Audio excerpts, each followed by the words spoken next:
appreciate you being here today. Guys, I'm one of the GeoGuessr casters and hosts, ex-GeoGuessr Pro. And today I'm here with my good friend Antidotes. We're going to be hosting the Co-ordinate Cup. Antidotes, who are you? Say hello. Hello. I am kind of like a veteran MCSR player. I was never really good at it. And then I migrated to GeoGuessr. And it's actually intriguing that you're kind of a totally opposite case in this scenario.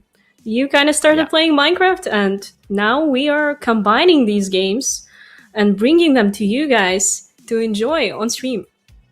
Yeah, it's going to be a great time. Yeah, as Antidote said, I obviously started with GeoGuessr. I played Minecraft a lot as a kid, but over the summer, I randomly got super into MCSR. Antidotes has been a friend of mine for a long time, and as an OG MCSR person, we probably pretty obviously got inspired by mid-offs, so shout out to Tubbo, and decided to organize a bit of a cross-exchange of information instead of just one-directional like mid-offs. So we're doing GeoGuessr, and we're doing MCSR, and today is our MCSR day. We have 8 GeoGuessr pros and 8 Minecraft speedrunning pros. They have spent 2 weeks training each other in their respective games, all for this weekend where it's time for them to finally play their games. It's going to be so exciting that we have quite a bit of a difference in the level of play that we're going to probably see in MCSR. Antidotes, if you want to talk about that. I mean, yeah, I'm sure you will see the PBs of our GeoGuessr pros when it comes to MCSR ranked, and you will be quite surprised by how good some of them got in the span of just 2 weeks. I would say, in general, on average, the skill level is a little bit more even on the GeoGuessr side of things, which we will see tomorrow. And compared to mid-offs, obviously the creators in mid-offs were Minecraft YouTubers, which had previous experiences with Minecraft and other WASD games, and that is not the case today. So I hope you enjoy, and I hope you watch how all of this plays out. Yeah, it's gonna be fun. It's a great point. It's gonna be a really big difference in the skill level we're gonna see in the Minecraft, which I promise will be entertaining. But we should actually take a look at the teams so we can really quickly just go over what all of our teams are, who was practicing with each other. It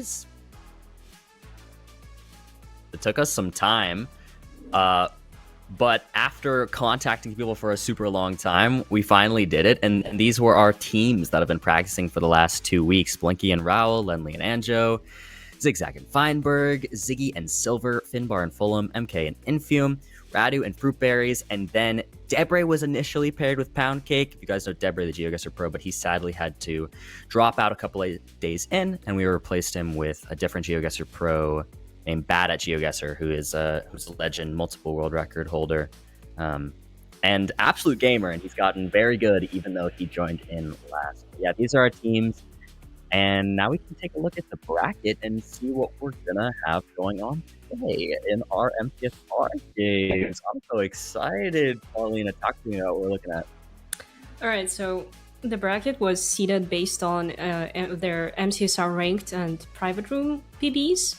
So as you can see, Blinky is our number 1 seed.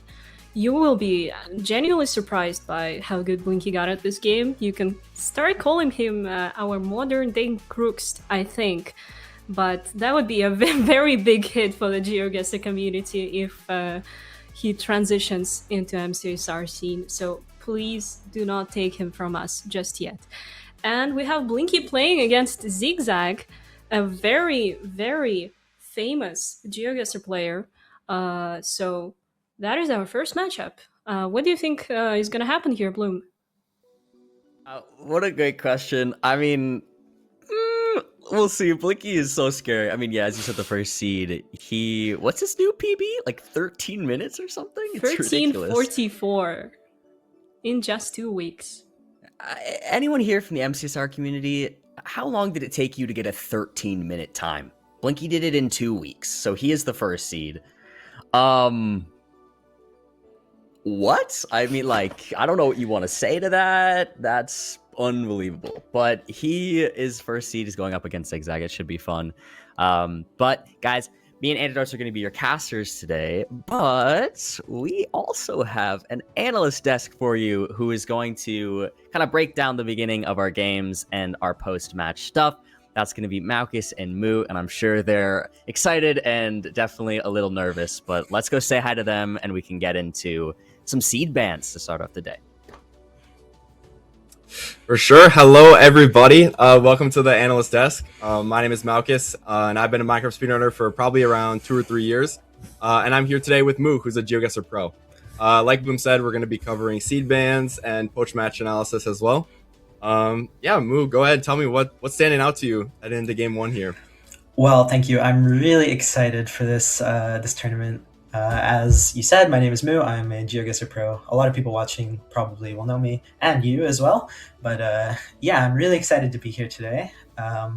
This is going to be really exciting. My favorite part of this is definitely seeing how these players who've already made it to the top in one game, we're going to see a lot of their maybe less clear skill. Like they're going to be really adaptable. They're going to show how they can really learn quickly and improvise in a new game. That's what I'm really excited to see here. So yeah, I mean, it's going to be great. It's going to be good. And I mean, we like Polina mentioned, I mean, Blinky has a sub 14 at 1344, which is incredible for the amount of time they've been playing. So I mean, I'm very excited to see how these players play, and I mean, I'm also looking forward to seeing what seeds they've been as well. I mean, I'm curious to see what they're gonna let through to the final seed. I think it's important to mention that the Minecraft seeds aren't linear. If you don't know how Minecraft speedrunning works, there are 5 different seed types: Ruin Portal, Buried Treasure, Shipwreck, Village, and Desert Temple. And every single one of these seeds is going to be played in a different way. And each one requires different things. So we're definitely going to be seeing some variance here, especially coming from the #1 seed. I'm curious to see what they're going to let through. Yeah, I mean, I'm very excited about that. I definitely think that, well, especially in this match, there's a big favorite, and so that is definitely going to affect the bans in a noticeable way. Different seed types in MCSR have different requirements. Some of them are much more mechanically intensive, and you need to learn specific methodologies for each one. One of the notable examples of that would definitely have to be the buried treasure seeds, where you actually need to learn how to use your pie chart, which we might get to see in this game. But it's a little bit difficult for beginners, and given that these players have only had around 2 weeks to practice, I would not be surprised if we see some people banning that outright. But if we get to see, I'm really excited to see if these players have been able to master that yet. Yeah, for sure. So yeah, something I do want to mention is that we do not have a completion from Zigzag so far on ranked, but recently he did have a 35-minute end enter, but unfortunately choked the 1 cycle. So yeah, comparing that to Blinky's average of 18 minutes and 58 seconds in private rooms, I mean, it's definitely going to be a very interesting match up ahead of us. And I'm looking forward to that. Big time. There's a clear favorite, definitely. But yeah, we're going to have to see. I know that even though Zigzag doesn't have a completion, he and his coach Feinberg have been working really hard. They've had a lot of sessions. And I think the great part about this tournament that makes it really fun is that you can actually follow the process of learning beforehand. And so we've seen this, maybe not so much with Blinky, because he and his partner Raoul have been a little bit more, I don't know if the word is secretive maybe, or private, but they haven't been training as much on stream. They've had a few, but Zigzag and Feinberg have definitely done a bit more of that. So yeah, we'll get to see the differences in coaching, and it's going to be really exciting. Anything else notable to get into about this match? Yeah, so I think we are waiting on our players here to give seed bans. But another thing that I wanted to mention here is coaching experience, I guess. Blinky is being coached by Seven Raoul, and Zigzag is being coached by Feinberg. What do you know about their coaching experience? I mean, I know that Feinberg was a coach in Mid-Ops 1. And yeah, I'm definitely curious to see how the coaching will pay off for both of them. Yeah, I'm tournament. not super experienced when it comes to the actual, like, I haven't watched all of the mid-offs tournaments, but I know that a number of these players have coached before. And when it comes to the GeoGuessr side, I don't know that any of these players really have experience coaching at all. So yeah, there's a lot of new skill that's going to be coming out there. Maybe some elements that, even though these players are obviously top players in their respective games, some things that they're not necessarily going to have practiced before. You know, it's just going to be really interesting to find out because we haven't really seen them play in, like, match situations Right. until now, and that's honestly what I'm anticipating the most. I really want to see For sure. if Blinky can keep up his average under the pressure. And yeah, the other thing that I think is very important to mention is that the coaches actually are going to be able to backseat during this, I believe. Yes, Which means correct. that the GeoGuessr players will have their respective coaches in their ear telling them what they can and can't do. And that is going to be really impactful.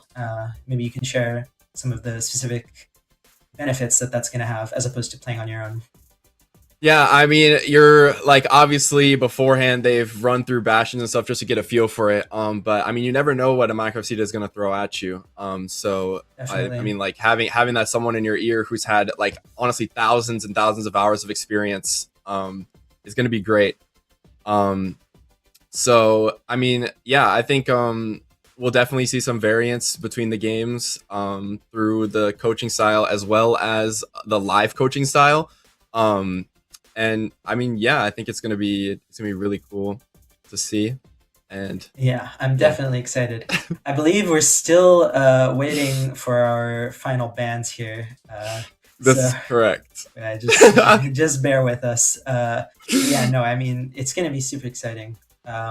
Maybe it's gonna be fun. Do you have any specific predictions as to what we might see in terms of the ban? Anything? I don't know. I mean, if you've watched, but like the preparation. But yeah, any specific predictions? Yeah. So I have a feeling that past this match, there's gonna be a lot of village seeds that are let through to be played. Just because they're super easy, they're super safe.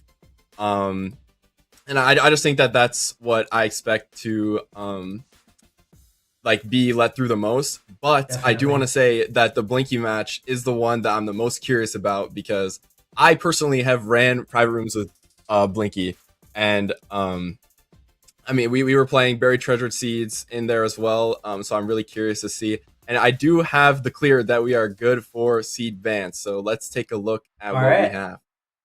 Let's take a look.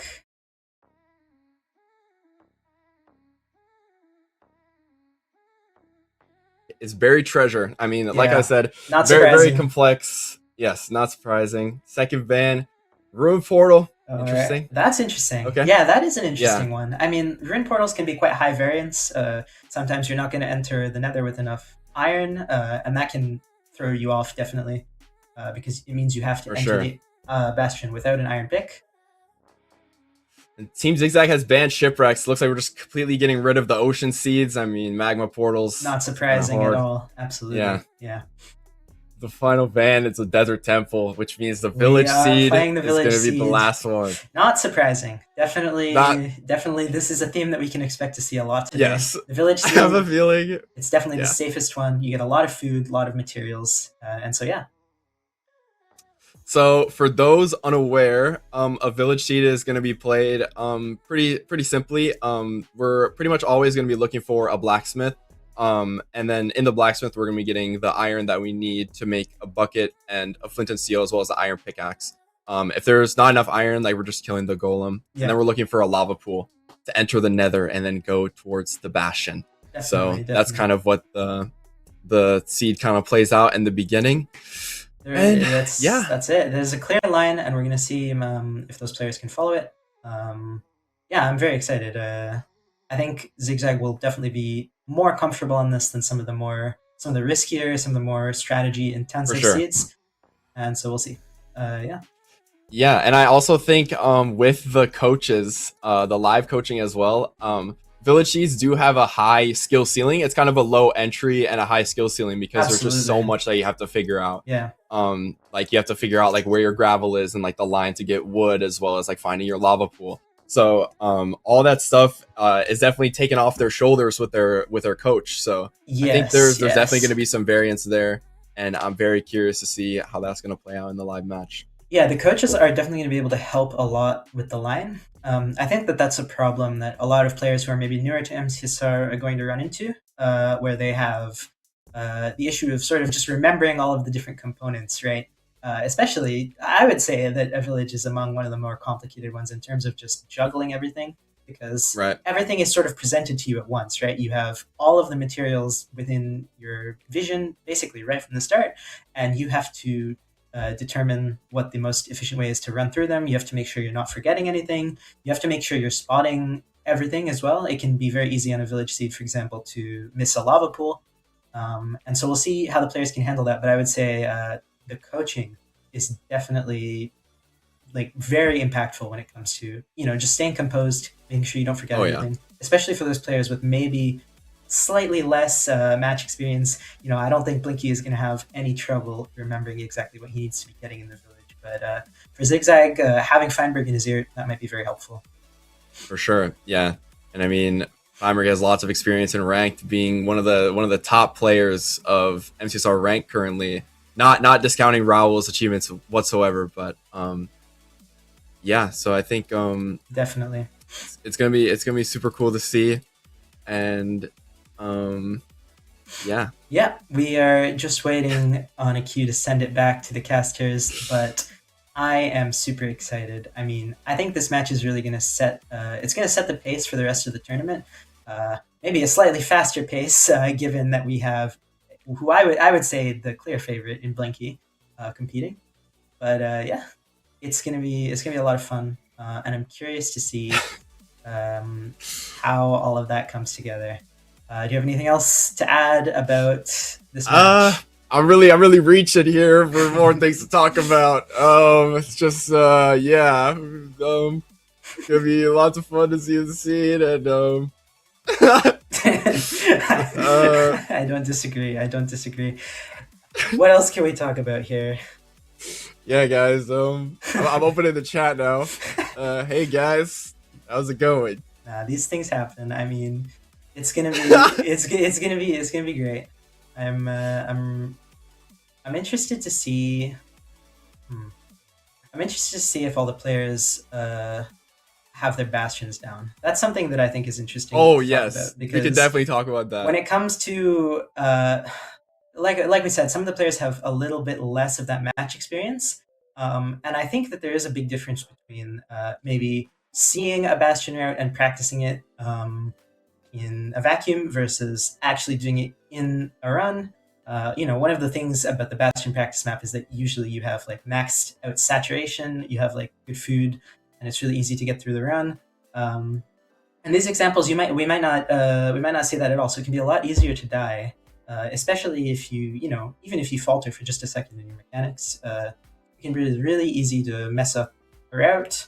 It's definitely, I would say, the place with the highest risk in terms of new players. Definitely, that is probably the place where we can expect to see a death most commonly. And so, yeah. I don't know if you've watched at all any of their routes, but yeah. I have been trying to keep up as much as I can.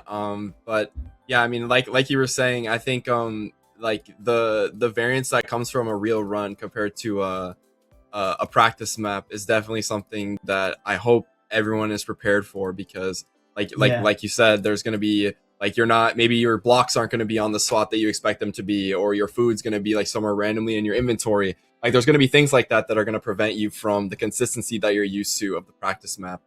Yeah, I mean, like you said, I think the Bastion is going to be a spot where we're going to see a lot of deaths, or the most deaths, maybe, hopefully not a lot of deaths, but another thing to consider is the stronghold nav and the end, like the one cycle as well.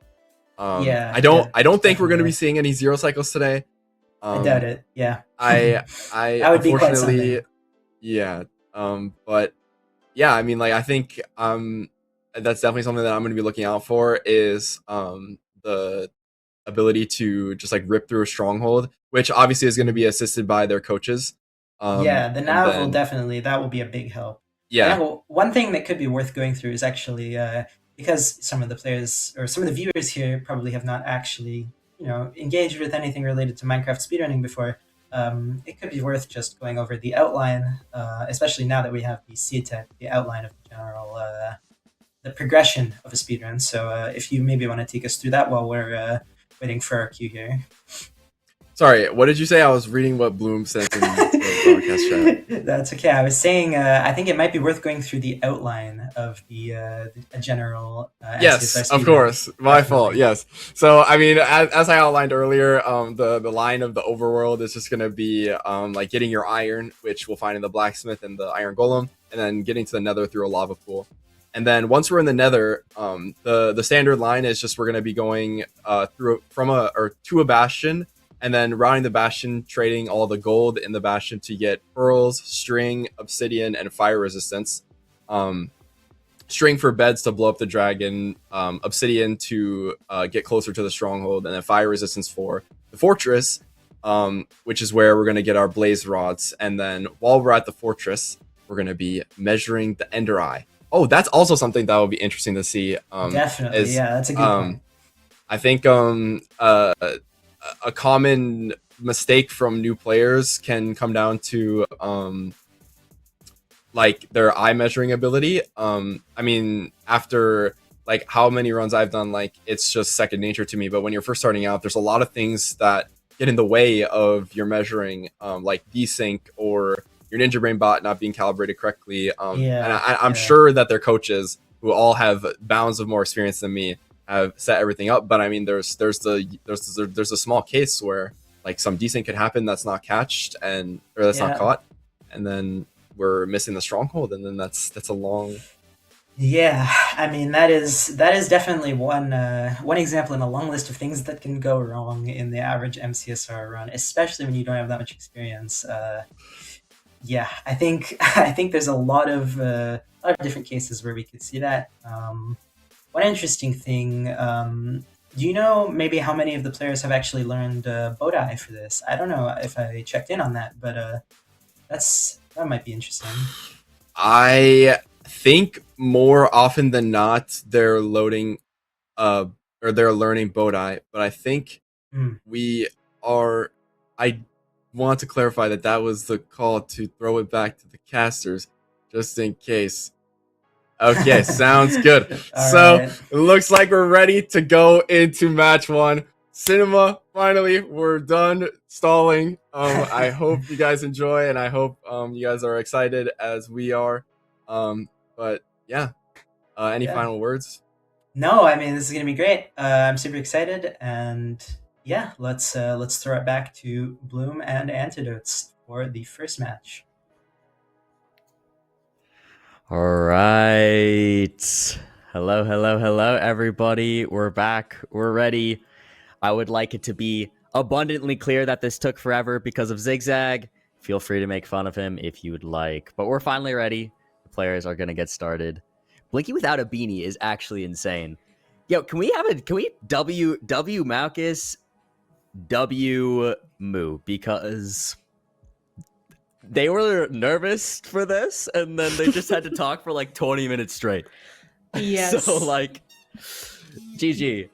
That is tremendous amount of work, and it's all because of Zigzag. I know you probably have the urge to blame the French, as always, but this time around, it's not Blinky's fault. It's not the French. It is actually Zigzag. So they are finally getting into the seed, and it looks like we have a Zigzag big delay. Yes, Zigzag stream is a little bit behind, but they are actually in sync. If you're not familiar with how MCSR ranked works, it waits for you if you have a slower computer, so they are actually in sync, and Blinky does not have like an advantage, like a head start. So yeah, let's see. Yeah, we'll see how this goes. This delay is part of why we had such a long pause before finally getting into this game. So again, apologies about that.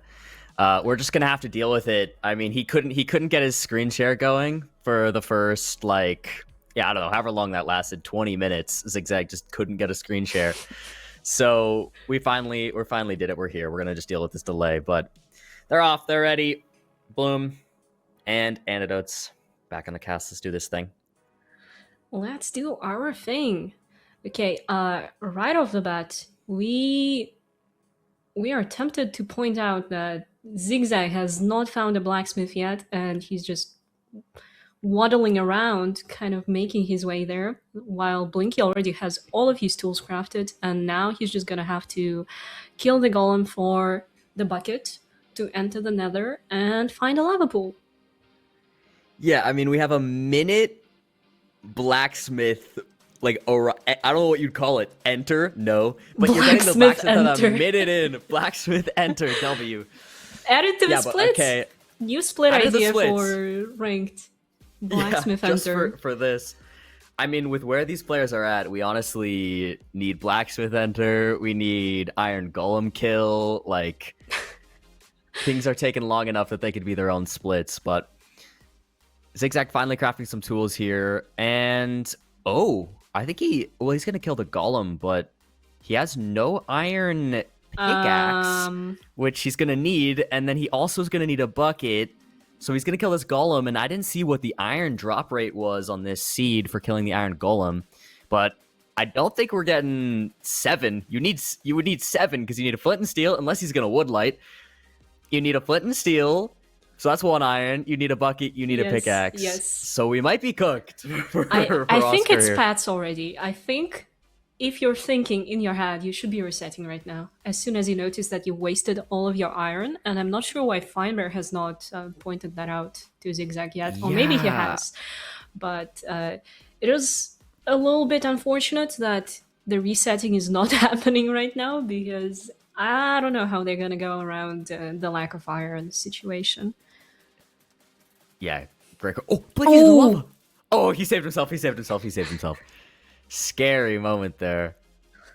I mean, what is he doing right now? Okay. He's looks.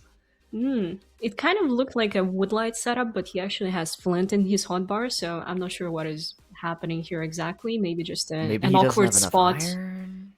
No. He has everything. He has it. Okay. Wait, maybe he doesn't actually have the iron for flint and steel, but I think it was just an awkward spot to build the portal in. And I know what's happening on the Zigzag screen. They are gonna go for iron in the bastion. I was thinking about that too. Yeah, I mean, that's another possibility. But usually that's much more doable if you're going in with some sort of gold armor so that you know the piglins aren't going to get mad at you, because you're going to need to at least go loot a chest. However, if you're... Let's see what this bastion is. It is a treasure, so that is the worst bastion. Well, maybe along with the bridge, to not have gold armor and to require getting iron from the chests. Because while you get to the chests, you're gonna get hit by piglins, you're gonna get shot at by piglins. So that is a little bit awkward for Zigzag, although he's not aware of that yet. He is not. Well, he could go top down and sort of mine down through the back, almost where you get the gold, and try and get a little hand into the chests from there. But looks like we're spawning at the big box part of treasure, so we're at the wrong side.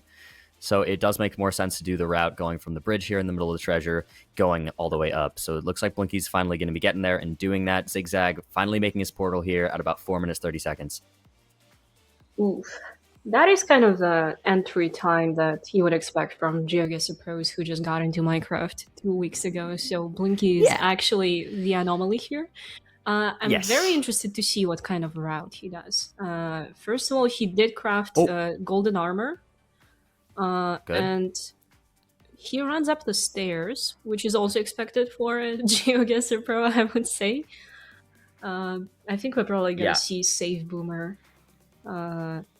in this kind of situation for Blinky. Yeah, it definitely seems like Blinky's playing it safe. I mean, Blinky knows he's obviously in the more advantageous position here. He is much better than Zigzag is right now, and has had much more practice and just spent a lot more time. He's been like omega grinding MCSR these last 2 weeks with Raoul. So he knows he's in a good position, so he's definitely just going to play it safe, and he just knows, hey, I need to get a completion. I don't need to PB right now. Zigzag finally in the nether, but did he miss the bastion? No, it's right there. No. He should see it.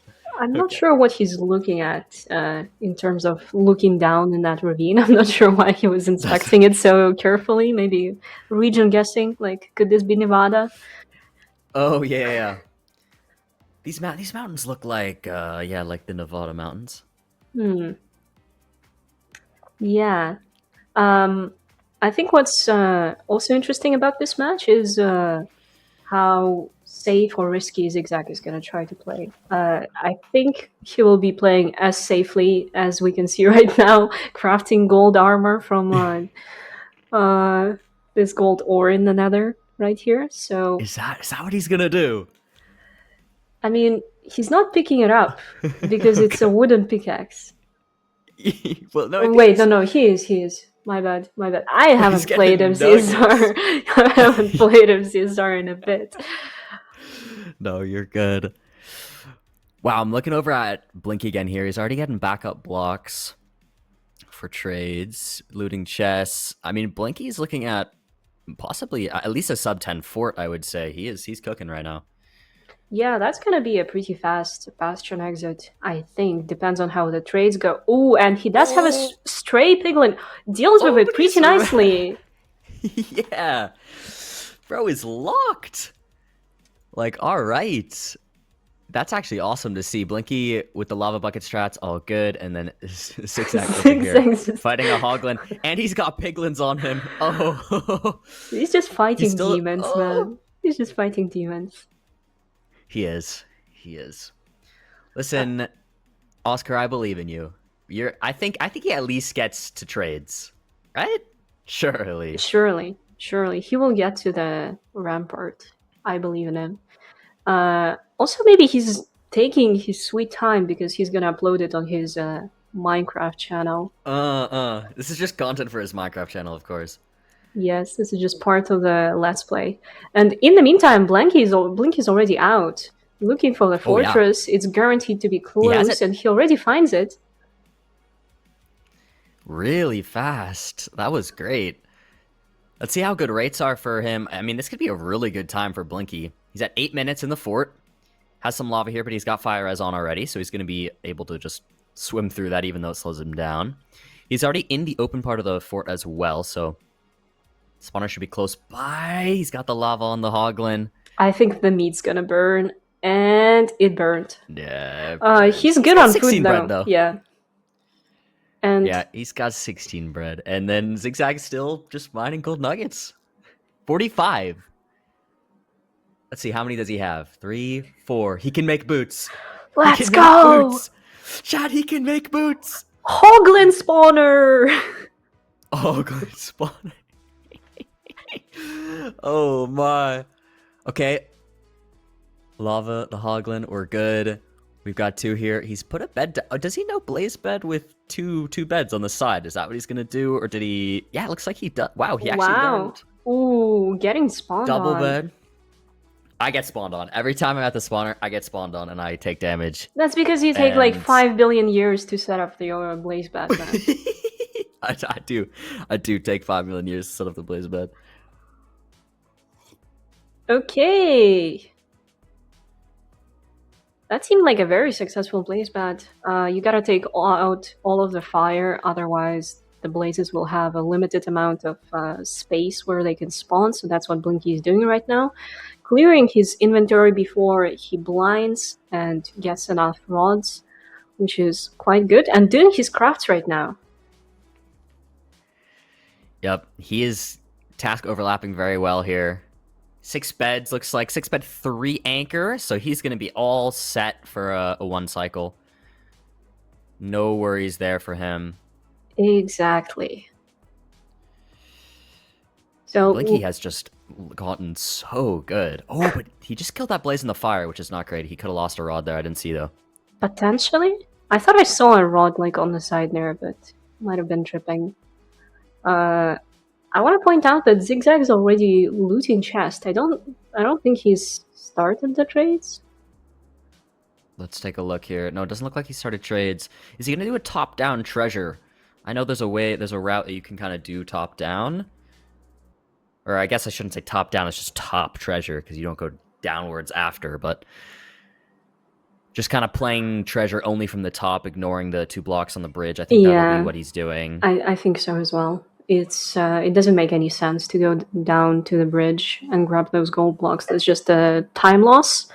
So he's just gonna YOLO, and if he doesn't get enough trades, you always have the backup blocks. Yep. Oh yeah, I guess he had to loot the chest because he needed an iron pick. Oh yes, yes, that is quite an oversight on his part with the miscraft. But should be good now. And in the meantime, Blink is already blinding. Not a hog on a piglet on him. Ooh. Oh, is he gonna die? Oh my God! God! No, he kills it. He kills it. We're good. We're good. We're good. We are safe. The Let's Play goes on. The Let's Play goes on. Blinky's blinding. Looks like it's good. He's setting his settings back, so it looks like he probably's got 100%. Man, that is so impressive. Like, I still throw 2 eyes. I don't know bow tie, stuff like that. All these huge. You don't have sub 20. You didn't have sub 20 as of earlier this week. Yeah, I got sub 20 last night for the first time, chat. I'm kinda him. Who do you mean by him? Do you mean Ludwig by any chance? Yeah, we really put together a tourney of Ludwig's 2 worst games. Amazing. Blinky's already traveling to chords. Yeah, second portal chords. Wow. And he's already there, it looks like. Yeah, has to dig down a little bit just to make sure that he hits the stronghold. You kind of want to blind at like 40 on your Y level, just so that you hit it 100%, even though sometimes it still snaps and puts you above the surface for some reason. It looks like Blinky's doing 43, actually. That should be fine. I was taught to go 40 and under, but should be fine. Should be fine. All right, he's going through. Does he hit? Let's see. He hits! Looks like he's in starter as well, so he's gonna do preemptive here. Does he have a spike? Ooh, good spike right there. Mid left, it looks like. Yeah. That looks good, this direction. And maybe a little bit more... He's gotta get slightly left. He doesn't see a spike anymore. Wait, did he just see his portal again? Did it wrap like that? I don't think so. How is he gonna get mid kind of left? Is he gonna have to go... Yeah, probably go this way. Ooh, there it is. It was it. mid left. He finds it. Oscar still in the bastion, doing trades. What is he crafting right now? A shield. A shield. Oh, because he didn't get enough fire res, I think. So he's gonna... I mean, we already have Blinky in the end. I mean... It's Blinky's game to lose. And yeah, I mean, don't die in the end, Blinky, and you're fine. Exactly. He's been playing it pretty safe, so I think it will continue in the end game as well. He's setting up his... doing half bow. Half crossbow. Half crossbow, yeah. Half crossbow. So... I like that. Taking out some towers actually makes the dragon perch a little bit faster, although in ranked there is a set time at which the dragon will perch no matter what, just to even out the RNG a little bit. But doing half bow is still advised if you're not familiar with zero cycle. Half bow is basically your safest bet to guarantee a fast perch and fast completion. So Oscar is in the fort. He looks I mean, I will say this is probably the best pace he's ever been on for Zigzag, even though it's not phenomenal. Still, he hasn't died. That's very impressive for someone who's not finished a run. I would say that's better than most people. I see Poundy asking if it's the only pace he's ever been on. So Zigzag has no completions, but he has an end enter at 35 minutes. That's Zigzag's best. So his pace is probably faster than 35-minute end enter right now, but he keeps getting hit here. He might die. Yeah, No, it's he's a eating up. very precarious situation for Oscar right now. And Blinky's dragon doesn't seem to be perching. It's flying like right above him. And yeah, Blinky's actually waiting for max perch right now. It is seemingly going to that side of the island right now. Maybe it will circle the node again, and surely it might be a low perch. Oh, it's not Coming back. Turns back. Oh Dragon turns back. Okay. Perch. No. I also want to point out that Blinky only has one bad on his quad bar, so he will be doing the pig block one cycle, I think. Yes, let's hope he doesn't accidentally pick block incorrectly. Yeah. Pick blocking the obsidian is a classic. Have you done that? I've done that once, but I see it happen a lot. I see. I think we're kind of approaching the maximum amount of time that the dragon can ghost you for, so I think this should be. Oh, there it is. There it is. Yes. We're going left side. He's got it. Okay, good, bad. Bed 1, good. Bed 2, good. Man, he's so really good. This might be a. We got a 5 bed. We got a 5 bed from Blinky. Some really good timing there on some of those hits. Yeah. That's a 5 bed for Blinky. And it looks like that'll be just a 17:07 for Blinky. Wow, what a way to start the day! Wow, that is very impressive. I really hope that's not the fastest time that we see today, and that the runners will improve as the day goes on. But that was quite something. I'm very, very satisfied with how that went. What do you think? Yeah. No, me too. I mean, I will say I was a little worried for Zigzag, as before, just like 2 days ago, he had never even gone into a run. He was telling me that they were doing a lot of like the practice maps, and Feinberg was showing him a lot of stuff, and then wanted to put him into a run once they had taken a lot of time doing that. But he did surprisingly well. He was in the fort. He was in a bit of a precarious situation, as you mentioned. He had no fire res, which was not ideal. But I'm proud of him nonetheless, and it's cool to see him, give this a go. Something he's super not comfortable with. But super big congrats to Blinky. 17 minutes, an insane way to start the day. I mean, that is our 1 seed. Yes. And any final thoughts before we go to the desk? One final thought. I'm very proud of both of them. I'm very proud of Oscar for not dying and for putting these puzzle pieces together, because when you play practice maps, it's definitely not the real thing. It's not like playing the whole run out.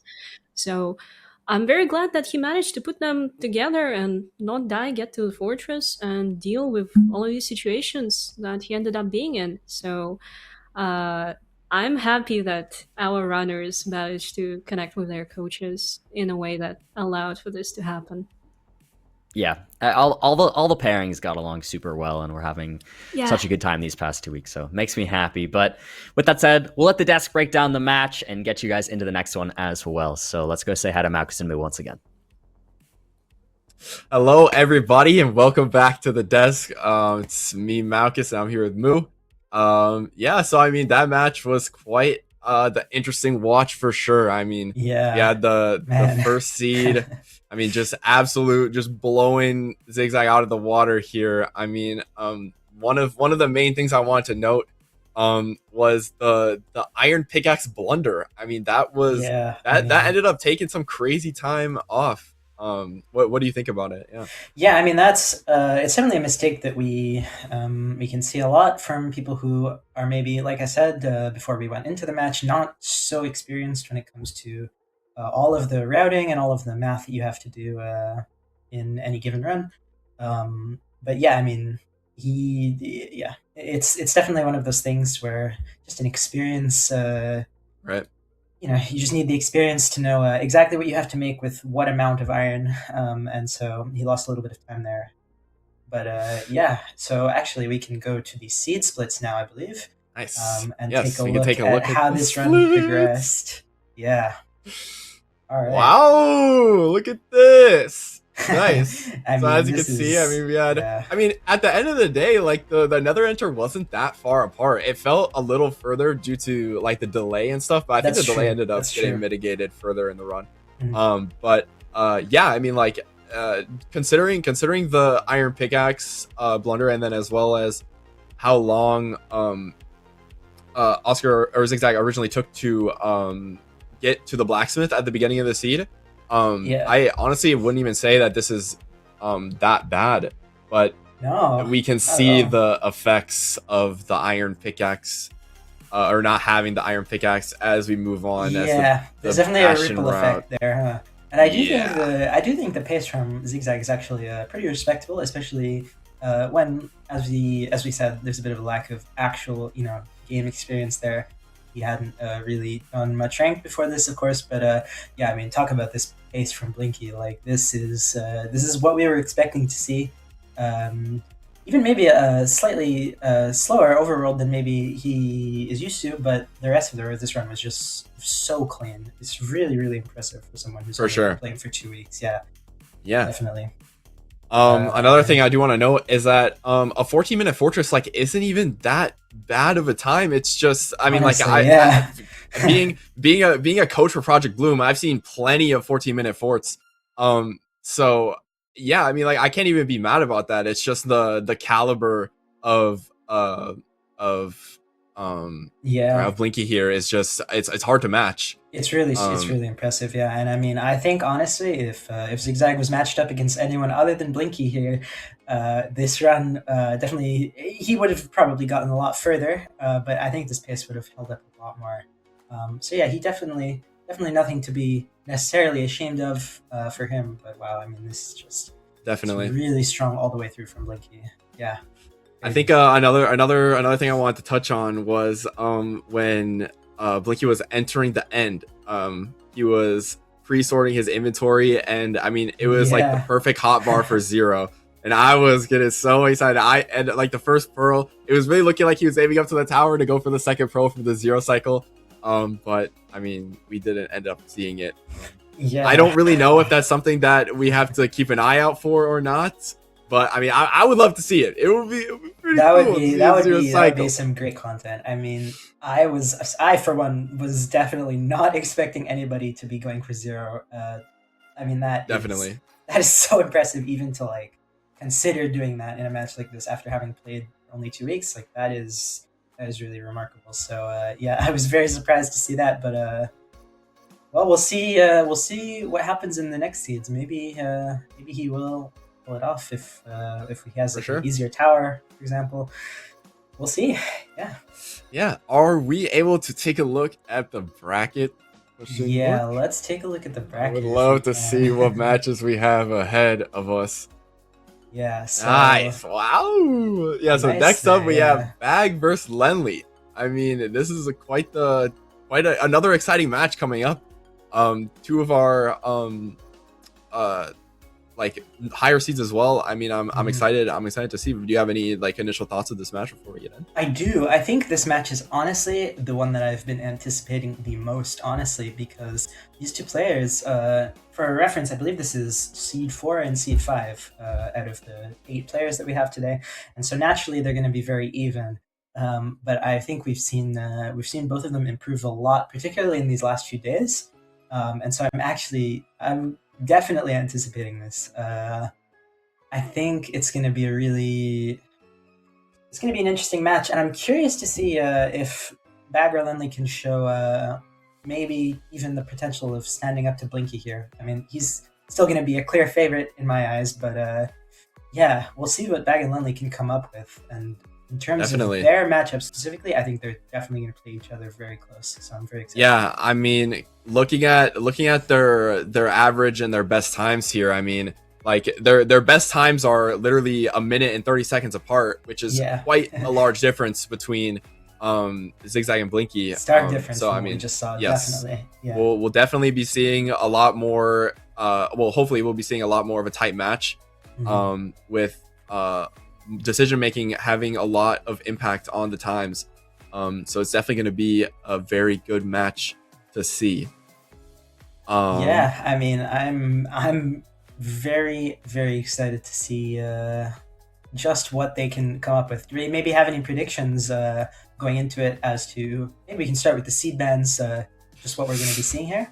Yeah, I mean, I really want to see something other than a village. Oh, Oh my god! Oh my goodness! Seed We have bands. it ready. There we go. Okay. Nice. Well, BT ban. BT Rune gone. Portal ban, yeah, Rune not Portal surprising. gone. Another. Is this the same? This is the exact same This is set the of exact bands. same. We're left Yeah. with the village again. Now, I suppose that's maybe yeah. good for some of the viewers. We now have a little bit more insight as to what's going on in this route. Hopefully, we'll get to see some other ones too throughout the course of the day. But Definitely. yeah, like we said, it is going to be. It's probably going to be the most common one, just because it's a lot safer. I know a bag at least is definitely preferable. His preferable seed. He's practiced a lot with them. He's experienced. Yeah, just having that food is going to be really, really nice for these. It's definitely a safe point for everyone. I mean, yeah, when we ran private rooms with him, he was cussing out every seed that wasn't a village. So Yeah, I think we're definitely loaded into his turf here. It'll be very fun to see how they handle this village. For those just joining, I mean, the line of the village is very, very simple, but it can also it has a high skill ceiling. So we're gonna be seeing their decision making have impacts on how long it's gonna be for them to enter the nether here. Yeah, I mean, I think the big difference with when it comes to village as opposed to the other lines, like I said before, is that sort of all of the elements are coming at you at the same time. You need to sort of carve out the line for yourself instead of going from one thing to the next. I think the line is a lot less clear than normal, even though it's somewhat easier and everything is sort of apparent to you right away.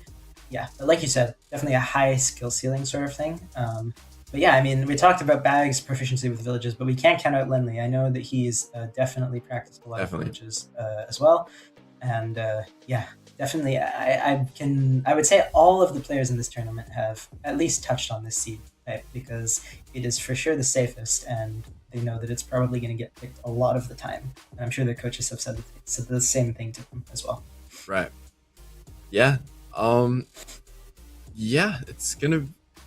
Okay, so I think our players are ready to go. Question mark! Exclamation point! I believe. Do we have everything ready? I think so. I think production microphone keeps cutting out. All right, sounds good. All right, we're ready to head into the match. Bag versus Lenley, gonna be a great watch. I hope you guys enjoy, and I mean we can send it straight to our casters. Yeah, let's do it. Let's do this thing. We're back. We're ready. It is. Oh wait, we have our players on the wrong side, but that's okay. Bad at Geo versus Lenley. Maybe just the cams are on the wrong side. It's very easy to confuse them. They both got gaming headphones on, so very easy to confuse. But we're going straight into the seed, it seems, and we don't have the same delay that we had for the Blinky Zigzag game, so that is nice to see. We will be up to date on both of their screens, so it's easier to see how they compare to each other. And personally, this is the game I'm most excited for in the quarterfinals because, as the desk has pointed out, they are the closest matched today. Yes, for sure. Bag coming in late, so again, Bag subbed in for Debra here late. After a couple days, Debra really wanted to commit and then just could not do it with his amount of university work and the time zones and everything like that. But Bag stepped in, came in from behind, and his 4th seed. It's really impressive. So we're going to see what they can do here. Lenley, quite good as well, has definitely put in the work with Anjo, and they've done a great job training each other. Yeah, I also want to point out that I think Lenley did some coaching with German MCSR pro D-Max, Is they're both German content creators, and Dima is very good at both MCSR and Geo. We actually wanted to have him on in this tournament, but he was a little bit too good at Geo to partake in the tournament. So he did kind of help Lenley a little bit in his own time. And Bag actually had some Minecraft experience before, as I heard, on Hypixel and stuff. So Yep. very mechanically advanced players you can already see in his crafts and his mechanics. Yeah, and another really important point is just that best time. It's less than 2-minute difference. So they really are quite even though Bag's average is far better as well. So we'll see what they can do. Yeah. Bag's already killed Golem. Lenley's killed it as well. Both going to be getting a lot of bread here. As the analysts were talking in the beginning, what's important to note is the village is probably the easiest seed type. There's a lot to keep track of and a lot to do. And so deciding what order you're going to do all those things in is super important. Make sure you're getting things done efficiently. Yeah, that is indeed very important. And Bag seems to be already done with all of this, including finding a lava pool. He actually built up to find it, and I think that's an interesting play. Lenley seems to be almost done with it as well, but he hasn't crafted a bucket yet, so he kind of has to track back just a few steps back to the river and grab some water to build his portal. And meanwhile, Bag is actually building quite a fast portal, I would say. Yeah, he's cooking. Bag is one of those guys that is just super mechanical in every game he plays. I know he's quite good at Valorant, he's quite good at Counter-Strike, stuff like that, and he picks games up really quick. So he was a great pick to hop in last minute and do well. And I've done some private rooms with both of these guys just for fun, hanging out in the past week or two. And Bag was picking up stuff really quick. That is very impressive. And it really shows because he's in the Nether and Lenley is yet to build his portal, although he is going to start now. But the Nether spawn is not as nice to these players as it was in the previous seed because the Bastion is a little bit farther away. So you gotta traverse this terrain and make sure you utilize it the best. We'll see Lenley running into this issue pretty soon here, but as you saw when Bag first entered, there's a great method of finding the Bastion quickly off spawn. You lower your FOV to the smallest amount possible, and then you hit F3 and you have a little entity counter in the top left. That entity counter should pretty much tell you where a Bastion is, because if it's a high number, you have a ton of those piglins hanging out in the Bastion, and you're going to be going that direction. Yep, exactly. And Lenley is making it towards the Bastion already, although Bag obviously still has the head start, has the upper hand. I'm curious to see what route he's going to opt to go for. What do you think? Doing some safe looting right now. Yeah.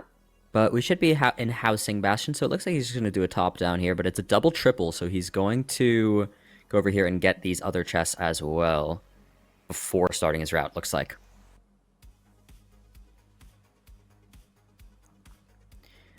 Lenley approaching this lava. Yeah. Little scared. Seems to be a little bit confused about the lava situation. Also, I want to point out that this is not a housing. It's stables, yeah. Yes. Whoops. I called out housing just off a brief look, but yeah, no, definitely stables here. Yeah, we did have 3 ramparts. And Bang is not doing the infamous triple to gap route. Yeah, I was going to say, I don't seems. think they've learned triple to gap, most likely. But they're probably just going to know right gap, left gap, good gap, obviously, because we're going to have good gap for the ranked filter here. Gap routes are famous for being kind of slow. So most people in real runs, professional speedrunners, they opt to go for either double, triple, or triple to gap to get as much gold as possible and to get the trades pretty fast with the amount of piglins that you can get from those routes. Oh, Bag is actually in a weird situation. He was trying to make it to the left side gap but it seems like there are some guardians not Yeah, letting 'cause you it's- go through. It's right bad. It's right Yeah. bad gap. So gonna He have will- to go left gap here, but Ooh. he's sort of created a bit of a lava debacle here on his staircase to get over to the left side. But he's making his way out safely. Small Yeah. Hoglin here, he's just gonna punch that guy away and he'll run. But that big Hoglin's still at the top of the stairs. He does not want to take any damage here. If he takes some, it's okay, but of course bad for the saturation for hunger. Yeah, yeah. He does have a lot of food, so that's not going to be an issue. Just wasting some time on killing the Hoglin. And Lenley's fighting the same demons, it seems, but in a different part of the Bastion currently. Ooh, getting a few hits. Dropping But he his... drops some gilded. Yes. Alright, he's making his trading hole here. Angering the piglins once again. Lets the piglins down. Got a couple, how many piglins did he have there? Probably like 5, 6? It seemed like quite a bit, I would say. Maybe Ooh, more, yeah. he didn't drop the golden. But... Did he miss it? It might still be fine. Did he notice that he missed it? Did the coach notice that he missed? Oh, it's Pound Cake. Pound Cake did not notice that shit. What's this pound cake hate? Come on. Also, I want to preface it by saying that no, Debray did not drop out because he's paired with Pound Cake. As Yes, Bloom yes, that's a already great point. elaborated, we saw all of these hate comments towards President Pound Cake. Debray did not drop out because of that. I want to assure you. Yes, yes. Debray was very sad he had to drop. It was just school and time zone stuff. He's in uni right now. December's a hard time in uni to be committing a lot of time to other stuff with finals and whatever. Yeah. Wow, so Yeah. both players are in left gap right now. Lenley seems to be... He's gonna start his trades here in a second. Letting the pigs in. Bag is already about more than halfway through. Yeah. Oh, I was gonna burn all of his trash items he threw away. Now, we didn't see Yeah. Fort, did we? I don't think we did, so you really have to pyrate here for the fort. Yeah, we're gonna be pyring. Looks like it was, what was that? About 13 away? 14 away? Yeah, it seems like 14 away. 14 away. That's relatively far. Oh, I think he pressed one more key on the pyre. Okay, it's fine. Okay. So he's got the And direction here. Yeah. He does have it. Still waiting on some trades. I think a little bit hard Looks to like see what the numbers are. He looks pretty good. I saw a lot of string. I saw a lot of obsidian. Looks like he's leaving. Yeah, and he's already looted the top chests, so he doesn't have to go back and grab additional obsidian that you might expect to see there. So he should just be heading straight to the fortress. Yep. Small Hoglin not going to bother him. Punch it away. Looks like he's going to get some height here and just pearl out.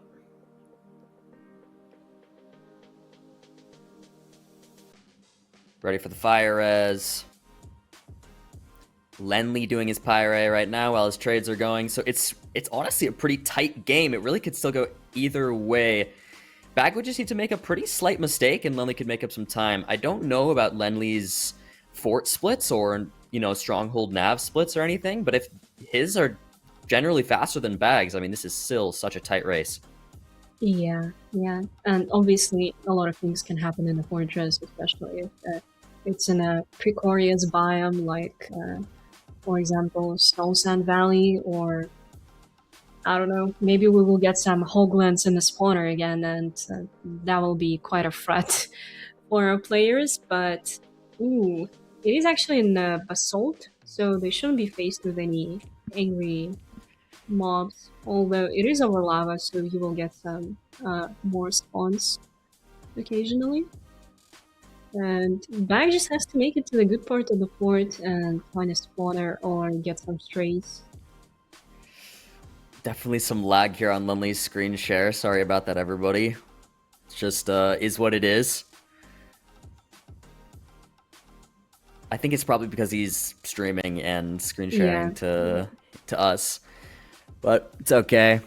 Looks like he's going to be finishing up his trades here, though, pretty soon.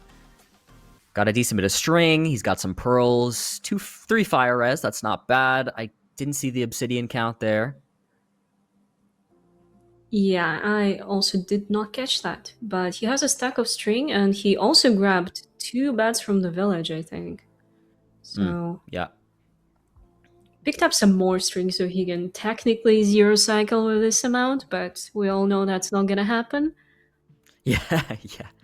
I don't think anybody in the entire tournament learned 0, which makes sense. You only had 2 weeks while you were also training your partner in GeoGuessr, Yes. so yes. I don't think anybody learned it. But it would be kind of aura if somebody randomly popped it out and never publicly made it clear that they had learned it, but I doubt it will happen. That would be very exciting for the hype moments and aura movement. Lenly finally traveling to fort now. And looks like Bag is not going to blaze bed. He's just breaking out the blocks around the spawner here. And for those of you new, if coming from the GeoGuessr side of things, you basically want to break out as many blocks as you can surrounding this blaze spawner so that it creates more room for the spawner to actually spawn in blazes. The more space you have around, the higher chance of getting the maximum of 4 blaze spawns per spawn cycle. So he's making the room here just by breaking blocks. Sometimes you use beds to explode them in the nether, which just gets rid of all your blocks really quickly. But if you're low on explosive, you don't want to waste those sometimes. So yeah, exactly. There are a couple of methods that you can clean out the spawner. You can also use TNT, or you can use TNT kek container, we called it, but perhaps maybe only 5 people know what exactly that is. And that is something that you craft if you have a lot of iron during your seed. Old gen tech. Yes, old gen tech. Okay. But I don't think anyone remembers that.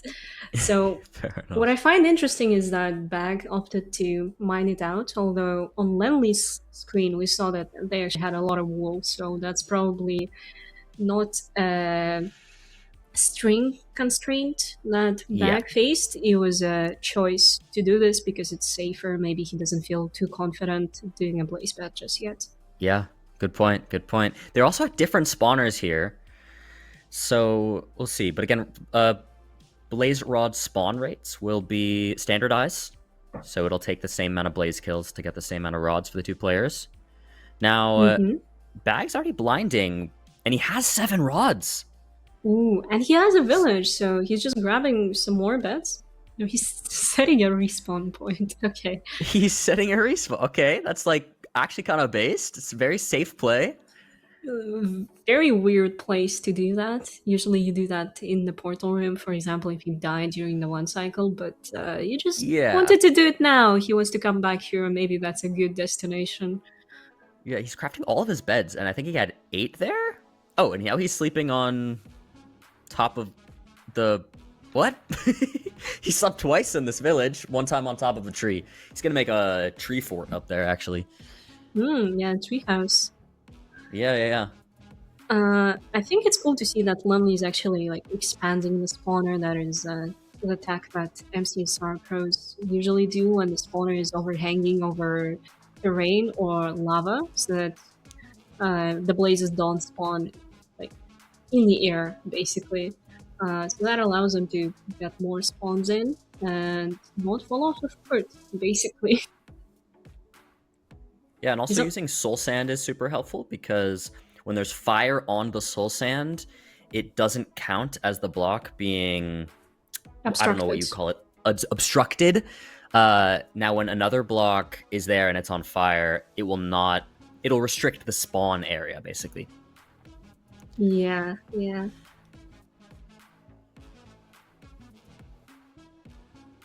All right, how many rods are we at here for Lenly? I didn't see. Only 3. What is Bag doing? Only 3, okay. Hopefully you get some more soon.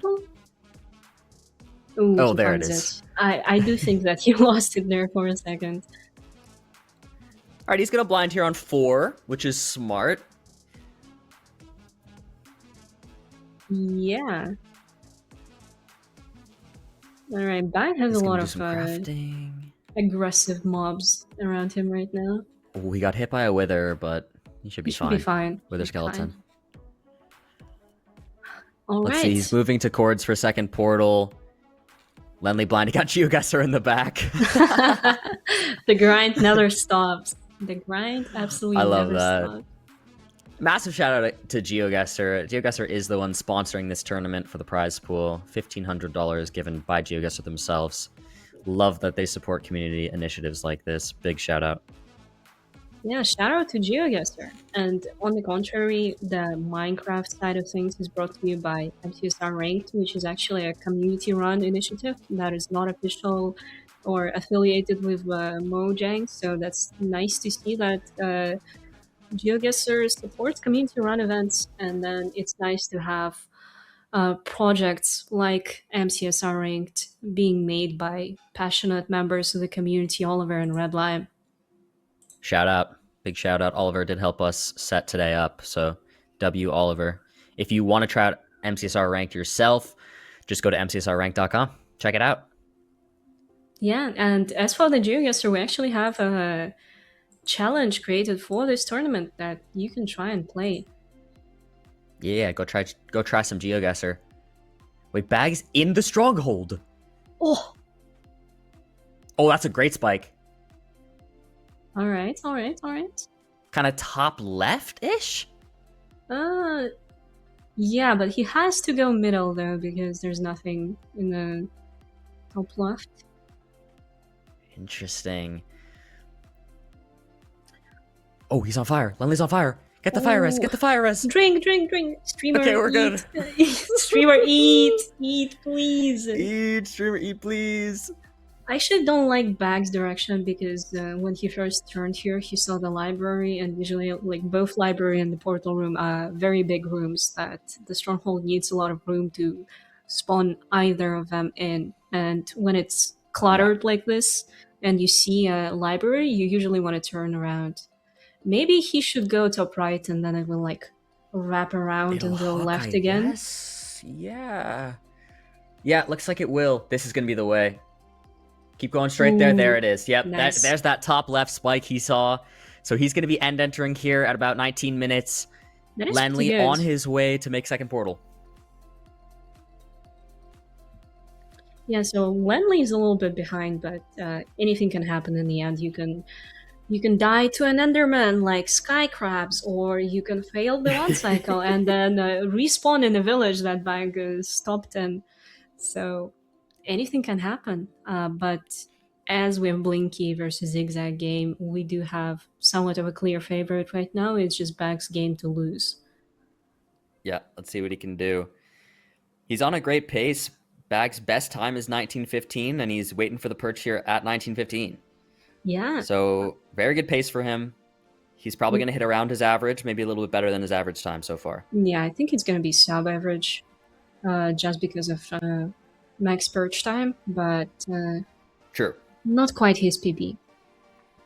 Lenly seems to be in the trenches, just dig into his second portal cores, and he has to dig down to go down to the Y level 40. He's doing the safe way, but he should have fire us still. He does. Yes, he still has fire us. Okay. We But don't how long know is how left? long. How long is left? Because he used his last one. We watched him use his very last one. So He needs to get run up out as soon as possible. He's up. And he's almost on chords. Okay, So let's see, Bag, are you gonna mess this up? Still just waiting for perch. Seems like it's gonna go for the perch right now. Maybe not. Maybe we're just getting rage baited by the dragon. Wait, here. no, it's happening. It's Yeah, perching. it's happening. Kind of a low perch, it right is right side. Bed A one. little bit of a early bed. 3. Good third bed. Mediocre fourth. Great fifth bed. And he does it in Wow. 6. He does it in Nice. 6. What's that going to be? 2046, I think, there. Really good time for Bag. Just a little bit above his PB. And just as Lenly is arriving in the stronghold. Ooh, Really tight match. That was so exciting. that was very good. Yeah. I mean, a pretty good one cycle. He could have 5+1, and Blinky was actually in the same situation. He could have 4+1, but I don't think our runners are gonna be going for early bads like that to do a +1 here. But still very impressive. A nice way Yeah. to close it out. Yeah, that was great. I mean, as analysts said before this, this was our 4th and 5th seed, so they were the closest of any of our round 1 matches, and you could really see it there. That was a really incredible first match. Gives us a super exciting first semifinals locked in, Bag versus Blinky, which is going to be so fun. I cannot wait for that. But what an insane match. I mean, there's so much to be said, but I might as well just let the analyst desk handle it. Let's send it over to Malchus and Moo. I'm sure they're over there wagging their tails super fast. Confirm, my tail is wagging really fast after this match. I mean, this was cinema. It was great to watch how close it was the entire time. Like I think we were looking at probably like a 2-minute time disparity throughout the entire like seed. We weren't looking at anything more than that. So it was definitely quite the close match. Yeah. No, it was great. It really did deliver on what we were expecting beforehand, with this really both of these players being seated right next to each other, and it definitely delivered. I mean, it was pretty Bag had a bit of an advantage from the jump there with his quick bastion, but man, it was relatively neck and neck in most of the other splits, I would say. Yeah, I mean, we definitely saw Bag show that he's very mechanically experienced, though. That was something that I really wanted to note. Like the caster said, he has a lot of experience in some of the other games that are sort of requiring like fast reflexes, stuff like that. Whereas a lot of the other GeoGuessr players may not have that experience. And so that will definitely be an advantage for him that he can work through. Anything else to add about that?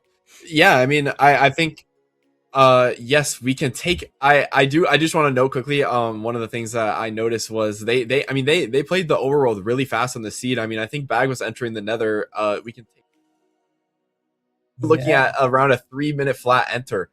Which I mean it's like it's standard. The fastest overworld we've seen so far. So like, that's great. I mean, like that. Very good. Like we're 3-minute bastion enter, 4-minute or 3-minute Nether enter, 4-minute bastion enter. But we did. Like so we're ahead by a minute here, and like as I said, I mean we're looking at like a minute and a half, 2 minutes throughout the entire seed. I think where we did lose some time was I mean Bag was a little slow to start his route because we got a little stuck on the staircase, and we also there were some issues with the hoglins. Correct, yeah. But I think all of those issues were mirrored on the other side as well with Lenley. I think there were some other hiccups that prevented him from starting the gap immediately. So I think in the end, like we were like it was still quite the close match. Definitely. I mean, I think one thing that is worth noting, and we can just clarify this for some of the viewers who maybe aren't as experienced with MCSR, that there are actually 4 different types of bastions, and they vary in difficulty and friendliness to beginners as well. The bastion that we had this seed was called Stables, and it spawns a lot of hostile mobs. The hoglins that we saw Bag having trouble with, it's commonly cited as one of the hardest bastions and most annoying for speedrunners, so it's no surprise that both players ran into a bit of trouble there, but I think after that, they both looked pretty solid, and I don't think either of them really have any reason to be, disappointed in their performance there. It was for sure good all around. We were looking at like for most of the seed like sub 20 pace, and then I mean like both the players have kind of just hit their average with this. I mean like they played consistently. I think we saw a game that was consistent, and I think definitely. Yeah, I think it was great from both of the players. So moving forward, if we're able to look at the bracket, if that is available. Let's take a look at that, because we've talked a lot about our first 2 matches here, but we actually have some really exciting quarterfinals still to come. Yes. The next match, Finbar and MK are going to be battling here. Do you have any thoughts about that going into it, just initially? Yeah, I mean, mainly Finbar and Fulham, these are two of the people that I think out of everybody. I mean, Blinky and Raul have been doing a lot of offline coaching, but Finbar and Fulham, I swear every time that I open the Discord, they're in the call and coaching either Geo or Minecraft. Like these guys are dedicated. Like I'm very excited to see how Finbar ends up playing today. He has an average time of 23 minutes and a best time of 16 minutes. Which is the closest time that we have to Blinky's like destructive 13-minute time. Yeah. So definitely. I'm very, very excited to see how this match plays out. On the other side of the coin, though, we do have MK. MK is the player of this tournament that actually has not played any WASD game before today, or before like coaching for Minecraft. Yeah. So the Infume and MK coaching sessions have been a watch for sure, because I mean Infume is having to backseat like every single input that MK is doing essentially. So yeah, it's been a little bumpy, definitely. Yeah, definitely. So this has led to there not being a completion for MK, but I mean it's not something that we haven't seen in the tournament. But I mean, regardless, Infume is a wonderful player, is a wonderful coach. So I'm very curious to see how this match is going to turn out. Regardless, I mean, I don't think it's fair to discount him out of this match. I think it's definitely still anyone's game. Yeah, I mean, with Infume on your side, I mean, he is one of the most consistent players in the world, and it is definitely not fair to count anyone out, especially in a tournament like this where we're only playing best of ones. We could see a quick death really from anyone, even a heavy favorite, and anything could happen. We haven't quite seen that yet, but best to never count anyone out. Anything can really happen in this sort of thing. But yeah, I mean, going through to the next match, actually, do you have any thoughts on maybe what we can expect to see from the seed bands here?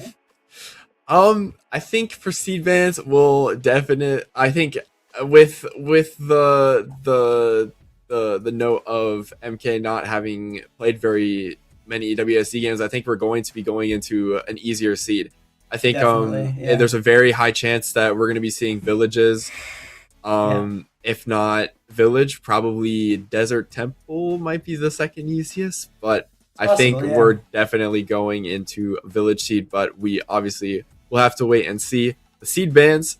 I mean, I think the village is definitely the most likely, as we've said before. Let's take it into the seed bands here. I believe we are ready. We are ready for the seed bands. Let's get a look. Shipwreck ban. Finbar has banned Shipwreck. That's interesting to ban that first. That's interesting. First ban. Desert Temple next. Buried Treasure is still open. There's no way, right? I doubt that's getting through. Yeah, Finbar is not letting that slide. Oh, man. So my expectation is that we will be heading into a village. Yeah, Ruin Portal ban, and then finally the last open seed is a village. So, I mean, it's to no one's surprise that we're playing a village. But I think this is something that we're going to have to get used to for this tournament. But yeah, I think it'll be fun. I think we'll have a good time to see how the players are going to route it. Like you mentioned earlier, we did see... Or like you mentioned earlier, Infume is just like one of the most consistent players out there. Sure. So I think having that word in MK's ear is going to be really helpful for him. Hopefully in the end we'll be able to see them be neck and neck throughout the routing of the village, and then going into the Bastion as well. But yeah, absolutely. I mean, one thing that I do want to mention about seeing a village seeding, and I know some of the viewers and me, and I'm sure you as well included, we kind of do want to see some variety. But one good thing about being able to see the village seed over and over is that we can really start to get a feel for the micro differences in each player's experiences playing the seed. It shows the experience, and it gives a more direct comparison, I would say. So it kind of, it makes it a little bit more clear just who has put in like the extra practice, who's really experienced with their outs, and who maybe didn't study a specific seed type as much. You never know. There's lots of different factors, but I think that can help. So any final thoughts about this matchup? No. I am wondering if we are good to go into the match. I'm not sure based on the words that I'm seeing, but I think I think it's going to I'm take a really little excited for bit. this match. I mean, I'm really excited to see MK's improvement if it's there, and then also if we're able to see Finbar's consistency. Yeah, I really want to highlight that. I think it's I think I am very interested to see how Finbar's consistency compares to his PB, because I know that he has a very fast PB, but sometimes that can be a little bit misleading. You know, if you have a seed that just happens to be absolutely insane, maybe doesn't necessarily indicate that a player is 100% consistent on every seed type. You know, there's a big difference between those two things. It's easy to push for one fast time, but being consistent in ranked is another story. So we will see. But I'm very excited to see if Finbar can maybe even present a challenge to Blinky here. And yeah, I believe with that said, we are ready to go to the casters. Exciting match ahead of us. Let's throw it to ProjectBloom and Antidotes. Let's do it. Hello, everybody. We're back. Bloom Antidotes. It's freaking time. Guys, MK has never played a WASD game. I mean, it's been said, but let's say it 100 times. I mean, as many people have said in chat, this is probably the hydrogen bomb versus coughing baby type of matchup here. But Yeah. nonetheless, I think it will be very entertaining. What is MK typing? Type like "be quiet" or something, promoting the brand. Be quiet, maybe. Who knows? I have no idea. He looks locked. He's killing sheep and cows. Okay. I'm not gonna lie. Let me give a little bit of context here. I message MK. I'm like, hey, I'm putting together this tournament. I need an 8th player. Would you be interested in learning Minecraft speedrunning in 2 weeks and then competing in a tournament? And he was like, yeah, for sure. And I was like, just to clarify, MK, this means you're gonna need to learn how to speedrun Minecraft in 2 weeks. Are you down? And he said, yeah, Bloom. I got you. I can do that. I'm super excited. I can't wait. A day in after it starts, Infume DMs me. Infume goes, hey, yo, can you join VC really quickly? I'm like, yeah, Infume, I got you, man. Okay, I joined VC, and Infume and MK are like, hey, so MK's never even played a WASD game before. And I almost just got it from my chair and left. I was just like, MK, how did you not tell me that? Like, how did you not tell me that? I mean, that is just classic MK. Like, if you pick a two-letter name, you should go for BM if you're gonna act like this. Yeah, but, you know, and then I said, MK, I can have somebody sub in for you, or not. You just let me know if you feel like you need to back out. And he said, no, I'll still play. I really want to train Infinite. Is he on his phone? He's on his phone. He's on his phone. Subway Surfers time. TikTok time. TikTok. He's probably playing Yeah. GeoGuessr on his phone. Let's be real here. Let's be honest. Realistically. He's scrolling Stan Twitter right now. He's keying a Sabrina Carpenter song on Spotify. This guy. Hey, at least he learned how to move in the end. Yeah, he doesn't even need to use his mouse or trackpad. He's just going. He's just sending it. He's going to do stronghold first. Dowski strut. You go for the stronghold first, and then you do the run. Yeah, I will say they did give it a go. They really did. Like, I actually forced them to try quite hard. I said, all right, please at least try. Please. Just do your best. It's okay if you're not perfect. It's okay if your completion is 3 hours. Just try still. And they did try. I think MK's best he got was, I think, about a 15-minute bastion. Getting to the bastion, and then I think a death at like 45 minutes. And like no fort, I think was his best. Mm-hmm. Yeah, something like that. Yeah. So respect to MK for giving. Where is he? He's in a freaking hole. Okay. Finbar is locked, bro. Finbar is listening to Gracie. I promise. Yeah, of course he is. Oh my Jesus. god. Here's the thing. I'm sure a lot of people are gonna say, well, why didn't you just like force MK to quit? Why didn't you replace him? Stuff like that. Guys, I don't give a fuck. Like, I'm telling you right now, I'm so down for whatever's happening right now. This is funny as hell. Wait, is this the same seed as Blinky versus Zigzag? There's the same seed, no? Wait, is it? I swear it looks the same. It looks is it not? the same. Wait. Is it not? Like, we're looking at the booty of that treasure right now.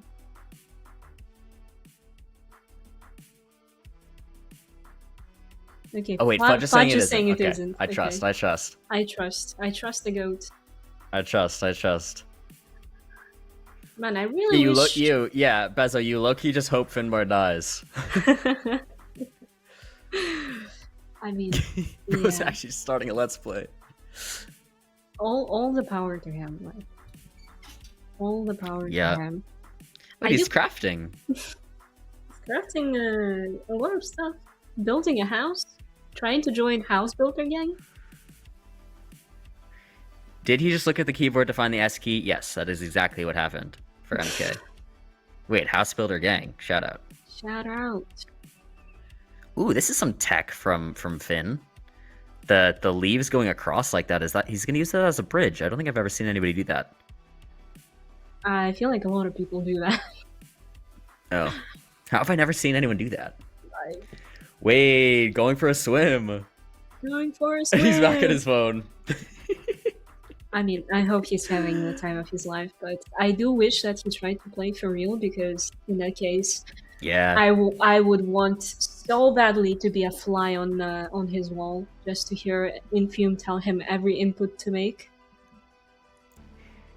It was honestly a little hard to watch when they were doing that. I felt very bad for my guy Infume. Yeah. I mean, we match them based on vibes. They listen to the same kind of music. They're having a good time. Yeah. So yeah. I hope that they're still enjoying the process. And Infume will get his chance to compete tomorrow in our GeoGuessr tournament. He will. That'll be so fun. The GeoGuessr tournament tomorrow is going to be insane. 8 of your favorite Minecraft speedrunning pros in a GeoGuessr tournament. I mean, what more could you ask for? Exactly. And I think the skill level is going to be a little bit more evened out when it comes to GeoGuessr. Obviously, most people in the world have had experience with GeoGuessr at least once in their life. If you were growing up during the pandemic, I think a lot of people actually played it, but never to the degree of being professional. Whereas with Minecraft speedrunning, no one has tried it prior to the tournament. Yeah, great point. GeoGuessr is one of those things that so many people have seen at least a bit of, or probably tried playing a tiny bit of at some point. So always have a little bit going in.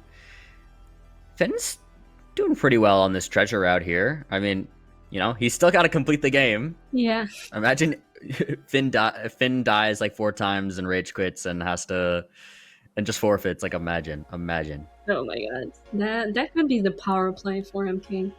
He should just be typing stuff in chat to confuse Finbar. He should. I saw someone in chat say he must have Ninbot on his phone and then he's about to do boat eye. That's why he's in a boat.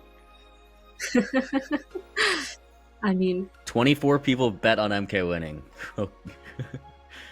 Your channel points are in the bin. They are in the bin. Also, that must be like people from the GeoGuessr community voting. And this got me thinking, how many of you are here from the GeoGuessr community and how many are from the Minecraft community? Yeah, type 1 if you're from the GeoGuessr community, 2 if you're from the Minecraft speedrun community. I'm curious. Okay. We've got a nice Pound mix. Cake. What are we saying here? I know we're in a more like official stream right now, but normally I would, if I ever do a type 1 or 2 thing in my stream, type 1 and 2 are the options, type 3 if you're hungry, and 4 if you're horny. That's always the that's always what I say. Might as well do it now. And then 5 is if you're eepy. I mean, that is a lot of horny people, but how do you get horny watching this gameplay? Yeah, that's a great question. That's gotta be some kind of fetish or something. Keep it to yourselves, guys. Yeah, come on now. I mean, yeah, you have Finn and MK on your screen. It's beautiful. Finn is going for the breaking the spawner here. Oh, yeah, that makes sense. Yeah, and he's actually doing the pearling out back. Like you throw the pearl I think he got a you, successful pearl hang. Yeah, unloaded the pearl, and okay, why are we blocking ourselves off? We have armor. We are chilling. Nothing's gonna happen. Wait, is he gonna play bottom treasure for more trades? Is that what he's doing? Why would he be blocking it off here? I don't know. I really wish I could hear what Bloom is saying to him right now. Yeah. But it's just the spawner, I think. No. I feel like with this, he What must be is playing bottom happening? treasure. He must be playing bottom treasure. I guess. He must be playing bottom treasure for more gold, and then he's gonna go back up and trade it. It just has to be what's happening here. But it's taking some sweet time for Finn to deal with these magma cubes. And he's just wasting this fire res. Yeah, fire res down the drain, in the bin. All right, MK, let's at least get a house or something going. Like, what's going on here, huh? I feel like MK is constantly moving and about because his username stands for Mario Kart. So it's like his. Wait. You didn't know that? No. Did you just hear? I just heard MK What? for a second go, oh, fuck me. Where's the armor? Oh, is that? Oh, Yay. wait, we're getting a listen in here. Okay. I don't feel like doing all that. I don't feel like Let's just keep them on. We're just gonna keep MK comms on here. I'm not even on That is TikTok. I'm incredible. on Twitter. No one would understand. My humor's too advanced. He's on Twitter. He is on Twitter. We. Oh my god.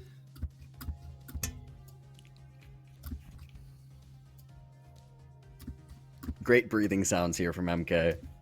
And then Finn just tryharding getting the gold blocks. No one understands MK. You guys wouldn't understand MK. He's just too hard to understand. He's just so different. Oh, there he is. And he fucking sucks. There he is. Tanked. Who? Get my ass. Who is he talking about? He's talking about Finn. He's talking about Finn because Finn got an advancement in the chat, Yeah. and MK goes, "Oh, there he is.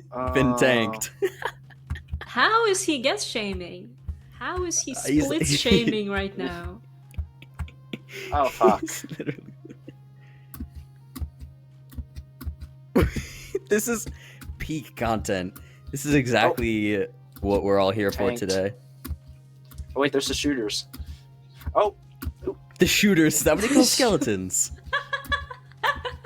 The shooters. half hour spin bar. Oh.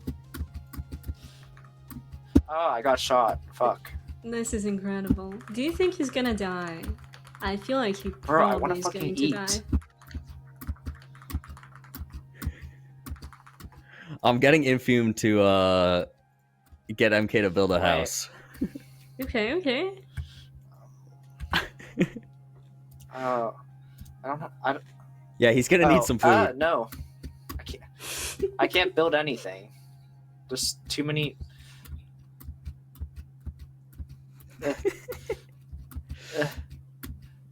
Honestly, Yeah, bad. the fact that this is real is insane. Yeah. Bad comes from Infume. He should have told him to go back to the village sleep there and then I have these True. things. do the though. building. Okay, looks like Finn's finally going to make his way to fort here at about 13 and a half. Okay, I don't but think there's a shooter for right Finn's there. pace, his average is 23 minutes. This is definitely a much slower pace than normal here. He had to get those backup blocks, lower treasure. Yeah. So really all we're doing is make MK suffer more. Well, don't I have a crafting table already? Or did I leave it? I mean, that's just more Oopsie. content for us, so I cannot complain. I mean, yeah. It is kind of right, Finn unfortunate finally at the pacing fort. for Finn, though, yeah. Finn still looks so locked.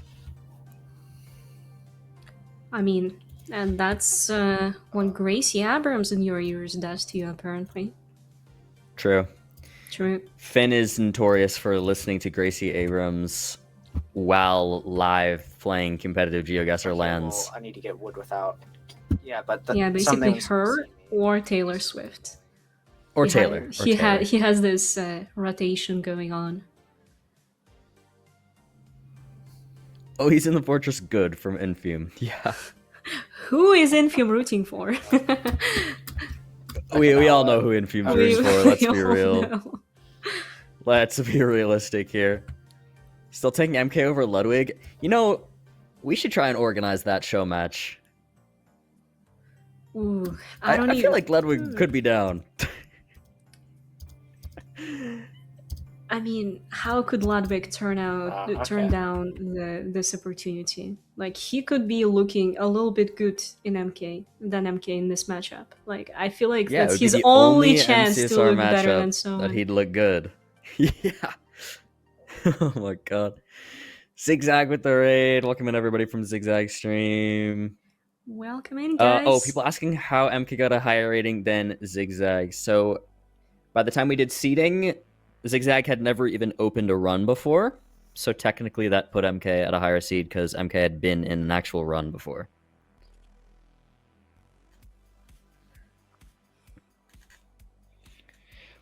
If anybody is joining in right now from Zigzag Stream, happy to have you. ! Coordinate Cup for information. ! Bracket if you want to see the bracket and where we're at. Go for it. Hell yeah. Alright. Finbar's throwing eyes. Well, MK is simply throwing, but let's not focus on that too much. That was a W. That was a W call from Amanda Notes. Just the slip of a tongue, man. Just the slip of a tongue. No. You were cooking. You were actually cooking. What is this tech from Finbar? Oh my god. That Just is like how we're moving gonna a little farther away. Yeah, Okay. but usually you just like get down, you know? You don't build this line. He's got a Curryway Tower going on in the overworld. Curryway Tower. Curryway mentioned. Curryway When is mentioned. Okay, that Curryway should be a good playing? read. When is Curryway playing? In this, In general. guys, in general, I don't know. Curryway wanted to play in this, but he has his subathon, of course. Yeah. He promised himself he'd get 8,000 runs, so he had to commit to that. He promised himself he would get 100,000 runs. So Well, yes, but he really 8,000 by the no end of the time year. to lose here. Yeah, a little bit of a commitment. A little bit of a commitment. Just a little. Bloom, you should All right, do. Finn moving to second portal chords. Okay. Bloom, you should do. What should I do? 100 runs. No reset on Do I know stream. how to... Just 100. Just I'd be 100. down. I'm gonna do all portals starting tonight. Jesus Christ. Yeah, no, I'm good. No. I wonder how far chords are. We can't see Finn's Ninbot, so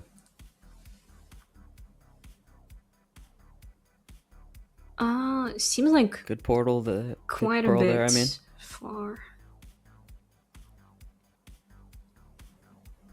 MK's zeroing. He's building. He's building upwards. Okay. What is he doing right now? I don't MK even is know. doing Overworld Divine. Bloom, are you aware what Divine is? I'm not aware what that is. So before people really started doing educated travel, before they started doing two portals, the first tech that kind of advanced blinding and kind of cut out some time in that split was Divine. It's basically when in your starter chunk, when you spawn in the Never, if you have a bone fossil, there are several types of fossils that you can encounter, and people actually devised a strat how to utilize them in finding the stronghold. Like there were like Oh. advised Fuck. coordinates. Oh my god, MK dies. Okay, die.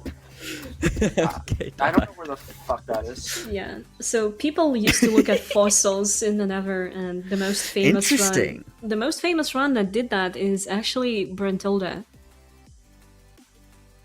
Okay. One of the most famous Dang. world record holders in MCSR history. Wow. That's sick. Yeah, just Oh, Finn's got the portal. okay. Oh, he's breaking spawner. Interesting. I'm surprised he's not just dropping in. I feel like Now he is. a lot of people are scared of silverfish, and I bet like maybe a week ago, some people would have even fallen into the lava in the portal room if Yeah, that happened. Definitely. He's taking his sweet time here crafting.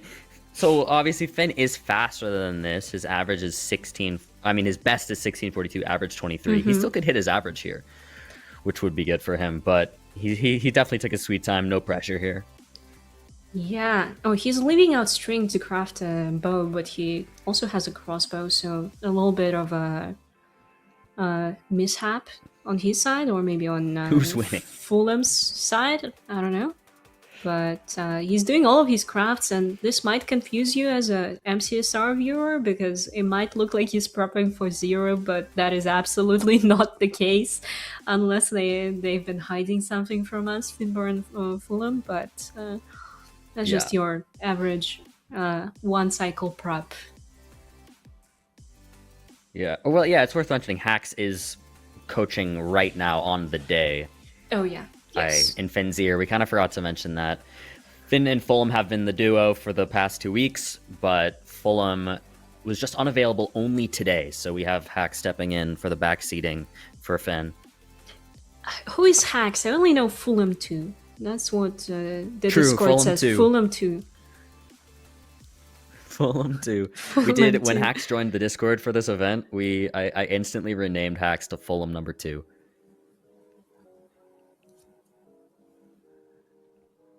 So why have we not entered yet? Is Finn just taking his like sweet time? I'm so confused. Mip map levels? Why are we changing that? Yeah, what are we doing here, huh? No blocks on hotbar. That is interesting. And we're gonna build up instead of purling, which I guess in this situation is safe, but I mean, he might not even beat his average time now, taking all of that time in the portal room. Yeah, I'm a little surprised, but I guess he's just playing it safe because he knows He knows. MK has not been an advancement in 20 minutes. He knows. Alright. Oh, so he's gonna do double anchor here. Yep. Yeah. Oh, he's not putting the glowstone into the anchors. Okay, he is... Oh! Ooh! Oh, but he got a misplace. Did we throw out the glowstone? Oh. I'm curious. Because it's gonna... So he might only be able to use one of them Yeah. at this Does point. he have more glowstone? I feel like he doesn't. I don't think he does. He only 3 glowstone dust. He can't craft another. Well, he'll have 1 anchor. Is it It's already something, going? But he has a million beds. Oh, is it? It is. It isn't. It No. isn't. It isn't. Fireball.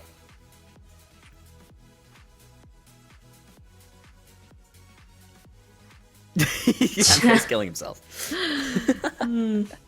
Chat's pointing out that it's good that this is a best of 1. Yeah. Yeah. The Yeah, he has tourney 10 would beds, he's gonna be run more so than that. late if it was a best of 3.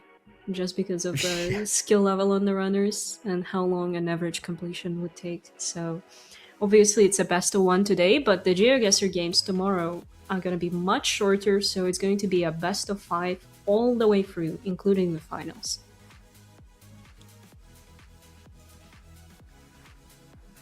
Still no perch here for Finn. This could be it, Ooh, though. it's There going. it is. Finally, he's purling in still. It's going to be Left left side. side.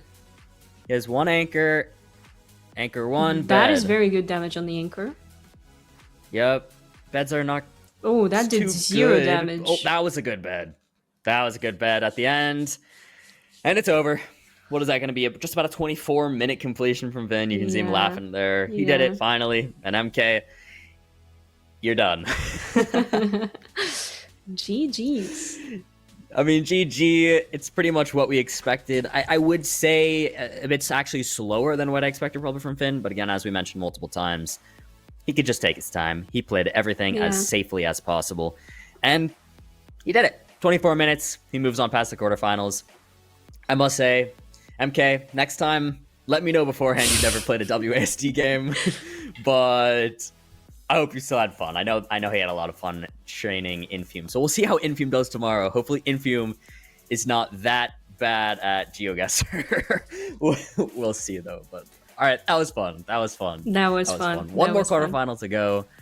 But before then, let's have the analyst desk break down what we just saw, I guess. We'll see what they have to say about that. Hello, everybody. Welcome back to the analyst desk, where we do some analyzing of the Minecraft speedrun, and I don't even know what to analyze. I mean, wow, Man, that yeah. was quite the watch. I think, yeah. I mean, I don't know what I expected, but it was not that, and that is for sure. But it is what it was. I mean, Finbar played well. We saw the consistency. We saw a completion at his average. I mean, like we saw exactly what we expected from him. But Yeah, MK, definitely. I did not expect to see swimming around in the ocean for 15 minutes. I will be honest, that I did not expect that. It was quite something, wasn't it? I mean, Yeah. I don't know. I suppose having watched some of the practice streams, this result was maybe predictable. But you know, it's good that he's taking it in stride at least, and you know, Finbar made the most of it, and you know, he played his game, so it is what it is. Maybe a bit of an uneven match compared to the previous few matches that we've had, but yeah, no, it was an interesting watch. We can say that. Yeah, for sure. I think I tuned into Infume stream to hear his comms at some point, because I don't think as on the productions end we can't see Infume's comms, just MK's. I just wanted to see what Infume was saying. And at one point in time, he was talking to his chat and saying that he was really hoping that the ocean was open so that they could try boat out and see if they could do stronghold first, which I mean would have been hilarious to see, but unfortunately it was kind of closed off with that would be a land. first for sure. Yeah, definitely. But I just thought that was funny. But yeah, I mean, there's not much to talk about for this run. I mean, Finbar played well, deserved the win, and yeah, if we're able to hit the bracket here, Yeah, let's Just take a kinda- look at the bracket, because you know this was an adventure, but we should bring it back to the context of the wider tournament. So Finbar advancing there, and next matchup is going to be Ziggy versus Radu. So that will be an interesting one to see how Finbar will fare against. You know, I hesitate to say an actual opponent, but you know, something like that. Anyway, I think he definitely showed potential. Like the caster said, he was a little bit slower than his average on that run. Probably mostly owing to the unorthodox bastion. He had to go down and play bottom treasure, and it was maybe something that he wasn't used to. I don't know if you had any specific thoughts on his macro there, but yeah, he looked a little bit uncomfortable. Yeah, I think it's just kind of unfortunate. I mean, treasure does leave you with a random amount of gold blocks. So it does kind of lead to some scenarios where you are having to go down to bottom treasure to get backup gold blocks. But fortunately for Finn, I mean, there wasn't a lot of time loss there. But Yeah, so Definitely. I think before the next match, before Ziggy and Radu, we are going to go to a break. So we Yeah. will just do a quick break, and then when we come back, it'll be the analyst test again, and we'll run it through for before the next match. So get some water, get a snack, and then we'll be back soon.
Welcome back, everybody, to the analyst desk. I mean, what a W break. I had an amazing time. What about you, Moo?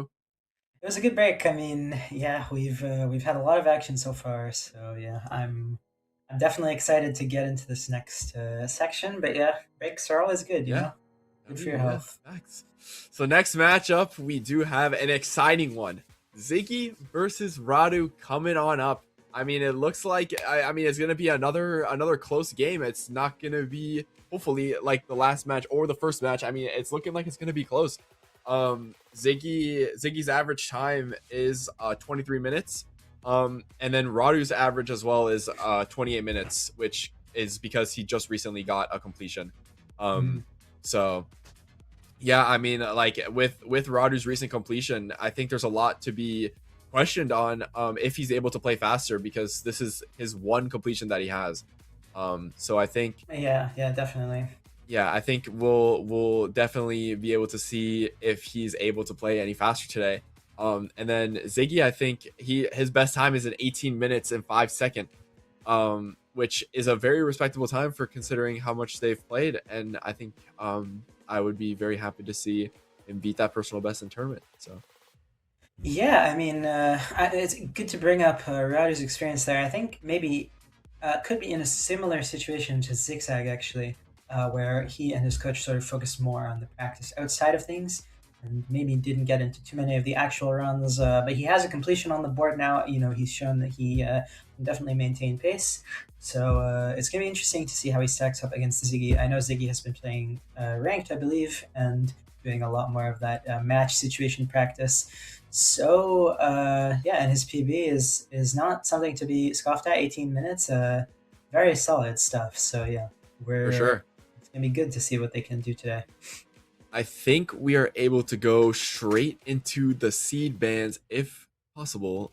Yeah, let's take a look if we can.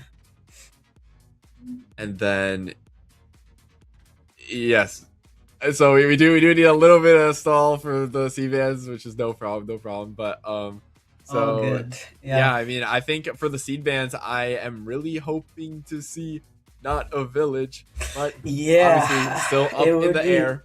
It would be interesting. Another village, you know, probably the expected outcome, but you never know. You never know with these players. Maybe one of them will choose to switch it up. I mean, I know Ziggy in particular has gotten some experience in on all of the seed types, so yeah, we could see something different. I think that would be entertaining, definitely. But so yeah, I think we are now clear to go into the seed bands. So let's take it away and take a look at what these players have selected. Yeah. Let's have a look.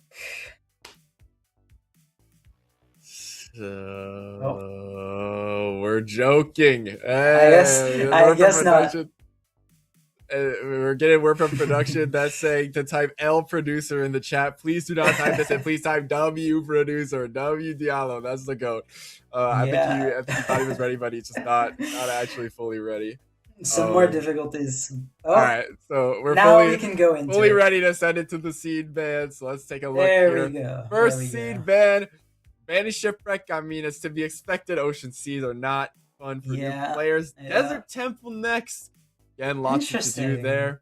Okay. For the third seed band coming in, VT band again to be expected. The question is, which seed type does Ziggy take here? Oh my god! Wow. Oh my god! I'm freaking out! I'm freaking out! We're gonna be playing a really photo scene! Oh my god! I'm freaking out right now! World first! My entire life. Let's go! Oh my god! Let's go! Shout out to Team Ziggy, Silver and Ziggy, banning Village. This is the best day of my entire life. I'm so happy. Incredible. I mean, yeah, that's great. Finally, a new seed type to check out. This is gonna be a lot of fun. So yes, there are some different things to look for when we're in a ruined portal seed. So with Village, I mean, there's abundance of food with hay bales. Iron is easy to get from the Iron Golem or the Blacksmith. And then like you're looking for your lava pool enter.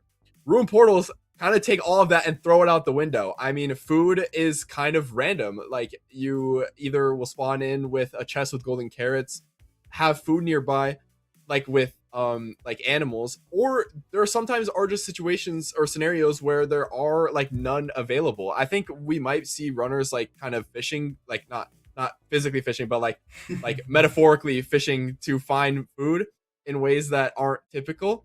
But definitely, yeah, because that helps with the consistency. But yeah, I mean, it's like that kind of stuff isn't it, like the ruined portal seeds aren't easy because while food isn't guaranteed, iron also isn't guaranteed either. We might have a seed where the runners don't have an iron pickaxe when they enter the nether, and they'll have to use the bastion to get iron in order to mine the gold blocks. So I'm definitely looking forward to a spiced up C type. I hope you guys are excited as well. Yeah, it's gonna be really fun. I mean, it's definitely, maybe we could call this a C type that throws out a lot of the fundamentals, as you said. And so for these players who have limited time, I did mention this before, but there are a lot of possible variations under the Ruin Portal umbrella. There are rounds where you have to complete the portal based on the lava under it. There are rounds where the portal will already be completed for you. There are times where you're not going to have enough iron, and so you're going to have to go into the bastion and get iron to make your pickaxe before you can actually do the route by mining the gold. And so there's a lot of different variation. It's going to require really good communication between the coaches and players in this instance. And so, yeah, I'm very excited to see how these players handle it, particularly Silver and Ziggy, since they were the ones who decided to bring us here. Yeah, it's going to be great. Do you have any final thoughts on this matchup? I think I'm very excited to see how both of these teams are going to be playing this. Ziggy with Silver coach, Iradu with the Fruit Berries coach. I'm very excited to see how we're gonna see how they play the Ruin Portal seed. I think there's a lot of variance possible and a lot of different possibilities for each player, a lot of routes for them to take.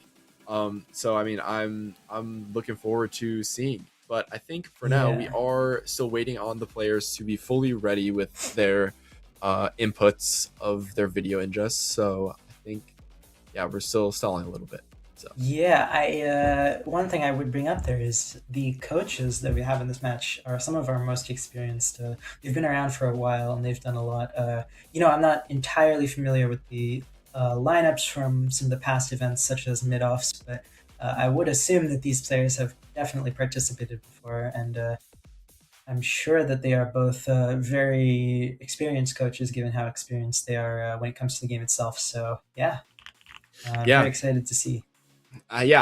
Speaking of excited, some would say I am getting excited for this match. If you are getting excited, please type a gets really excited and wags my tail really fast in the chat room if you are excited for the Ziggy x Radusi matchup. This is going to be cinema. I'm quite excited for this match. I hope you are too. And yes, definitely. We are still doing some more stalling, so still some more delay, but that's okay, and we're having a good time. Any predictions maybe? Do you think that the players are going to be able to handle the Ruin Portal variation here? It's a lot faster, less time to think. It's something to consider. I would really like to see some fast enters. Ruin Portals can be snappy. There are some seeds where you can you spawn in with nothing in the chest. There's a golden pickaxe or a golden axe. You take the axe and you just instantly mine the chest. If I'm seeing any of them do that, I'm getting really happy. And For sure. Ideally for them, we're getting enough iron for a pickaxe and then some golden carrots. And if we get those things, there's nothing else they need besides to get wood.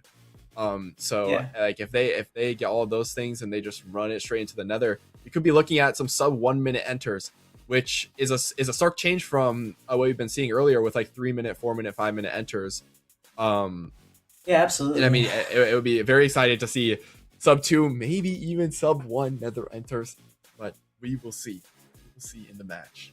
Like I said, the potential for those really fast, snappy enters, there's a number of drawbacks to that for the players to deal with, and one of which is that it's definitely going to thrust you into situations where you don't have as much time to think as you normally would, especially when you maybe have to go through another line of communication there with your coach trying to figure out what to do. It can be a little bit more hectic than some of the other seeds, I would say, and so I'm very interested to see what they can do. I don't know if you've actually watched any of their the preparation from either of these players. Do you have anything to add about maybe how experienced they're going to be going into this? I have, yes. I have watched both Radu and Ziggy play. I honestly think they've both both played a decent amount. I think they're up there for some of the players that have learned the most, and I think that considering their experience, this should be a very close match. Definitely, yeah. It's gonna be close either way. Yeah, for sure. Absolutely. And yeah. Not sure if we're still waiting for that cue. Just I got want to some confirm that was confirmation on that was the yeah. correct cue. So All right. it looks like we are ready to go to the Ziggy versus Radu C match. I hope you guys enjoy, and let's send it straight to the casters. All right, people, we're here. We've done it. Some mix-ups have been happening with our players know how to use technology to screen share, even though it's just clicking a link. But in the end, we've done it. We have Ziggy. We have Radu C. We're back. I'm Bloom, your host, joined by Antidotes here, casting today. We've been having a great time, and I'm excited. I think this is actually going to be a pretty close match. I think I'd probably have to take Ziggy, but what do you think, Antidotes?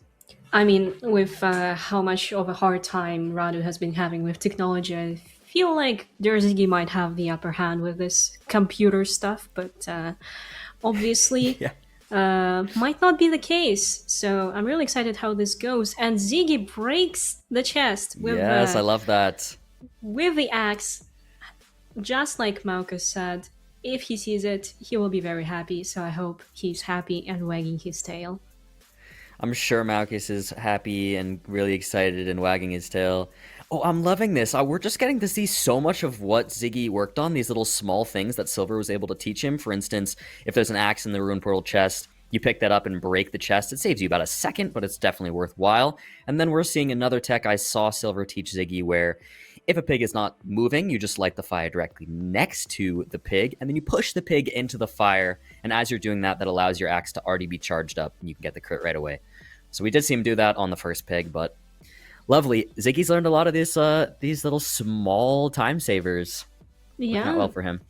I mean, I wonder if that is the reason why he picked to ban the village, to leave the ruined portal, and maybe the village seeds would not allow all of these small time saves. Who knows? Yeah, great point. I mean, one of the big worries that you always run into on a ruined portal is whether or not you have food. But right off the bat, a lot of pigs and flint and steel. So he's got nine pork chop already. We should see Radu getting that food as well. But I think Ziggy is just going to be a little bit faster here on most of the seed. Yep. Yeah, I do think I will agree with this. Also, Radu crafted a second axe, which could be good because the gold axe runs out kind of fast, but you might want to wait until the bastion because you might get some iron from the chests and get an axe there and craft it while you wait for your trades, but I guess that is also possible to do it in the overworld. Yeah. Oh, we can hear the fruit berries training here. Ooh. Let's give a quick listen in. A little fruity bee action here. Just do this for a while. I'll kind of vibe it out. I'll kind of tell you when I think you should stop. You're vibing it out. You're getting pretty... It's like, the fact that you're getting unlucky with the drops means that they will also get unlucky with the drops. Yeah. So we'll keep that in mind. And this is fun. This is our first in. real time listening in. Oh yeah, he's in. Yeah, he's in. He's in. That's a pretty fast enter. I mean, under 3 minutes is what you want. It's good for a sub 20 pace. So let's see. Ziggy's personal best is an 18-minute with an average of 23. That's very good. And Radu just with that one singular completion, the 28:33. He just got that last night as well. Yeah, so it seems like Silver and Ziggy have been able... Oh, okay, that was a precarious situation, but he survives. Woo! But as I was saying, Silver and Ziggy seemed like they got a little bit more training in. And that is also an interesting point because some of the teams might have allocated a little bit more time to practicing GeoGuessr than to practicing Minecraft. And there is a reason for that, and that is because there are separate prize pools for the Minecraft day and for the GeoGuessr day. But, Bloom, what else do we have? We also have a team prize pool, so whichever team does the best will also get 500 to split. So there's incentive for both teams to be training in both games here. Obviously, with like MK and Fume, we didn't necessarily see that, but whichever team does the average best together, their team will get an additional $500. Again, prize pool is sponsored by GeoGuessr themselves. Big shout out to GeoGuessr for helping me and Antidotes make this happen. We've been organizing this for a while now, and we're here. I'm happy to see the day. I'm seeing Ziggy hit that top down housing. I've seen him do this so many times on stream. He's probably happy it's a housing. Yeah, that's a good bastion. A lot of runners prefer to have housing. It's fast. You always have most of the gold blocks, so there's little to no variety. Obviously, you can have only one triple, or you can have both triples, so that's gonna play a role in how many obsidian you're gonna get from the top chests. But since it's a ranked seed, you're always gonna be good on obsidian and stuff like that. So interesting to see how careful Radu is being here right now. Why do you think he's being this cautious? I'm not sure. So I wondered at first, maybe, oh, he must not have gold armor, but he does, so Yeah. I don't know. Maybe just making sure it doesn't die. One thing we were mentioning, like the amount of time players got to really put in. Radu is currently in a master's program in college, so it was a bit harder for him to commit as much time as some of the other players here today, but he's still got a good amount done, and he's been having fun. Yeah, that is honestly one of the greatest things that you can hear as a tournament organizer. The fact that your players are having fun, and thus your viewers are also having fun. Yep. Radu getting the route done. Is he going to be able to block it off? He is. Okay. So Radu just a little bit behind. Yeah.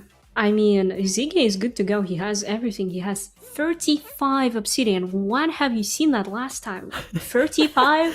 He's chilling. Is that the fort right there? No. Yeah. That's just the Yes. void. I can't. Oh, it is. It is. It fully is. It is. But he's going terrain first, which is smart. You know, you Yeah. definitely lose a couple seconds if you pearl into lava, even if you have fire res. It's so slow to swim back up. So he's going to take terrain whenever possible. Again, these little things that just cut down a couple seconds. What is this probably going to make pearl? the difference here on this run. Woo! It should land. Oh, he's good. He's good. All right, so fort here for Ziggy at 6:30. Really nice pace. That is the fastest one we've seen whole day, I believe. I think so. What was Blinky's? I don't even remember. But 8 this is a minutes, really, maybe? So yeah, something like that. So this is a really fast pace. If the rates are good here for Blaze Rods, this could be maybe even Ziggy's PB, which would be so fun to see a player get a PB Oh, yeah. during the tournament. Oh, hell yeah. All right, so far 2 for 2, which is a good tendency. Okay, he's mining it out, but he placed a crafting table, so I really wonder if he's gonna craft a new axe or something else for whatever reason. But it is probably going to be the axe. Yeah, I would assume so, because he's broken out the entire bottom here.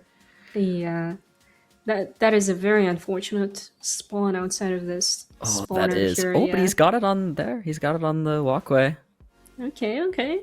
Let's see, does he get another rod? He does! It's 3 for 3 on rods. I mean, his golden axe might even last the whole spawn cycle. He Yeah, might it get could be a all of mending his axe, blazes too. from this. Or unbreaking. Okay, he's getting who his knows? crafting done. Or Okay, breaking, yeah. Good use of his free time here. Rado is still waiting on trades. I feel like his picks should be done by now. He's just not going through the trades that efficiently. Have we seen Radu pie chart yet, or did he see the forts? I don't know. Wow. Ziggy already at 5 rods. Let's see, does he get a 6th one here? I don't think he does. He got a wither skeleton, though. Okay. Don't get hit. We're good. It's been killed. All right. Using the time to build the portal, and his new blaze cycle has arrived. So let's see if he gets the 6th rod here. Let's see. He gets a kill. I didn't see if one dropped or not. We're having some serious lag here on his screen share, but it's okay. He might build his portal right now during this next wait period. I think he will. Oh, it is built, and he's going to blind with the 5 and then come back in for the last rod, or possibly 2, depending on how many eyes he needs to throw. Radu now finally is going to try and make his way to the fort. He's trying to just look for it, I think, right now. Perhaps, yeah. Or maybe he saw it. He could have seen it going into the bastion. Good points. So Ziggy's put his sense down to yawn. I guess he doesn't do Boda. I actually missed the beginning of what he did. He's at only 24% accuracy. I like that we can see that on the screen there. So he's going to need to throw another eye. At least one more. Now, it must be said, on the first day of training for Radu and Fruit, for those of you who know a lot about MCSR, Fruit put Radu on God Sense day 1 for eye measuring.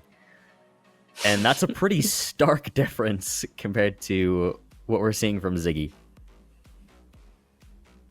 Oh, yeah, yeah. I always find it curious what the coaches opt to teach their trainees first. Yeah. Like the order at which they approach all of the things that they need to teach them. But it's even more interesting in GeoGuessr, so we're going to talk about that more tomorrow. But there have been so much to talk about. There have been some very confusing picks made mostly by Finbar, but Yeah. we're gonna talk about that tomorrow. And in the meantime, Radu's actually entering the fortress, so he is 4 minutes behind as Derzigi entered it at 6.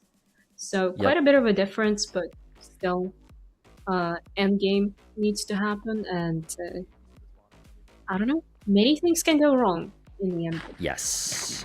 Still very possible. Looks like we're getting some audio here again from our seat. Honestly, we maybe don't even want to praise that. Like, we're super Yeah.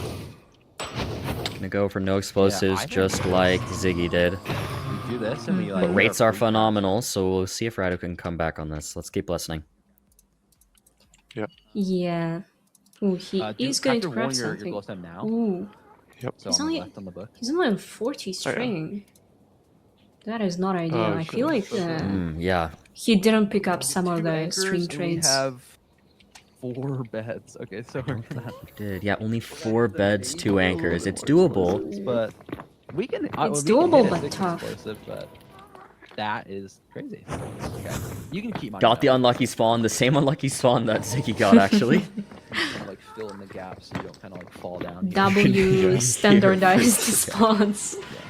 Yeah. Yeah. That's hilarious. You can hear a gas, too. Yeah, fighting I some would demons say- right now. IMO is. Actually, it's pretty chill. Like, he's not I'd say getting stop hunted by the mining, gas, go and back and, the like, blazes do are your not table. spawning in yet. Make another portal now. It's pretty chill. My, Okay. my idea is like if there's sheep in the overworld. Yeah, we they're can gonna just do shoot nether them. portal Yeah. now. Ooh, they're gonna And look for then sheep. We can like maybe. come back to Okay. the blaze bed. I mean, makes perfect sense. Oh, why is he building it like that? Oh. I've never seen anyone build it like Oh, that. fire ant is, like That- close to running out, like it's ticking. That's like how you build it in creative or something. That's the only He does description I do- can give We it. can even measure. Our He eyes does while do we a lot it. of creative stuff. Actually, if you're noticing, his username is the Geo King, and Radusi is the most recent GeoGuessr World Champion. And you'd think, oh, maybe Radusi, just made a Minecraft account, and so he made his username the Geo King. Nope, he made this Minecraft account when he was 13, and he made his name the Geo King, which is unbelievable pre-fire from Radu. Like, that is just insane. He is actually the Geo King in his adult life, I mean, and he just knew. he knew. How did he know? Wait, He gets another Ziggy's- bed here, which is awesome. Ziggy's pickaxe actually broke. Oh, That is yeah, quite I guess a- chords are just so bad. Yeah. Let's see, what's he gonna do here? Is he gonna pop another fire res? I Yep, think looks like he's so, gonna yep. pop another fire res and then pearl down into the lava, or just drop down. Let's see what he does. Depends on how far the coordinate is, but yeah, he He's gonna build up. He just pearls. We can actually see his ninbot, so he needs to go to Mhm. 11. Wait, Nether 138, 266. So he's so pretty much about there. 10 blocks, yeah. Yeah, Not he's very pretty much far there. at all. This will be about a 15-minute stronghold preemptive, I would assume. See how fast he can get into the Nether here. He's already placing obsidian. Oh, the jump place because he's on the soul Ooh, sand. Kind of yeah. aura. Kind of aura. I mean, that's what you expect from Silver's trainee. Like, Yep. that is a very Silver thing to do, in my opinion. He's on the right block with 99.9% accuracy. Surely he hits. Oh, I think he missed starter. Wait. Did he? I didn't see. Oh, he Oh, did. he did. He did miss Oh! starter. But he's at the portal room. He missed starter and he's just at the portal room. Okay, man. Okay, man. All right. That has to be calculated. Absolutely knew. calculated, of course. WNAV. WNAV in the WNAV. chat. What is that? Is that the fastest pace we've seen today? I feel like it definitely is. Yeah. Wow, that. I mean, that- what did Blinky have? First game, a 17? something like that. So depending on how long this perch is, we could have the fastest time of the day. I think we're guaranteed a Ziggy PB, which is insanely exciting. Oh yes. Oh hell. Look how yes. locked Ziggy looks. I mean, he's so locked in. So Blinky had a 17:07. It's doable still for Ziggy to get the fastest time of the tourney so far. Yeah, but he has to craft everything, be prepared for a fast perch. If the Yeah, let's dragon so see. wishes to blast him like that to allow the tournament best to happen right now. Yeah, let's see what she's thinking. Like, are you gonna perch quickly or no? I'm always doomed for the longest perch of all time. I get max perch every run I do. I don't know how. Wow. The absolutely. Wait, Yeah. it's no. I'm yapping. Ooh. Wait. Wait. Wait. No, not No. perching, not perching. No, it's Rage gonna. bait. It's turning. Rage She's bait. turning. She's turning. No. No. Gonna get fireballed again, probably. If anything. Yep. Radu just getting his rods. I mean, Oh, he's how many getting beds crazy did Ziggy have? meleeed. Oh, Oh, no, he's gonna no. die. No, Radu dies. Oof. Another fireball for Ziggy. I mean, this should just be Ziggy's game. Crazy unfortunate. He got a lot of spawns in the spawner, Radu. Yeah, they just got meleeed overwhelmed in the spawner. Yeah, yes. Happens. Uh, Ziggy's actually getting max perch here. Like, unlucky. So tournament best is not happening anymore, but it is still possible for Ziggy to get a personal best here. yeah, I think he does. I think he gets I think it. it's gonna go now. Oh, this is it. I think this is it. Oh, is it? No, it's not. How? Literally Where's the? how? I think he's Like, standing too close, actually. I mean, he's kind of forced to because it's He is always forced to. fireballing, and if you stand too far, you might pearl in too late or too slowly. Especially if the dragon is circling kind of low, the perch is gonna happen fast, so you don't want to miss it. Yeah. Oh my god, just another fireball. I want to point out that chatters are absolutely cooking you. ProjectBloom as death in regards to the Oh yeah, that's one of my regulars. Radusi incident. Wow. That's one of my regulars. Yeah, anyone new to the stream today? Oh, we got perch. Oh, Should know that you are. Oh, he Oh, overshot no. it. Oh, wait, he overshot it. It's too late. It's too late. Oh. Oh, he's too late to go in. Okay, but he didn't waste any beds. He's just gonna have to wait for another perch. He's not PBing today. Yeah. Oh my god. Was that the last of his food? I feel like I was.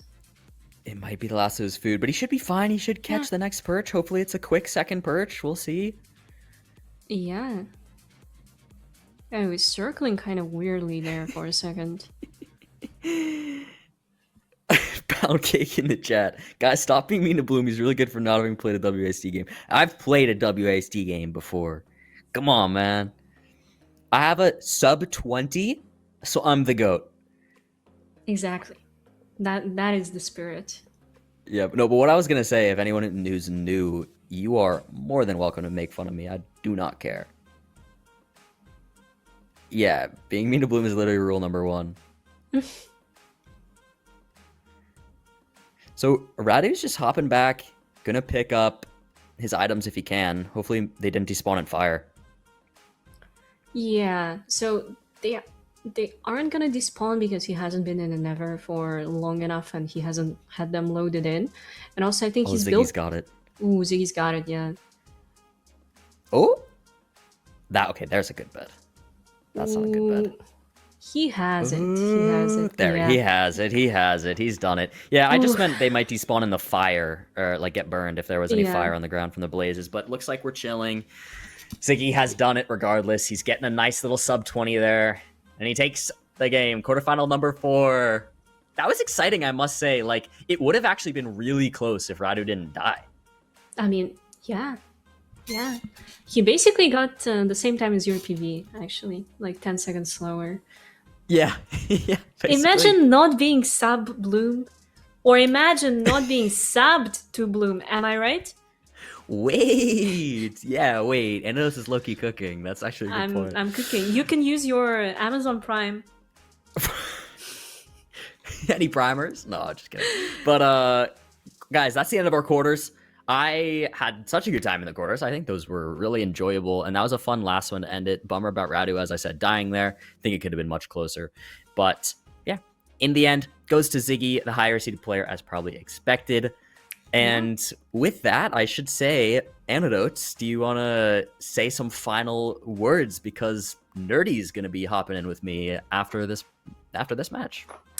Yeah, guys, that is going to be it for me today, but I will see you all tomorrow. And I am stepping out of the voice call to let veteran player Nerdy back into the booth. He used to cast a lot of MCSR ranked playoffs, and he's just a legend.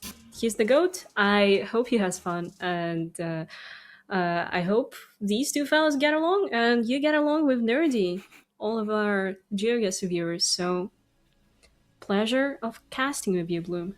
Of course. I'm so excited for tomorrow. Me and Antidotes will be doing the entirety of tomorrow together, but wanted to get the absolute GOAT Nerdy involved at least a little bit. Yes. So me and Nerdy will be doing the last couple of games. Thank you so much, Antidotes. We love you, and we'll see you tomorrow. Bye-bye. Guys, we're going to go say hi to the desk one more time, and then when we come back, it'll be casting time once again. Welcome back to the analyst desk, your favorite part of the stream. It's okay, you don't need to say it. Yeah, I mean, what a match. Ziggy versus Radu. I mean, it was very close until Radu unfortunately had a death, first death of the tournament. Yeah. And it was looking close. I think even after Ziggy failed the first perch, I think Radu definitely had a chance of winning that if he didn't end up dying, but fortunately that was the case. And Ziggy was on PB pace at the end there. Yeah, I mean, it was really impressive. It was really impressive pace from Ziggy overall. I think we can go to these splits and kind of look at that in more depth now. Yes. Yeah, I mean, it was very strong from him. I mean, yeah, lots of really good benchmarks here. Obviously, the close proximity of the Bastion helped, but yeah, I mean, take us through this from Ziggy, really, Malchus. This is quite strong in my opinion. Oh, for sure. I mean, like I was saying earlier, we were going to be looking at a really fast nether enter. I mean, this is like almost a minute and a half faster than like the average enters of the tournament so far. 2 minutes and 30 seconds is just great. And I mean, we're in the Bastion at 3 minutes, and like I'll be honest, like a 3-minute Bastion route is quite impressive. Like we're literally entering the fort at 6 minutes. Like this is sub 15 pace. Like this is this is like sub 13 pace. Because like it's really I good, mean, it's just this is great. Like I mean, like we're just like straight up cranking. I mean the blind. I did miss if he ended up blinding on the amount of rods or not. Like how many rods he had, but assuming that was a 6-rod blind, that like this is just a great time. But the train to Nav was a little cooked. So Yeah, that was rough. We actually saw Ziggy mining, had to dig so much through that wall that his pickaxe broke. yeah, Which is usually a sign that the terrain is really, really subpar. So yeah, I mean, for sure. that kind of hurt the But pace a little bit, definitely. But yeah, I mean, if you take if you like section off these splits from the beginning to the finding stronghold split, and like compare that to a run where there's terrain available and you're not having to dig through two pickaxes worth of blocks. I mean, we could easily be looking at sub Blinky here. Like this is yeah, like I think Ziggy is definitely a very strong competitor looking at this match. I think the one cycle choke was a fluke, and I think he's a very, very strong competitor. Definitely something to keep our eyes on for sure. I mean, like pulling out the sub 20 is in the tournament is really impressive. Definitely, we do like have to remember the seed type, of course, but I think that that's a really good sign, and I think he will be able to give Finbar a really, really good run in that semifinal. But yeah, I'm very excited to see how that goes. Definitely. For sure. So if we take a look at the match that is up next, Yeah, is let's take a look at the bracket. Yeah. We are doing Blinky versus Bag, which is a great match. I am so excited for these next matches because we have really narrowed it down to some players that have been going above and beyond of practice. So I think, yeah, I mean, we watched Blinky absolutely fly through the first seed, and we watched Bag have a very great consistent run. So I think like we have a great match ahead of us for sure. No, this match is crazy. This could easily be the final, in my opinion. I mean, both of these players were really consistent in their first runs, and yeah, I mean, obviously Blinky is gonna stay as the favorite, I would imagine. But man, he's so consistent. But we'll see what Bag can do. Yeah. I mean, it would be very unwise to count out Bag at this stage, especially as we saw in the last seed. You know, any runner can take a death randomly at any point, right? Like it can just happen. These things happen. So definitely cannot count anyone out. That's for sure. For sure. And I mean, coming up soon, I know they're not ready right now, but I mean, we can talk about the seeds. Like, I mean, I was ecstatic to watch something that wasn't a village. Like, that was awesome. Exactly. I was wondering if that's going to continue into the next round. I mean, it would be really cool to see some more variants. It is possible. I don't think that Bag is particularly interested in some of the ocean seeds, but, you know, there could be some variants. I could certainly see Ruin Portal. I know he likes temples as well, so we could for sure see one of those come out. I think it's definitely a plausible strategy to go for the desert temple pick against Blinky and just sort of try and mix it up, see if giving him a different line will maybe present an opportunity for Bag at some point, you know? Very possible, definitely. Especially such a complex line too. I mean, desert temples, you're blowing up the temple and you're getting a full inventory like 15 seconds into the run, compared to like a village seed where like all you have is a hotbar. So it's like it's just a lot more to worry about and think about going into the nether. But I think we are going to send it to a break as we transition to casting nerdy for the next. Oh, never mind. We're continuing for now. Oh, nice. Yes. Yeah. Oh wait, are we going? Yeah. Okay. Sure. Yeah. So it looks like we have seed bands ready to look at for the next. Yeah. Game. So I'll take it. Let's go straight into it. Let's keep it moving here. Yeah. All right. Let's see how this goes. Ruin Portal band. Ruin Portal band. Oh wait, we have Radu. Yeah, I think it's the text is a little incorrect, but it's fine. Yeah. All right.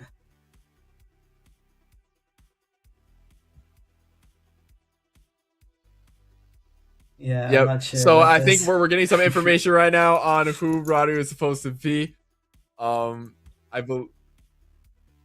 Okay, so it looks like Radu is supposed to be a Bag in this scenario, and then Ziggy is going to be Blinky. So looking like we're taking out Ruin Portal, Shipwreck, BT. I mean, pretty expected. No, yeah, makes sense. But we'll see if they do opt for that temple. Please. They do. Oh my god! Incredible. Yes, yeah, I mean, looks like we're playing a desert makes temple. Sense. Yeah. More variants just makes me smile so much. I mean, like we were saying earlier, like we love to see We love to see the variants here. Get those new lines involved, definitely. Yeah, I yes, think that's great. I'm very excited. Yeah. So awesome. for those unaware, Desert Temple Seeds are going to play a little different than Villages and Ruin Portals because you have this little thing called TNT. So all of these runners should be blowing up the bottom of the Desert Temple to just like instantly collect all of the chests and get a ton of blocks as well. So you might be seeing runners use TNT to blow up trees nearby to instantly collect the wood. And then we also it would be crazy for the Bastion. It would be crazy for the Bastion to see if it was Bridge and then TNT Chalice to blow up all the blocks. Would be cool. But I mean, obviously, it's a 1 in 4 to see what Bastion we're going to be heading into. We'll have to see. And then we'll have to see. On top of that, they have to see if they've been taught to do that. But I think we're ready to send it back to the casters, and then yeah, sweet. Yeah, let's do it. Hi, we're What's bringing up? you back, guys. I'm here with Nerdy. You want to introduce yourself to anyone in GeoGuessr who's here who may not know you? Yeah, so I'm Nerdy. I do a lot of commentary for the regular like ranked playoffs side of things. But wait, my mic quality is bad? You're saying my mic quality is bad? Am I hooked up to the wrong mic? Hit the settings button in Oh my god. Hold on. Do I need to reconnect? Is that better? Is that fix it? Am I good? Wait.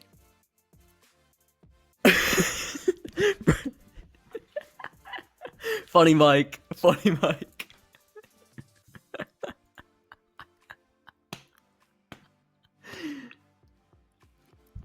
GG.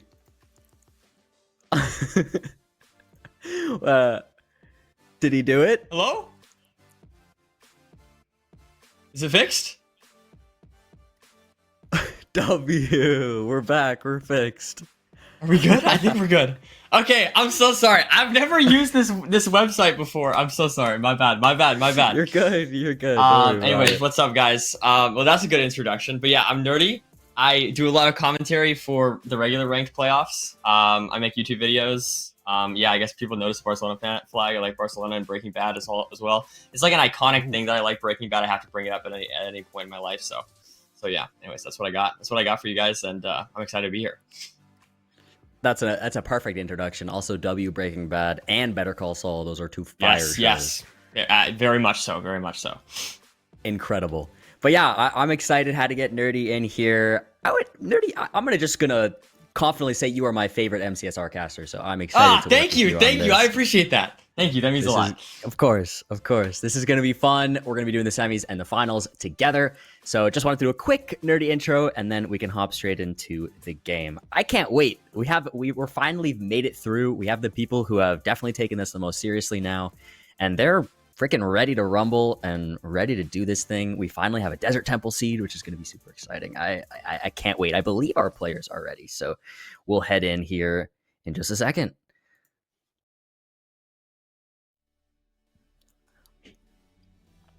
Beautiful. Hold on. Okay, eyes closed. You ready? 1 2 0 4 8 7 6 15 20 4 8 6 7. Did I get it? I think I got it. I tried to memorize the name before. That was my goal, to memorize that name before the game started. I think I got it. GeoGuessr. I think that might be his name. Wait, 1 2 8 4 8 7. I think you got his name. Let's go. I practiced that. I memorized that before stream. Got to do my preparation, of course. Yes. And now I'm feeling very ready. So yeah, these are two of the favorites, it seems like, from what I was watching. And I don't know. I'm super excited to see these two go. I feel like this could easily be our finals match, if they were on the other side of the bracket. So yeah, definitely an exciting match. Definitely. Yeah, it's a great point. I'm really excited to see this happening. What happened to Blinky? It's just that you can hit F3T and it just does that. It's just a misinput that you can easily do. It reloads all the textures, so it is a bit of a time loss, unfortunately. I've always wished you could unbind that little hotkey, but can't really do it to my knowledge. Dang. Yeah, that's going to slow him down a little bit, but Blinky is the higher seed here, so maybe he is able to make this up. So one of the fun things you see in a Desert Temple seed is that you can see these players have TNT, so they can use this to get their wood and a bunch of blocks really quickly and not have to spend some of that time you would see in other seeds as much with mining trees and just picking up blocks to parkour around. Yeah, absolutely. I mean, the things that I'm always looking for, you're looking for your flint, you're looking for your way to get your water, you're looking for your lava, and you also want to be thinking about food. Those are kind of the big things on desert temples. It's a little bit, you have to be a little more proactive, right? When it comes to desert temples, you have to be kind of seeking it out. Whereas like villages, a lot of times, you know, it'll just kind of have your food right next to you. But yeah, just so I'm expecting to see, we can see, looks like Bad at GeoGuessr are actually doing a good job going down, using this pressure plate, potentially to get the, or maybe not going to be doing the pressure plate TNT thing, I think. Yes, He is. Beautiful. Good stuff. Yes, that's Love the to see it. method. That's the This is- tech there. I'm liking this overall from Bag here. I feel like this could be promising. I'm curious to see exactly how much food these two runners are going to get. I mean, you're obviously given that 27 flesh, which is good. But especially if you're a newer runner, having more food, such as the mutton here that we see Bag getting, is very nice to be able to heal up quicker. And so I definitely expect to see, you know, getting more food is probably good. I think generally taking that time is usually worth it, I would say. Yeah, especially at this level. I mean, at my level as well, I always get a little more food than most other runners, just in case I'm taking too long. But it seems like they've got a decent amount of food here. Bag is just going to pretty much rely on the flesh. It looks like 24, but is what it is. I think Bag got. Oh, he got got some. No, It's he just- got some. Yeah. It's just not. It's not as a hot bar. Not on his hot bar. Yeah. Quick Regardless, he has it. portal, sub 3 enter, just barely 3 enter, kind of on the dot, actually. And hey, I mean, Oh, and he's- Bag. He, Wow, yeah, a look at fork this right there. Spawn. This is beautiful. This is a beautiful spawn. Oh my god, I would kill to have this seed. This is fantastic. That's actually an insane seed. First of all, it's a bridge, which is great. You can be pretty fast on a bridge seed, and it's great for newer players as well. Definitely one of the easier bastions. And then fort's right there. This is beautiful. Yeah, so that's definitely a very easy and clean, very linear seed. Reducing the chance of failure, reducing the chance of error. Regardless, though, we see, you know, we see our competitor, Blinky, entering a little bit later here. Still behind, but able to catch up for sure if just, you know, maybe using some time saves. I think going to go for this TNT, I was going to say that was something that I think Yes. Bag did a little bit wrong there, losing some time to having to mine each individual gold block. Regardless, looking good. Looking good. He's going to light it. He's going to eat a little bit of rotten flesh. Get all his gold all at once. Break that last one. Let's see. He's going to, craft the blocks. Save 1 block because you want to anger the piglins later in the run. So you save a block for that. And maybe getting some more food, or just going to run by this hoglin here? No, just going to run by this hoglin. Definitely probably doesn't need that food. There was lots of sheep in the overworld. So, I mean, hey, getting some food here isn't bad, though. Oh, taking a lot of damage. Definitely slowing down. Ooh. For Blinky. Yeah, he's Definitely having not the to best seed run. here for Blinky. Oh. Oh, this could be bad. Oh, he kills it. He kills it. We're good. He does get 2 pork chops. Not the best outcome that you could expect up to 4 there, which would have been better, but 2 pork chops is something to maybe be able to heal up some of that damage we saw Blinky take, but lots of time loss, and Bag is just ahead here. It's a very solid lead so far as we progress through this seed. Blinky doing crack smoker. Oh, they're all mad at him. Oh, he's got a breakthrough too, but he threw some distraction gold, so we should be good. Breaks his trading hole. He's got quite a decent bit of piglins there, still even floating in, but he's taking quite a lot of damage. Push that And last looks guy like, in the what are we hole. waiting on here? Looks like we're just waiting on obsidian potentially. I will say this is definitely a seed. I mean, you have. Oh no, there we go. Obsidian right there. There it is. I'm not sure what Bag is waiting on then. I guess maybe just trying to sort through the inventory and whatnot. But Bag is looking very good here. I mean, we already know where the fortress is. Very close to spawn, so this could end up being a pretty fast seed. I mean, I definitely think this could get. I mean, I don't want to get ahead of myself, but I definitely think this could be beat a 9:15 time.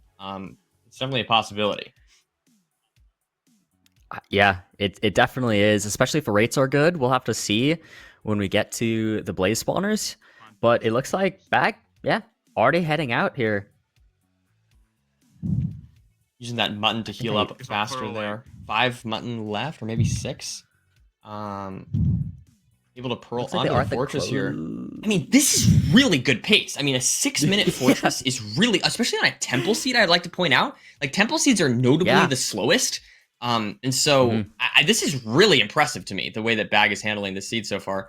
I don't even feel like Blinky is playing bad or anything. I mean, maybe taking a little bit of damage here, but was able to clutch, was able to survive through it. But still, I mean, looks like Blinky getting ready to potentially leave as well. These runners are playing great.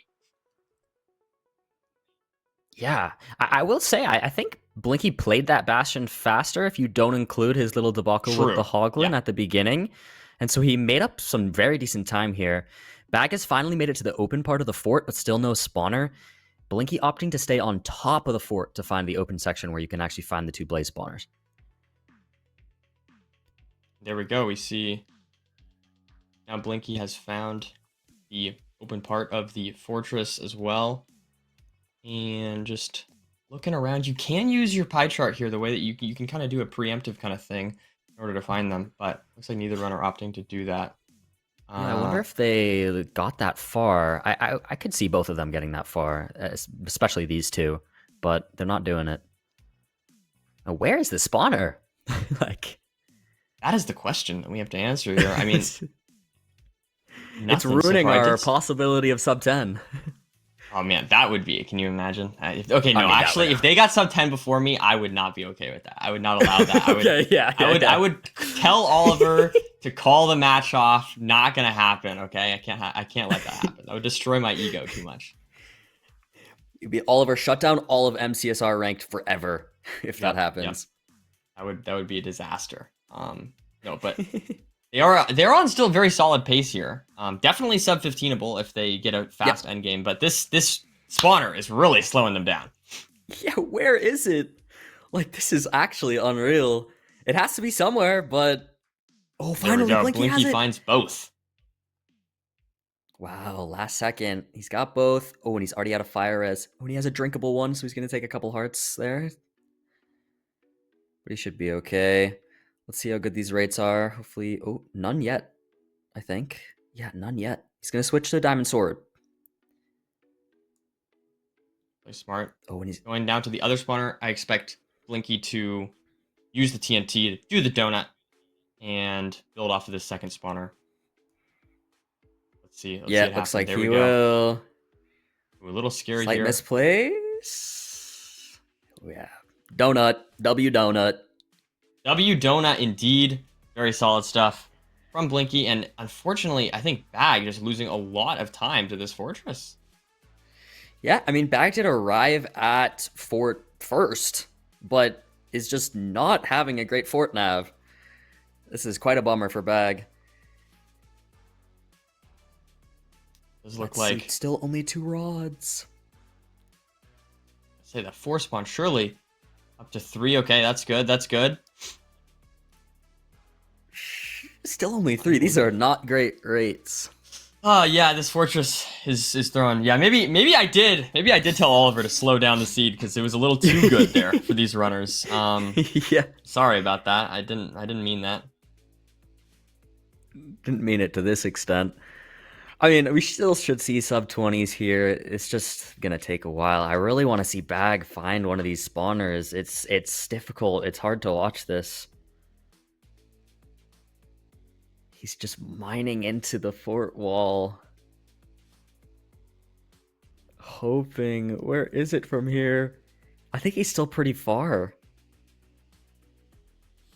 Yeah, I think it was on the lower section, I think. So I think if we see Bag go down, I think that's a good sign. But I could be mistaken about that. I wasn't fully paying attention for that. He's got skeleton and wither skeleton. He's dealt with them though. Now, he's gonna pie chart. He's gonna pie chart for it. Yeah, this is smart. at least give you it can give you a sort of a broad sense of where you're looking. It's not as effective as preemptive in my experience, but like you can see, it gives that little bit of an orange. Might give you a sense it might be in that direction, which I think is correct. Yeah, looks like he's going to commit to it as well. Blinky's already blinding here, throwing his Wait, is this it right here? I think this is it. Yeah. Yeah, Ooh. He's got it finally. He's going to see these rates now, and he's not going to be super happy about this. But they're actually still pretty close in the end, but Blinky did make up quite a bit of time there so far. Now Blinky done with measurement at 11:30. Pretty solid pace still, I will say. Definitely could sub 20. Yeah. When he's Blinky out. done with his rods? For some reason, I thought he had like 4 or something. Yeah, same. What? I'm confused. I must have just, maybe we just missed it. I guess so. He's gonna go Faster in a pace one than by we one. thought. Ooh. There it is. Stuff there from Blinky. So this looks like it's gonna Not be sure. Blinky's game to take, as long as he just doesn't die or mess anything up. Yeah, we see the first rod there. 4 bag, unfortunately, very late, mainly just due to that spawner. I mean, that spawner was brutal, to be fair. I think having both of them far away in a similar spot is very unlucky, because it's like, if you can't find one, you can't find the other. You know what I mean? Like, normally you can find at least one of them, but if 2 of them are kind of out of the way, then it becomes a lot harder to find. I think that's kind of what we saw there. Regardless, Blinky now building the second portal. Do you think sub 13? Sub 13? Do you think it had anything to do with the fact that they didn't pie chart for the fort? So would that have helped them know more the distance away the spawner might have been, even though they maybe could a see the little, fort? but like I think that's like decently unlikely. It's just a bad fort, is what it is. I think. I mean, I don't know. I maybe a little bit, but I don't know if that would help that much in this situation. It also might be close enough that it would just like, I don't know. It would seem it would be deceiving. But here we go. Blinky immediately nabs that stronghold. This is insane. I mean, Blinky with the craziest PB. He literally has a 1344 that he got yesterday. Easily our fastest of any runner. And now he's entering here right around 1330. He won't be PBing, but he's going to get a great time here. As long as he doesn't mess something up. Yeah, absolutely. Still possible.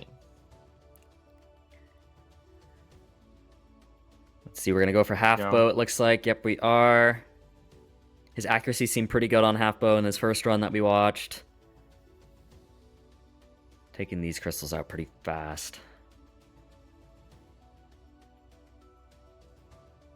Did he not even miss a single one? I think he didn't miss any.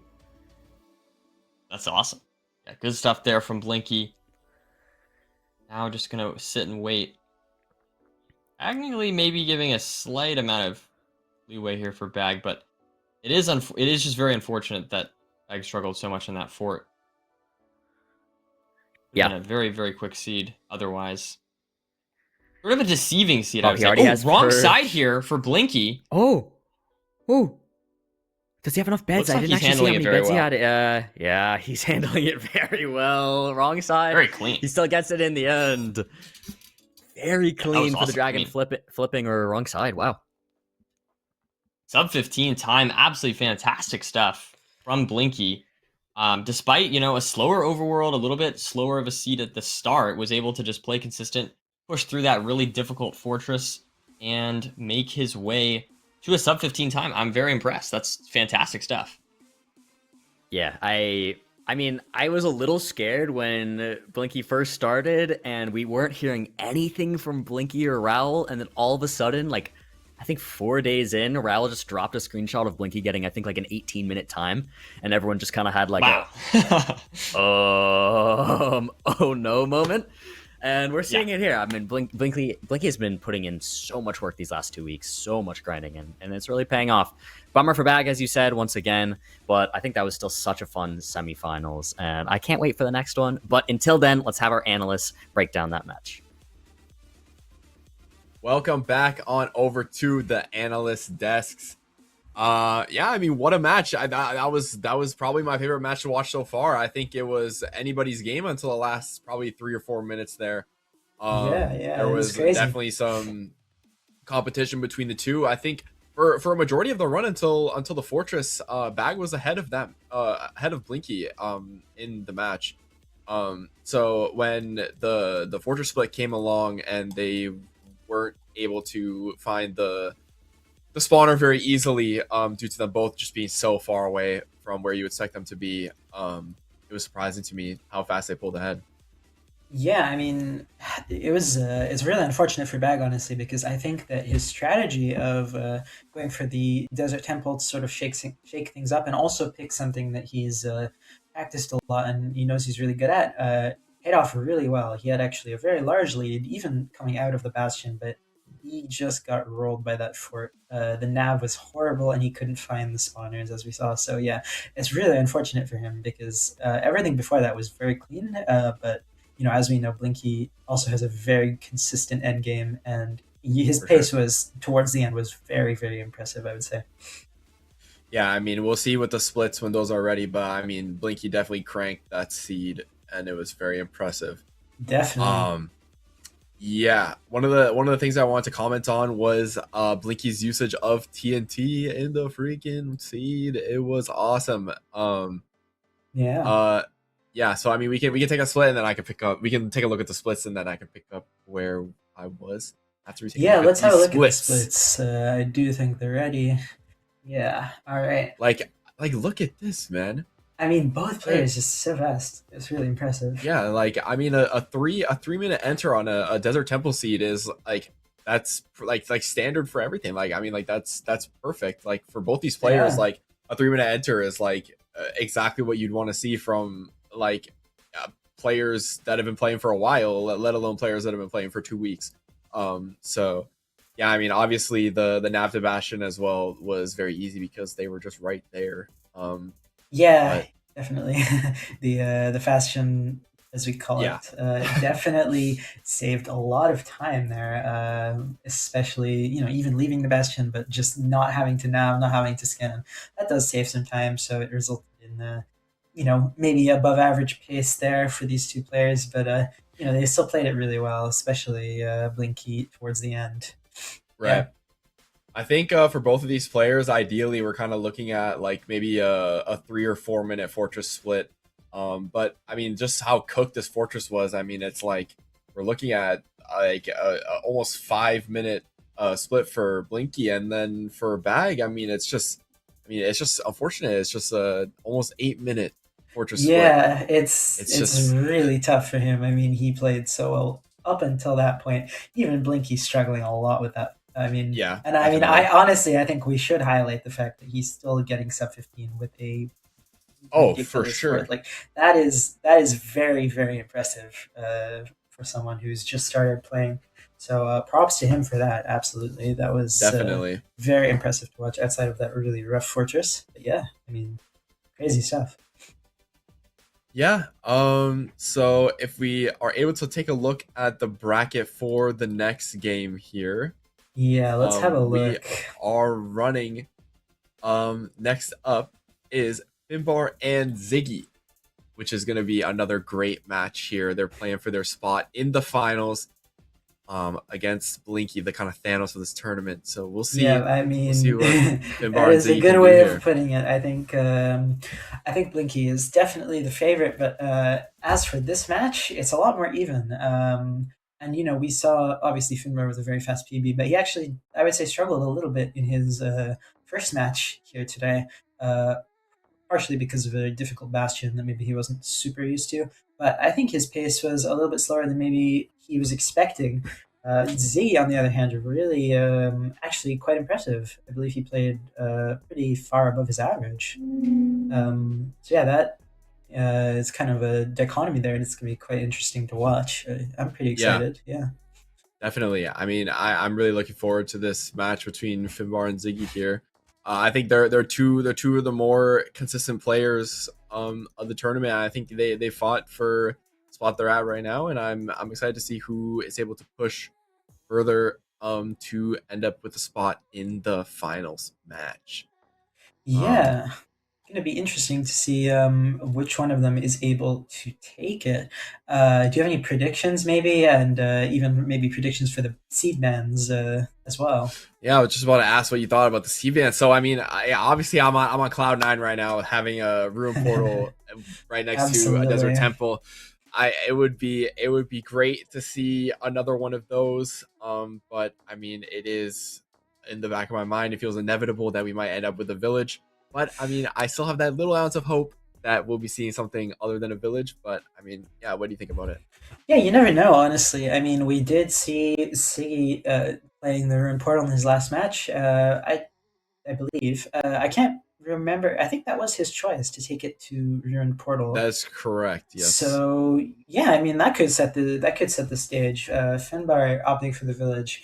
But I know that he is also, I believe his PB is on a Ruin Portal as well. So definitely, I mean, there's some potential. These players could opt for that again, or we could try and switch it up. I mean, I think Bag's choice of taking Desert Temple last seed was good, and so if any of these two players have experience with that, they might look to emulate something like that. We'll have to see. I mean, it is true that probably maybe Village is still the most likely outcome based on the safeness of it. But you never know. We'll have to see. For sure. I think we are running a channel point prediction in the chat room right now. So please, guys, get your channel points in. Who do you think is going to win, Finbar or Ziggy? As Bloom said in the chat, I mean, I think this is going to be one of the closest matches of the day. I mean, between these two players, I genuinely think it could go either way. Their averages are so similar. Their personal bests are very similar as well. I mean, like we're talking about a 4-second difference in their averages between each other. That is a great and a 23-22. Yeah. So I mean, like this is gonna be a game. Like this is gonna be great. Definitely. So I'm excited to see what they're banning. They're in the process of doing the C bans as we speak. So you gotta do a little more stalling here. But yep, slightly more. But I mean, we are all very excited for this, I'm sure. Yeah, I mean, this might be actually, looking back at the bracket in my head, this might be the closest match so far, actually, in terms of averages. Oh yeah, definitely. I mean, the 4 seconds, like I don't know how you can get any closer than that. I mean, like that's a difference of like one crafting. You know what I mean? Like for these players, like that's a difference of like it's very much almost a non-existent difference. So we're gonna see, but I am getting word that we are ready to go to the bands. So let's take a look. Let's see. Let's take a look and see what they've got for us. All right. First band, BT band. Side band BT. Once again, not much of a surprise there. Yeah, for sure. And Desert Temple band, interesting. Ziggy wants to avoid that, evidently. We'll see if Finbar goes with the Ocean Seed ban again, and he does. Yeah, of course. Not much of a surprise. But we'll see what Ziggy selects. For the he final selected ban, Ruin Portal in please. the situation last time, and there it is again. Oh my god. Going for the Ruin Portal. They love that fast pace twist. Nah, I love it too. I love it too. Who doesn't? It's always fun to see a Ruin Portal. This is where the really fast paces come out. We saw that from Ziggy last time, who was really on very fast pace on his Ruin Portal. Like we said in previous matches, there is potential for a lot of variation. This quote-unquote fast seed could turn rough very quickly if the players don't have enough iron and they have to go to the bastion before making their pickaxe. That can be a very dangerous situation. But we'll have to see. Yeah, so we'll have to see what it looks like during the match. I mean, Ziggy and Finbar, this is going to be a wonderful match. I hope you guys are ready to watch, as am I. And I think we'll just send it right over to the casters. Let's do it. All right, everybody, we're back. Bloom and Nerdy, it's time. Finbar's typing "I want you" in the in-game chat, and Ziggy's typing his phone number. I wonder if we have to, like, for the best of 3. Wait, I can hear Moo right now. Hi, Moo. No, I don't hear him anymore. All right, we're good. Let's do this thing. I'm so hyped, Nerdy. You ready? I'm so ready. I mean, like the pre-match analysis people were saying we got a 4-second difference in the average times. I mean, that that's cinema right there. I'm so excited. So this definitely could be a close match. And obviously, can't guarantee a close match, but I feel like if any match was going to be close, I think it was going to be this one. So let's keep a close eye. Any little time save could totally end up mattering here. Immediately, we see the two runners having slightly different routing in this Ruin Portal Overworld. Not the most ideal, but I like this from Ziggy here, getting those 4 cobblestone, not having to dig down for cobble. That's really smart there. Heads up play in order to save just a little bit of time there. And now going for this tree. We should expect potentially some... Oh, wow, look, a village here, actually. Yeah, Finn's hitting the village. Okay. Definitely worth it, able to get an iron pick out of the village. So hopefully Ziggy will see that as well. I'm not sure if he's spotted it yet. But this is a really big difference. Yeah, and I mean, getting some food, some steak, lots of good stuff from that village. So definitely, well, I guess the steak's not from the village, but you know what I mean. Good food, good iron, able to potentially craft, maybe even some shears here. Yeah, I like that play there from Finn. Able to get lots of blocks and just, this is super valuable. So if Ziggy doesn't see this, that could definitely be bad. Not sure if he... he had one of the houses on his screen, but he's not going over there. I wonder if that's either a silver decision so far, or he just didn't notice it. Oh, now it seems like he's heading up to the village. Yep. Yeah, no, that should definitely... Silver should pick up on that. Tiger villages can be a little inconsistent, but in this case, you have a blacksmith right there, and that's exactly what we need. Because it gives you the iron, which you will need for the gold, the pickaxe to mine the iron pickaxe to mine the gold blocks in the bastion, of course. Yep. So he's been struggling a little bit with these cows. I'm not gonna lie, but they can be. He got them in the end. Runners sometimes, man. It's you light them on fire and they don't like it. Like, what is with that? Come on, man. Just like just take it. Yeah, just like deal with being on fire and dying. Come on. Exactly. No, but anyways. You like the pigs. But we do have... Man. True. No, that is true. More food coming out from the runners. I think it is smart to get like as much food as possible. You don't want to be in the situation where you have no food. Like that's a really horrible situation to be in. Even if you end up getting too much food, it's like, okay, you're losing, a couple seconds, maybe a minute to that or whatever. It's usually worth it, in my opinion, for the safety, especially as a newer runner, as we were mentioning last seed. Getting as much food as possible here is very smart. So I think this is a good play. And, when you take more damage as a newer runner and when you take longer, it just requires more food, right? So for those two reasons, it's very important to be able to get as much food. And in this case, good food. Steak is particularly good. It'll heal you up very quickly. So definitely good from both runners. Very similar. I'm trying to compare here. It looks like 2 more chicken here for Finbar, but Ziggy's in a little bit earlier, so definitely interesting.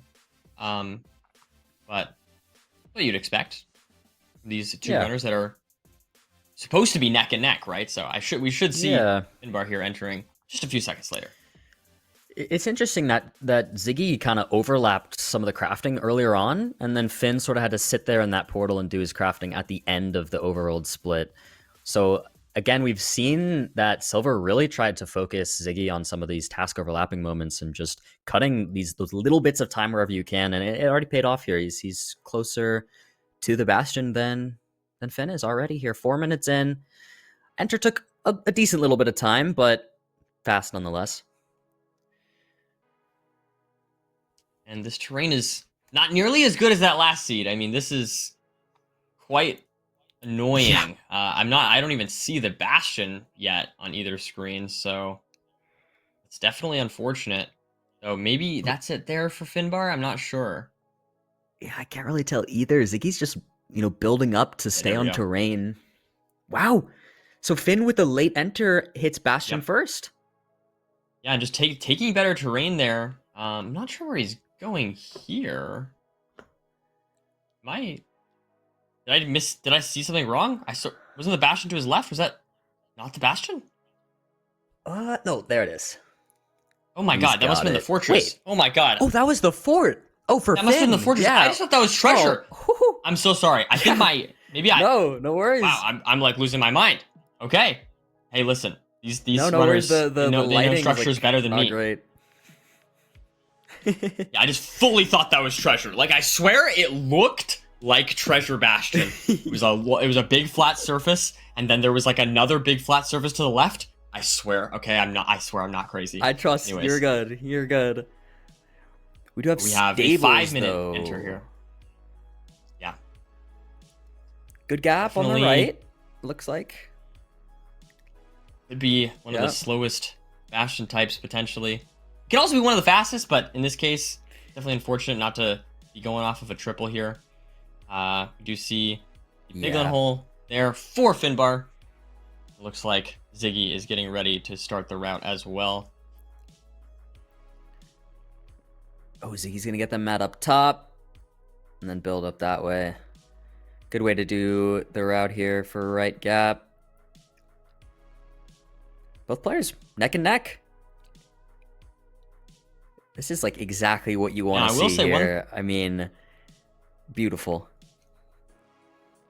One thing I do want to point out is that since obviously the mistake of us, or me, I'll take accountability here. Okay, seeing the fortress instead of the bastion.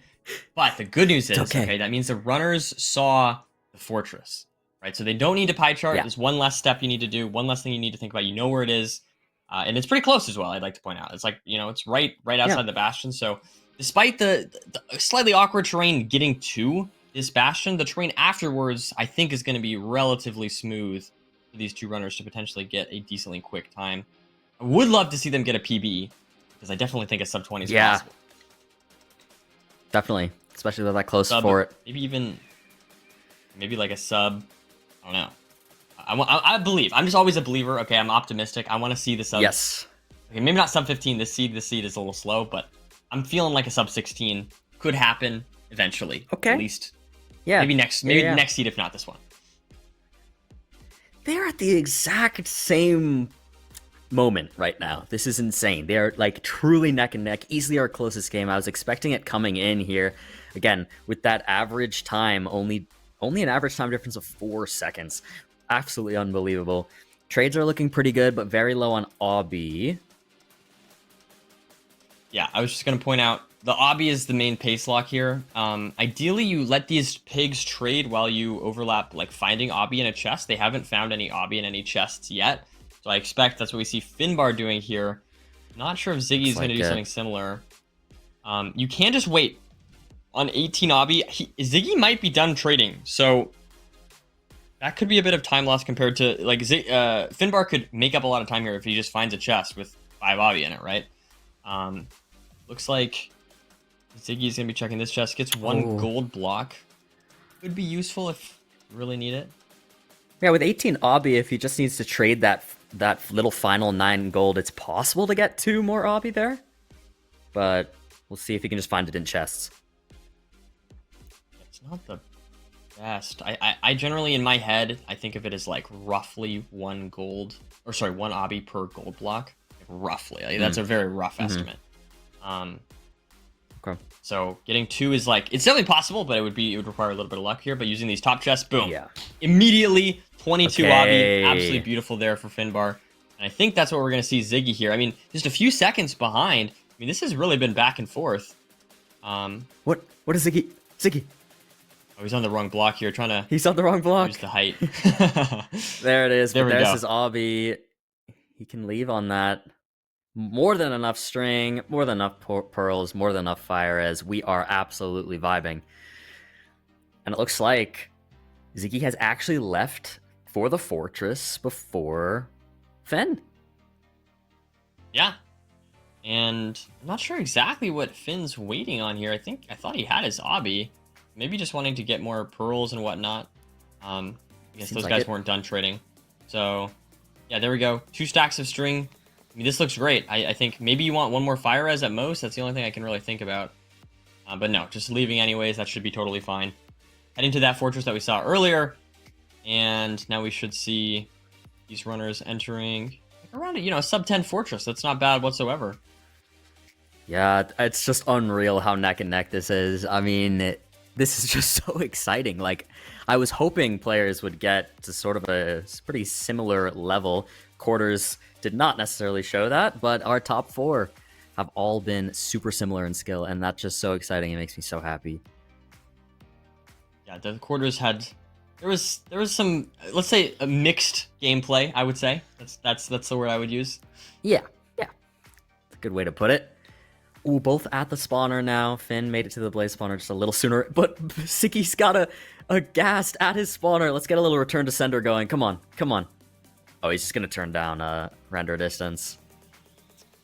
Is that enough Probably though? smart. It's so close. I think it is. Darn. I mean, I do love think it seeing is. the ghast fireball, but hey, this is like more even now. You know, it'd be unfair if one person got a ghast and the other didn't, right? So Yeah, at least you're able to balance that, I guess. true. How are rates looking? They're both at 2 rods right now. Ziggy opting to break out blocks, and Finn's gonna go for a blaze bed.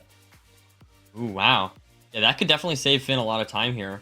I mean, the gold pick is very solid. It's not amazing and it's very safe, but that blaze bed, I mean, you can see, especially with this much string that we have, I think it's definitely the right play. So, Yep. Maybe Ziggy's not as comfortable with blaze bed and he didn't want to risk it, or yeah, definitely possible. he just wants to make sure he has like 12 beds for his 1 cycle. I'm not sure. But the decision was made and he's stuck with it. He's gonna make his portal right now while he waits for spawns.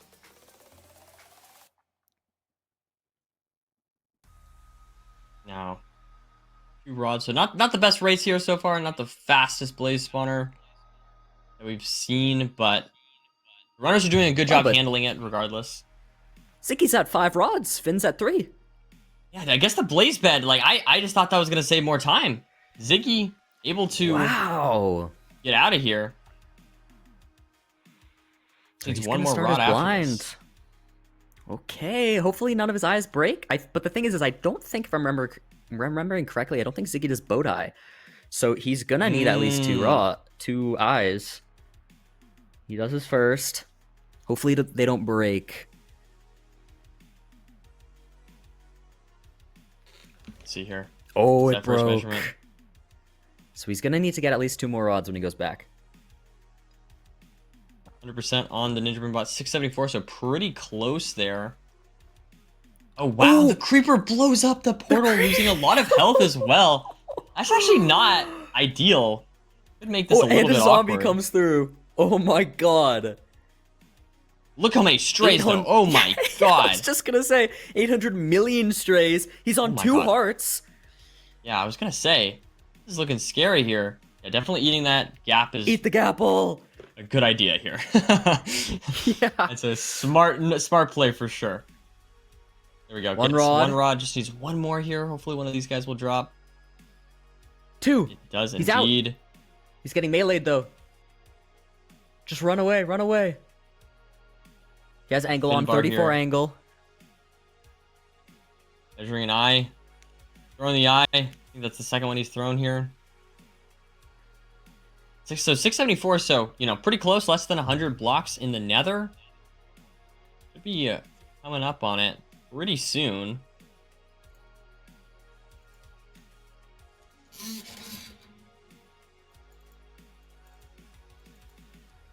Now, let's see here.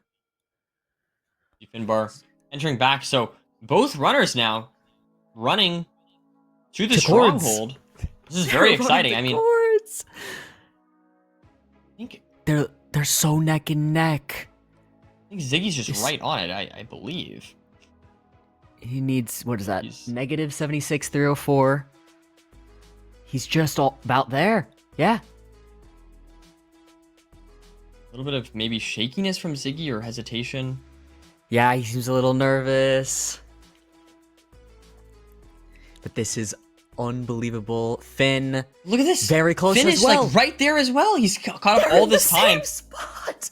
They're in the same spot. And they're building. They're building at the same time. This is unreal. I don't even know what to say. This could not be more exciting. Semifinals number 2. I think Finn might finish first. It's gonna come down to Nav. in the stronghold at this point. Do they both know preemptive? Ooh. Oh, He misses. Let's see if Finn misses. Two Both misses. miss. Okay. So presumably they just need to dig down or something like that. They're at Y39, so it could be lower. Yeah, they're gonna go to the overworld chords and dig. It looks like that's what they're both doing here. This is unreal. Yeah, this is crazy. I mean, I feel like Finn just caught up a lot of time just being a little bit less hesitant there. But we'll have to see. Yeah. I mean, Endermite. I feel like it keeps going back and forth here, like who's taking the lead. All right, let's see if they can find it. Ziggy It's down digging here. down. Hopefully it's down here. I mean, Boom. stronghold starter. There we go. Yep, that's got to be it. They were just a little bit too high. Now we're going to do preemptive here. Ziggy has made it there first. He has it up already. Spike looks good. That did look pretty I good. like that. I like that mid left Yeah, spike sort a of. lot. Oh, is he going to go run it this way? He might. Yeah, looks like he will. Down. Oh, that's just lava. Sure about this. Okay, yeah, not I do there. trust Silver. I will say I do trust Silver a lot, but I kind of like going mid here. Yeah. Okay, we're going mid now for Ziggy. Left, down. Oh, this could be it. It's there. Beautiful stuff. Ziggy has it. Finn has to do preemptive again. He's going to now go down mid, so he should just be right behind. Oh, wait, no. Where even is he? He's at a library. As I said, it comes directly down to the nav. Ziggy has done it. He's crafting. Oh, yeah, he has enough eyes because there was one eye there. We're good. He's in the end. Beautiful. But hey, I mean, with perches, it's so... There's still totally a chance here for Finn. Yep. I mean, even if Ziggy plays this absolutely perfectly, he could just get unlucky with the perch. That's a distinct possibility. And as long as Finn enters relatively soon, it gives him the chance to steal the win. This nav is just not going well for Finn. He does not look happy about this. I still don't think he's just gone back to starter and sent it down mid yet. Now he is. There's mid right there, but he's going away from mid. He's just committing to the fact that it has to be left from starter. Yeah, it looked more mid-left to me, which is why I was saying I think I kind of liked going down mid, but that might be me thinking confirmation bias type stuff. So, we do have the beds crafted. They're for Ziggy, so he's ready to go. Yeah, he just needs a perch. Finally, Finn goes down mid. Finally, surely he finds it now. This could be really bad. Oh, he gets killed by an Enderman. Oh my god! He just wasn't able to react. I guess he aggroed an Enderman. Wasn't able to react, and now Finn going to be entering. Oh! Let's see if he can. And Finn finds portal room. Win. I think he will. That is unbelievable. My mouth was literally on the floor for that. He's going to pick up some of these blocks from earlier. Wow, he's resetting. He's going to get some wood. What? Did he reset or did he... Oh, no, he didn't reset, but I just mean Okay, sorry. Yeah. Wrong wording. That's my bad. No, he just it's okay. It's back okay. at spawn, I should say. It's a very it's kind of a common mistake that some early newer runners will make is they'll reset in this situation, which is not what you want to do because you already have your eyes in the portal. It's way slower. You have your stuff in the it's just so much slower to fully reset here. But so good thing for him not going for that. I mean, obviously, with Silver in the call, it's gonna be helpful, but he's probably not gonna tell him to do that. But we have seen that happen in mid-offs, and I see. That makes sense. Wow. So, I mean, if Finn dies from an Enderman or messes up his one cycle, Ziggy could get back, pick up all of his items, and be okay, but it's just all down to whether or not Finn's going to mess this up, who's going to face Blinky in the finals. We thought it was Ziggy, now it looks like Finn. And with this many beds, I find it unlikely that he'll mess this up, but, one cycles can be hard. There's ways to mess it up. You can look at an Enderman, you could die.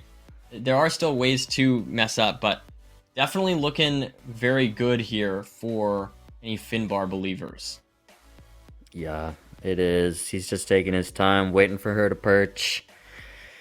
Ziggy does not look too happy on this camera, I won't lie. But especially right when it happened, I felt so bad. That just did not look good. Still no Let's see here. perch.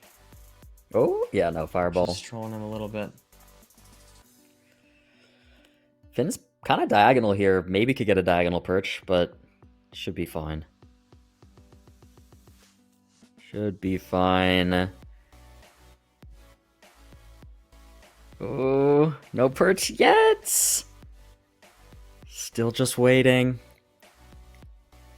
It's really taking its time, which for Ziggy believers is maybe good, but still, I think this is just going to go to Finn. I mean, he just has to mess up one perch. If he messes up one perch, it gives Ziggy a chance. But I think... Yes.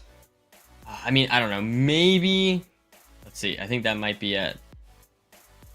Yep, that's the perch. There it is is. Kind of low. But no, it looks like this should be very clean here. Yeah. Let's see these He's all beds. set. Oh? Not a great timing. He just has so many beds. He just has so many beds. Oh, Beautiful that last stuff. bed was really good, but the ones leading up were not very good at all. Unreal. You can see Finn. I think he didn't even know he had it or not, and in the end, he finally does. After Ziggy dies to an Enderman. Shout out Skycrab, I guess. I mean, wow. That is such a bummer, but crazy chat to both players. An unbelievably close game. Like, yeah, easily my favorite of the day so far. What do you think, Nerdy? Oh, for sure.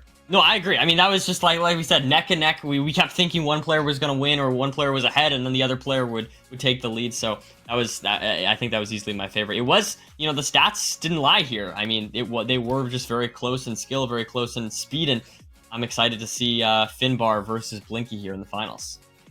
Yeah, oh man, it's going to be absolutely insane. I hope you guys enjoyed that game. There's still one more game to go, and of course tomorrow, an entire day of GeoGuessr. So much more to come. Let's send it to the analysts, let them chat about this game a little bit before we head into the finals at the end. So Malcus and Moo, take it away. Hello, everybody. It's me, Malcus, and I'm here with Moo again. I mean, just what a match. I mean, as we predicted, this has been the greatest match so far today. I mean, two players with 4 second apart PBs or average times. I mean, you couldn't have asked for a more entertaining watch. So very unfortunate to have Ziggy die in the end to an Enderman there when it was favored for him, especially, or like favored for him in the moment is what I mean. But yeah, what do you think, Moo? Yeah, I mean, I would say that is really, really tragic for Ziggy, especially. He was playing really well up until that point, I thought. I mean, I would say he was decidedly ahead of Finbar on basically all of the splits, right up until that death. I mean, it was a bit of a shame, yeah. But that's how it goes. Yeah, for sure. And I mean, like, though these two players were, I don't think like we've seen anything like it. Like, I was watching them walk into the Bastion at the exact same time. Like, literally, like the frame that one of them walked in the Bastion, the other one walked in the Bastion at the same time. Like, this match was insanely close. Like, one person would slightly pull ahead in the fort and the other would pull ahead in the stronghold. Like, it was just, it was cinema. Great watch. It was awesome. Yeah, I mean, it was really, really even, especially right as they were building the portal into the stronghold. I mean, you could tell that this was a very even match, and yeah, I really enjoyed it. It was great. I don't know if we have the splits ready yet, so yeah, I'm hearing that we do. So let's go to those and take a bit of a closer look. Yeah, Like, look at this, man. Like, look at this, bro. it's really Like, impressive. these players yeah. are just so close. Like, it was so good. And I mean, Ziggy had the advantage, like, going into the end. Like, we had over 2 minutes of time there. But something that Nerdy mentioned on the broadcast, which I wanted to bring back, is that there is a world where they both enter the end here, like, with these splits, and Ziggy not dying and still loses to the Dragon Perch. I mean, there's something that we aren't able to confirm that is 100%. Like, yeah, but it's possible. I mean, I would say, yeah, it just sort of reinforces the fact that this really unfortunate result for Ziggy. I mean, he was for sure super consistent up until this point. Yeah, I mean, his force split was great. Like it was really good, and getting those like having some trouble with the gas, but he avoided it really easily. Playing on low For RD, sure. all of the mobs. Yeah, so it's a shame that it ended that way for him, but I think he can still be proud of the way that he played that seed. Both of them really. It was a great match to watch. Very even. definitely. Yeah. Yeah. So I think we are good to look at the bracket. Yeah, let's take a look at what we have left. Oh There's- my goodness, ladies and gentlemen, and everyone else, we have the freaking grand finals. Blinky versus Finbar. I mean, this is awesome. I mean, I think everyone expected Blinky to be here, but Finbar had to fight tooth and nail to be here. And I mean, I'm super excited to watch these matches. It is a best of 3. So we will only be seeing 2 seed bands for each, or like 1 seed band per each player. So I mean, we're definitely going to be seeing some different seeds, and it's going to be good. It's going to be fun. Yeah, I mean, this is probably one of the more predictable outcomes, I would say. I mean, this is seed 1 and seed 2 right here. But yeah, Finbar, I mean, definitely was not an easy road for him. Blinky also given a bit of a run for his money with Bag, but I would say they definitely both deserve to be here in the end. Yeah. Yeah. So I think before we jump into this final match, we are going to send us off to a break. So we're gonna head to the break, and then when we come back, we'll go through the seed bands and then get straight into those finals matches. So yeah, we'll see you soon.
Hello, everyone. Welcome to the pre-finals analysis. Yeah, I mean, how are you feeling going into these finals? I mean, I am very excited. I think we've ended up in a world where the first seed and the second seed are in the finals. There hasn't been any crazy upset, and I'm excited to see how these players play in the best of 3 match. Yeah, I mean, I think this is the outcome that many of us expected, but it's still going to be a great match. I mean, no upsets is not necessarily a bad thing because we get to have this really exciting final between the 2 players with the fastest PBs, I believe. Yeah, still. So that's going to be great. Yeah, I'm interested to see what maps come out. I think mathematically the odds are very high that we're going to have at least one more new one. A new map type that we haven't seen. Not sure about that. Yeah, as long we'll as if anybody banned a seed that we've played before, then we're guaranteed to have a seed that we haven't. So yeah, so we'll have to see. It might just be that the players want to keep the ocean seeds out, which fair enough. I mean, they can be difficult, and I'm sure both Blinky and Finbar are going to want to do their best for this matchup. It's going to be a great match. Yeah. I don't know. Any analysis before we get into the ban section? No, I mean, I think the only thing I want to go over is just the player averages. Definitely. Like, I mean, like talking about what we've seen before the tournament. Blinky has been averaging like 18 minutes or almost 19 minutes, and Finn has been averaging 23 minutes. So I mean, we have a favored player going into the finals. But I am curious to see what the averages would have looked like considering the matches they played in the tournament. But I still think that I don't know how much it would have changed. We did see Finbar struggle a fair bit. So yeah. But I do believe that we are ready to get into it. So let's take it to the seed bans and see what has been selected for the final match. Let's see. So just to clarify again, there will only be 2 seed bans, and the first one is Ruin Portal. So we will be seeing a seed that we haven't seen before. There will be a new seed type. Let's see what the second ban is from Finbar. Rare Treasure. Unsurprising. We will see the first Shipwreck seed, and there it is from Blinky. Wow. For number 1. So yeah, so the players selected the seeds to pick. So Blinky selected Shipwreck, and then it looks like Finbar will select Village. Okay. Makes sense. Yeah, some consistency to end it and see for the final tiebreaker game on Desert Temple. Or Ruin Portal again. Okay, that seems like maybe an error, but it should probably say Desert Temple there. Yeah, I think it's supposed to be Desert Temple, but it's DT. But we'll see if we even get there. But yeah, it may not. There it is again. Hey, triple portal. No worries about that. Yeah, I mean, I honestly, if you had to ask me to pick this game, I'm not sure that we're even necessarily going to get to this final seeds because I am finding it very hard in my head right now to conceive of anyone beating Blinky in this tournament. He has been so consistent, even struggling a little bit at the start against Bag, but other than that, I mean, his endgames have been almost flawless every single time, and other people seem to lose a lot of time just to little things. I think Blinky's experience and the amount of time he put in, he seems way more consistent when it gets down to those endgames. So I'm very, very excited to see how he does. Any final thoughts before we get into the first match? No, I think I'm raring to go. I'm excited to see how these players play, if there's any crazy upsets or what ends up happening if we end up with a game 3. But I mean, these first 2 seeds are going to be pretty tight. I mean, the Shipwreck coming out right away is very interesting because we haven't really seen much of anything. I know that we haven't seen much of anything from these 2 players on Shipwreck seeds yet in the tournament, really anyone. But I know Blinky at least is very capable of pulling out a great line on Shipwrecks. He's shown that while I've played with him, and I would not be one to doubt his consistency here. What do you think about? For sure, that? I think for every seed we've played, we've seen lava pool enters or like just a simple Ruin Portal enter, but we haven't seen the magma ravine portals yet. That's going to be a big thing that changes it. Yeah. So we will I would see. definitely be curious to see how the players pull it off in the magma ravine from the shipwreck. But nice. So I think we are ready to send it to our casters for the finals. Let's do Blinky it. versus Finbar. All right, This I is hope you gonna guys be enjoy. hype. Send to the casters. Let's do it. All right, people. Everybody at home. It's finally time. Nerdy versus Good. Finn. Nerdy, are you ready? I'm so ready. I was born ready for this. I've been living my whole life just to watch this one game. Okay, it's gonna be fantastic. This is gonna be beautiful. You put that perfectly. I have also lived my entire life up to this exact moment for this match. I literally cannot wait. I mean, these two are definitely the two who have put in the most time outside of it, and it's paid off. I mean, must be said, Bag came in late and really caught up quick, but these two are really the ones who have just grinded away at this, and I've learned MCSR so fast. So we've got Shipwreck here. We've got our first Ocean Seed so far of the day, so things are going to look a little bit different, especially to those of you new to MCSR. Looks like the Shipwreck's a decent bit away, but Finn making it there first. Let's see, we got lots of food. Oh my goodness, look at that food count. That is beautiful. That is crazy. 18 carrots and 10 bread is super, super nice. So you get the bread for the early game, and then you can save the carrots to craft them into golden carrots later. You've just such a surplus that you don't even really need to worry about overeating or anything like that. You can just eat whatever you want. So that's super nice there for these runners. Unfortunately, it looks like Finbar went over sort of the wrong way after the shipwreck, so he definitely might lose a little bit of time here. I'm going to opt to go for some gravel breaking. Oh no, is Blinky going to do the same thing?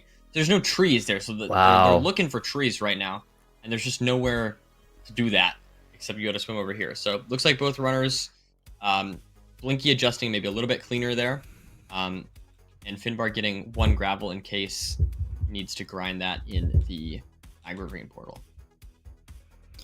Blinky just slightly beating him, and I was going to say he already has his wood prepared. He got 2 logs from the shipwreck, but he had a little moment of lapse there where he started mining a tree and then remembered he had already picked up 2 pieces of wood. He's going to have to make a stone axe here, so you see him mining down just to grab 3 stone really quickly to get some cobblestone. So that'll be his stone axe, and then he has all the tools he needs. He's got a shears to get a bunch of leaves so that he can use that to build around in the nether if the terrain to the bastion is difficult. But it's always very good to get some leaves in that instance. But otherwise, he's just going to finish getting some wood, make sure he can make a boat and some doors, because you need to do doors to have an enter in a magma ravine.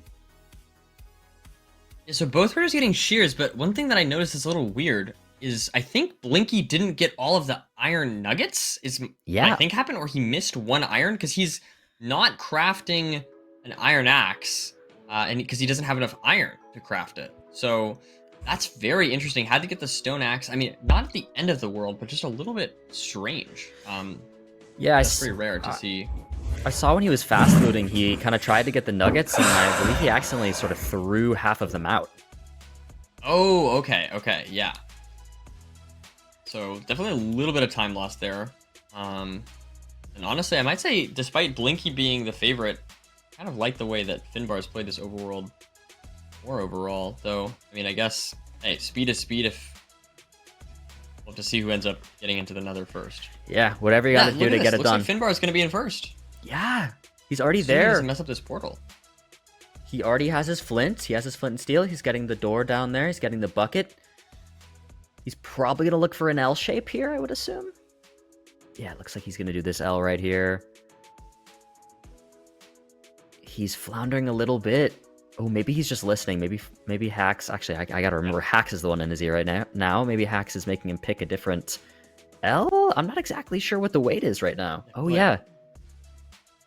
Blinky's already catching up here. Yeah, maybe I shouldn't have jinxed. I think I jinxed him, maybe saying he was gonna get into the nether first. Now I'm confidently saying Blinky's gonna get into the nether first. Yeah, I'm so confused what the weight here was on that. Maybe he might not have practiced too much. Is my guess. Maybe, yeah. Maybe he just really was banking on not having any ocean seeds, and he's having to wait, and Hax is teaching it to him on the flat. No, this seems... looks like some comfortability here. But yeah, He didn't Blinky get in. that. I'm worried this is gonna be an obby below him. Okay, yeah, he got that lava. I was worried he was gonna break that before, but he's got one more lava to place. Boom, there we go. Very clean, actually, in the end there. He's having, I think, a little ghost bucket action or something, or just water is being weird. Is he going to grab lava? He is. He's Beautiful. gonna grab lava from under there. The chalice here, just right in the open. You love to, I feel like that's so nice whenever the chalice is just kind of right here in front of you. Now we've got maybe a fortress. I'm not sure. I'm not sure if we saw a fortress on our screen yet for Blinky. That's definitely the next thing to keep an eye out for. Blinky gonna craft a helmet here, make sure the pigs don't get mad at him as he runs down the bridge. Gonna save that last block to break last. Very smart to craft all your blocks into gold ingots, except for that last block, just so you can break it at the end. Gonna build up here, and he doesn't have a lava bucket to deal with these guys, while Finn does. So Finn might end up in this same situation, but we'll use the lava bucket. He has the flint and steel, though, so he's got one on fire, but it's much slower with this flint and steel because they can still run around. Yeah, I mean, and I will say this isn't really going to give too much value to Blinky, in my opinion, because he already has so many carrots and he has its bridge, right? So we can just easily craft those. I feel like getting this food isn't going to be that good, and it looks like he's not even going to get pork chops from one of them. I think he burned... Or no, did he not burn them? Oh, this is not good. Look how much damage he's taking. You might have pre-fired the Blinky death in the Bastion. Oh, 1.5 hearts. That was my prediction, by the way. But it looks like he's going to be okay. My prediction was that we're going to get an early Blinky death, and Blinky is going to slowly catch up in order to make it close. But honestly, I feel like Finbar's been playing the seed, except for the Magma Ravine. He's been playing it pretty well. But oh no! A Finbar death! Oh! How the tables turn and he's reset. He's locked right back in. Finn. And it turns out... Oh no! I think we're getting a Blinky death! Oh, Okay, no. Blinky's okay. Okay, we're okay. Blinky's No, he dead. did die. Blinky's dead. Both players dying. What in the world is that? They both die almost at the same exact time. They have both reset, but they don't know that their enemies have both died. That is a disaster. My... That is a disaster. That is a crazy disaster, and to happen in the finals of all places. Literally, me and Nerdy are in VC in the break, and Nerdy predicts a Bastion death, and we get 2 Bastion deaths. Oh, what in the world? My god. Okay, that is interesting. Now, the thing I would like to point out here is that we have a full reset here from Finbar because he died in lava, so you have to full reset there. But Blinky, on the other hand, didn't die in lava, so his stuff is totally safe. Though, the scary thing here is if you're not comfortable, you don't have a pickaxe, you don't have I guess you have a decent amount of blocks, but like, as a new player, entering a bash with no gold armor, like no tools, is a little bit scary for sure. So, I don't want to count Blinky out or anything like that, but I think Blinky is definitely still favored to win right now. His position's pretty good compared to Finbar, who had a full reset. But the downside here is, I think this is interesting. I think he's going to go for the chests over here. But is this ping going to hit? Oh my god, there's so many things going on the screen. Sorry. There is. No, it's okay. Yeah. We have, but my overall point is that it could be a little scary. And so going for this chest here is very smart. It's just going to make things nice and safe.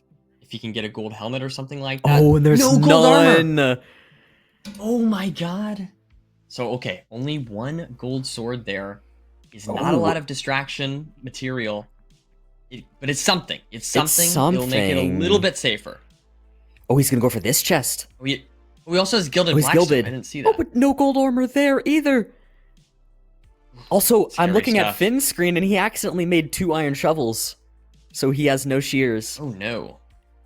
Oh no. Everything is going wrong. The nerves are getting to them.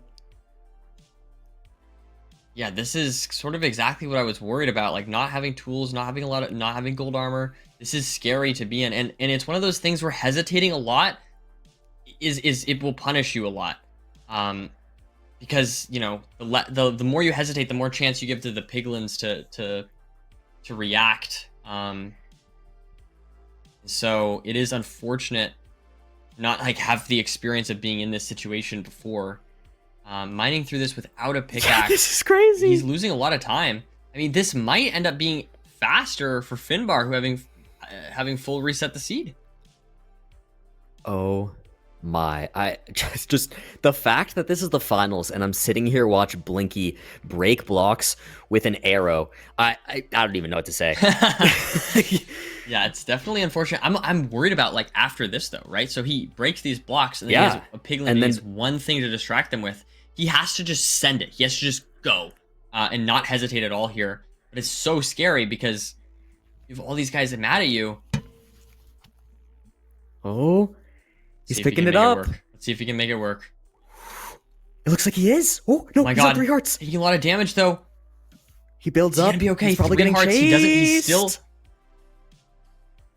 He builds Nice. himself in. Nice, He's nice, enclosed. Put on the helmet. Put on the helmet, Blinky. Put on the helmet, please. Okay, it's on. It's on. It's on. Okay. Whew. I think he is in a better position now than Finbar, confidently. But it's honestly, he's not that, like, Finbar is not that far behind. Like, genuinely. Yeah. That was a He's huge time loss for Blinky. Wow.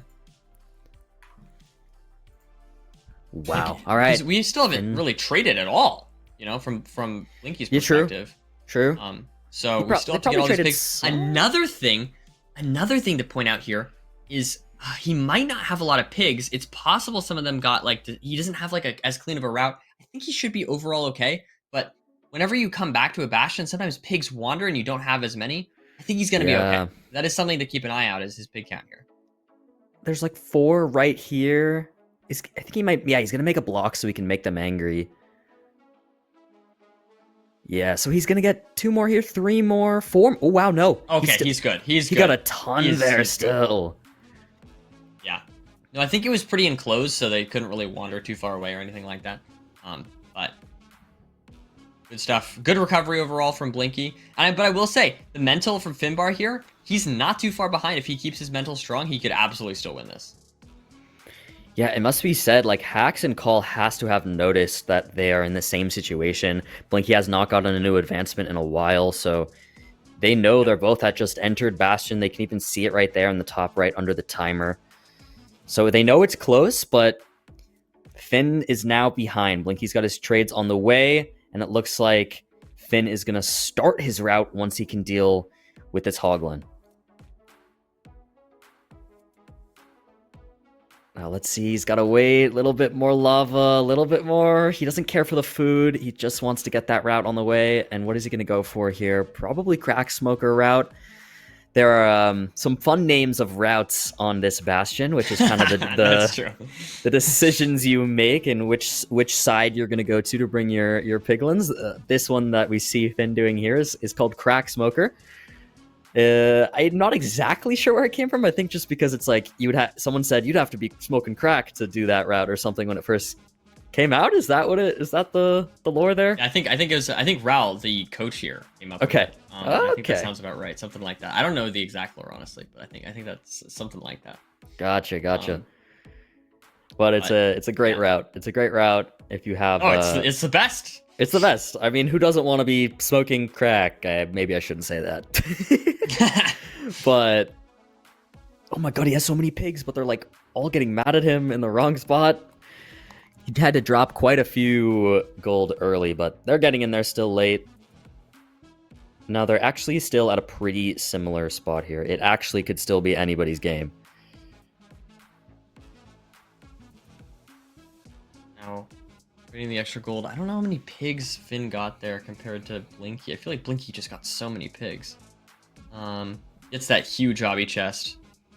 Now we see Blinky getting ready to leave here, so definitely pretty far ahead, not having to reset. Definitely did save probably about a minute or something like that. Maybe more. It's hard to say exactly. It's weird because it's like it's not just like raw time loss. It's like one player lost a bunch of time and was able to recover some of it. It's kind of unclear exactly how much time.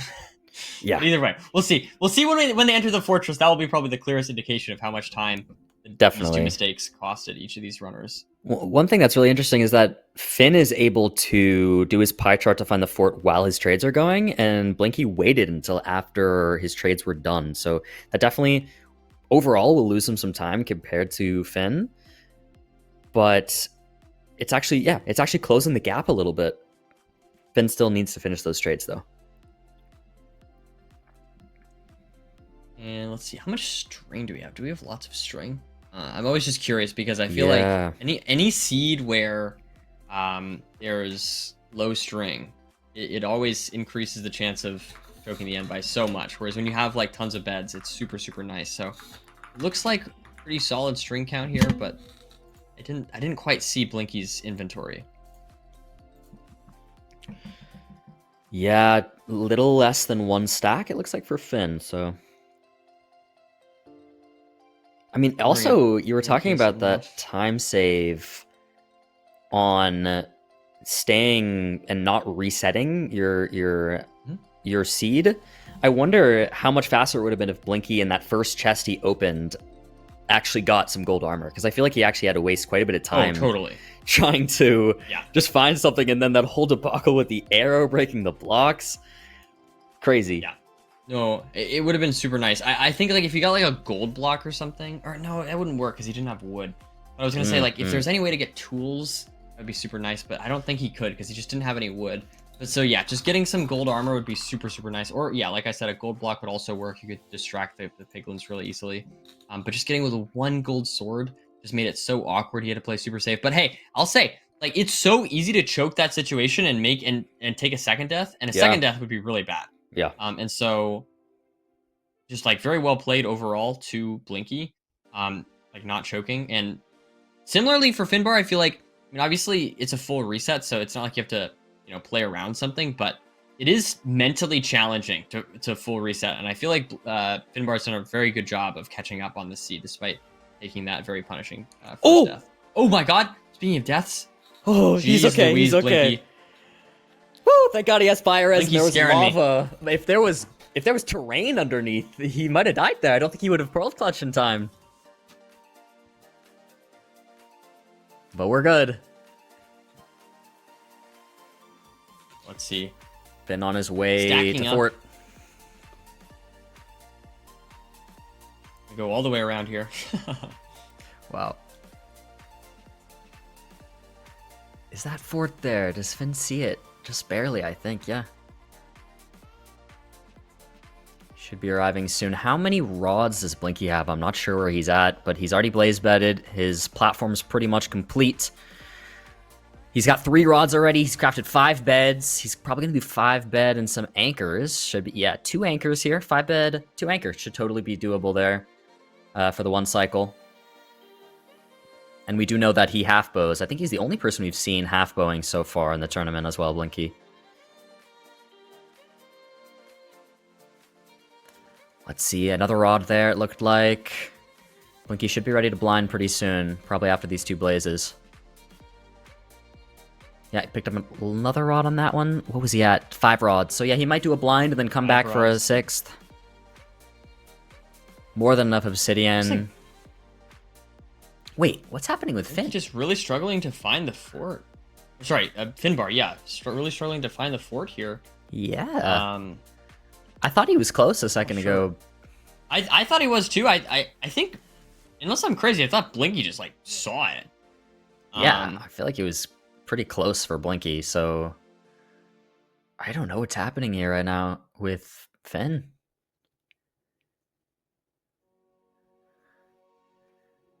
You're just going like maybe a bit the wrong direction or something. This is awkward. I will say he does have lots of carrots, so that's nice, but Blinky's looking. Yeah, this is probably gonna go really well for Blinky here. He looks really poised to probably take this first game. Finn's having to pie chart again because it just seems like he went the wrong direction, which is a total bummer. Blinky still needs 1 more rod to ensure he has 12 eyes in case there's no eyes in the portal. He's gonna pearl hang.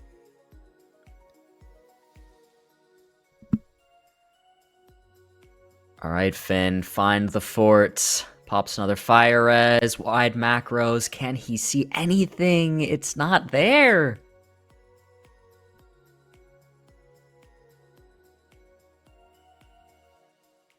Yeah, I didn't see how far away the stronghold was there for Blinky. Not sure if Looks like he might be pretty close.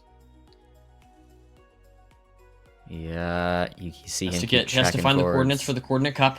Yes, exactly.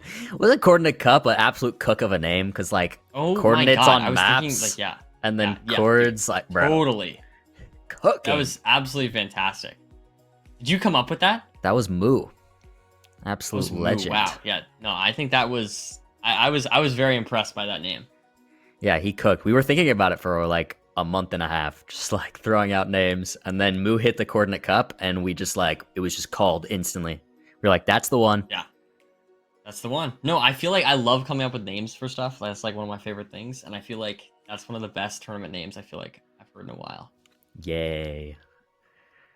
Wow, Blinky at chords, making this portal. And Finn finally now at the spawner. Oh wait, what happened with Blinky? He like fully placed some obsidian, and now he's... Yeah, I think he just didn't like. Maybe he just went to the wrong coordinates slightly or something. I'm not sure, but it looks like he likes this better. Yeah, I guess so. Yeah, gonna portal here, so that's a little bit of a time loss, but he's in the lead, so he should be fine. I mean, anything can happen. We saw an end death today, still doable. Oh, and he missed. Oh wait, but he's above it. He's above it, so he can drop down in. He's just not gonna be at starter probably, unless this is starter actually. You can check it with the chunks. I think it is starter, but gotta get the pie chart set up to do a preemptive here. Oh, and he's getting attacked. Okay. Let's see. Oh, here. That looked like a very good spike. Guess he likes that spike there. Gonna send it this way. Looks like. But it's just a cave. That direction does not work. Yeah, he's gonna have to go maybe top left here instead. Yeah, top left, and then down, and then wow, and then it ends. Okay. Nap does not look good. Creeper. Also doesn't work. I'm wondering if it's sort of right here actually, and then he sort of loops around to the even more eventually to get over there. It looks like he might check this cave. Nope, does not want to go that way. You can also, yeah, this way also. Another distinct possibility. Thin Ooh, blinding. see, there's actually right a few now. spikes here. I actually like that there spike are. more than the first one he was looking towards. At least for my numbers, like that spike looks really nice. So I think, oh, but he's gonna want to send over to the left, I guess. Wow. I mean, that's got to be Raoul telling him, let's try sending this. There's light down here. Is that it? No, it's not here. This is a crazy nav. I mean, it's possible if this nav continues to go this poorly that Finn can come back, and if he navs quickly, he could make up a lot of time. That's the library. See, maybe up. He's doing preemptive again. Yeah, it's definitely good to be checking as many times as possible. Trying to get a sense of where that portal room is, getting as much info as possible. I mean, he just has to have like not a horrible stronghold here. He just needs an okay. He doesn't need an amazing stronghold. He's so far ahead. He just needs like not like a 20-minute stronghold or something crazy. That's what he needs. He needs just even like a 5-minute stronghold here would be totally fine, most likely. How long have we Like been a 5-minute in the stronghold so far? And then like, yeah, I was gonna say like a really slow stronghold and then a really slow perch. Like that's when you start to maybe consider that Finbar has a chance if Finbar instant nabs them, gets instant perches, things like that. I mean, Hax is probably noticing from achievements that this nav is very difficult because Blinky clearly has not entered yet. So he'll maybe keep that in mind and use that to help Finn, but this is absurd right now, this nav. Blinky is just running everywhere. He's getting the 10k in. A little bit of scuffed. See here. That Down here. dies. Nope, not down here. Portal room doesn't exist. It's just not in this one. There just isn't a portal room. That's my decision. Yeah, that's unfortunate. that was an interesting call. You have to go to a second stronghold actually. Yeah. Find the portal room. That would be crazy. It's got to be somewhere. Okay, let's see where There Finn's it at. is. Oh, no, I'm crazy. Wait, I'm so oh. sorry. You got me so excited. I thought that was it. I thought I saw it down there. I just totally saw it. I saw an iron door, and that's what I. Oh.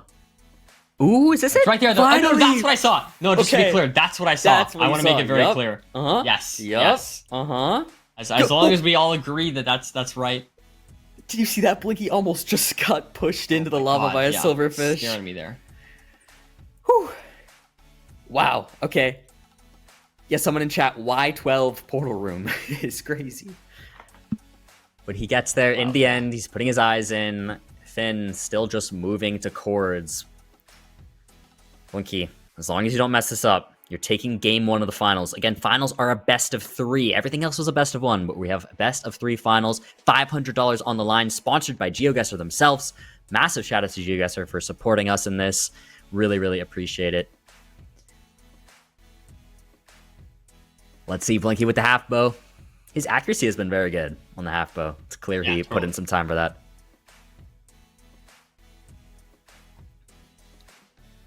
Looking good here. But I will say, I mean, Finbar is in the stronghold. I mean, Yeah. He's been slowly catching up. I mean, that stronghold was just very slow there for Blinky. I mean, in theory, if we get a really slow perch and Finbar insta-navs this, which is very hard. And there's the snap. No, that's a snap, though. He missed it. He So this missed is actually the good first for Finbar. perch.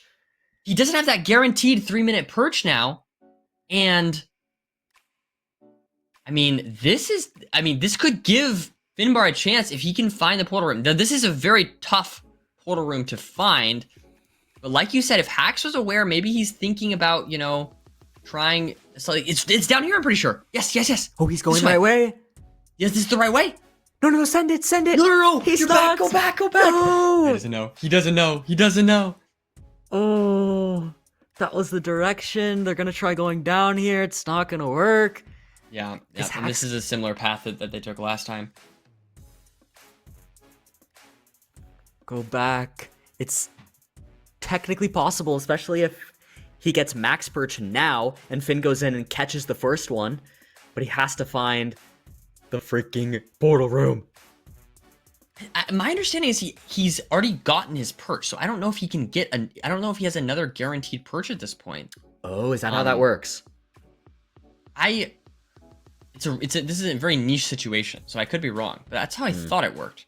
Someone in chat, I'm sure, will correct me if I'm wrong. But this might be a perch. Nope, that's not a perch. Oh, not a perch. Dang. All right, can Finn find this?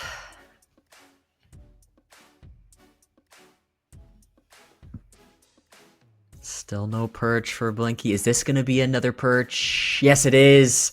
That is a perch. Wow, Blinky finally has it. Let's see. First bed, pretty Great good. first bed. Yeah, second bed, Oh, great. beautiful. This is going to be a 4-bed. This is going to be a 4-bed. Oh my god. 4 beds, Blinky. Unbelievable way for game 1 of the finals to go. 2 deaths in the Bastion almost simultaneously. Blinky decides not to and in the end takes it. And what a crazy stronghold map. I mean, there's just so much to talk about in that first game. I am like at such wow. Just unreal nerdy. That was awesome. That was a crazy. I mean, these are supposed to be the finalists, and we saw the first deaths. You know, like that's crazy. Yeah. But no, but I mean, they obviously played very well. They recovered from those deaths well and made it a very exciting match. I mean, I definitely think that Finbar showed a lot of potential there. I mean, think about it, right? Yeah. If Finbar didn't take that first death, he wins that seed, I think, right? And so, I mean, obviously, you could say a similar thing for Blinky as well. Like, if Blinky also didn't die, that would be very good, of course. But I'm just saying that, like, there is, like, Finbar had showed a lot of potential despite the heavy favorite that we've been saying for Blinky. I definitely see a line where we could see Finbar come back. Yeah, I think it's totally doable. Just be all up to this next seed. Blinky's now 1 seed away from winning and taking home the $500. Finn, gotta win 2 in a row against Blinky if he wants his tournament life to stay alive and he wants a chance at the W. He secured second place at the bare minimum, but they both have. But Pretty good. It's pretty good. Let's see what they can do. We're gonna set up the next room and we're just gonna get straight into it when the players are ready. But until then, I mean, I would love to make a prediction here, and I would have to lean Blinky, but based off of that one, as you were saying, I really do think it's much closer than I anticipated. Yeah, I mean, Blinky, I think, is the heavy favorite still. I mean, especially now that he's won a seed. I mean, I think anyone that's winning a seed, you now have a significant advantage. But I don't know. I try and, you know, root for the underdog, stay optimistic. And so I don't know. We've seen crazier things happen in these kind of tournaments, and so you never know. Yeah, totally doable. Totally doable. Let's see. I just love that these two specifically, I know, just had so much fun with this process and got along so well with their teammates. I think all the pairings went really well, and beautiful friendships have blossomed from this. But you know, these two definitely put in the most time. The analyst mentioned this earlier in the day, but every time I would wake up, every single day, I would open Discord. Whenever I went to open Discord, I would look in our server for the event, Finbar and Fulham in VC every single time. Every single time. That's awesome. I swear, so cool. They were just so dedicated. And again, we don't have Fulham today. I think now he's finally in chat, but he was busy for the beginning part. So we have Hacks coaching Finn in his ear, but Fulham will play GeoGuessr tomorrow. So excited to see that as well. Yeah, that'll be so fun. I'm hyped to get into this last match. Looking at chat, looks like you guys having fun. You guys enjoying yourselves?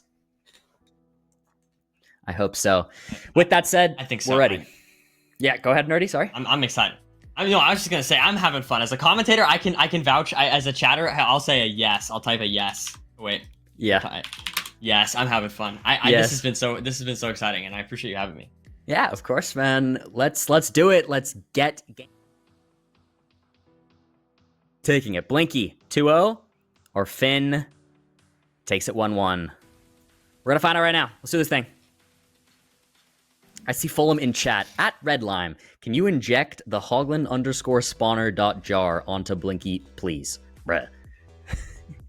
That would be kind of interesting. I'd like to see how that would go. Yeah. Regardless, we have blacksmith immediately. Slightly different ways to mine the wood here. Oh, and wow, we've got 12 obby from the blacksmith, so not needing to find a lava pool in this scene, which is always nice. You love to see it.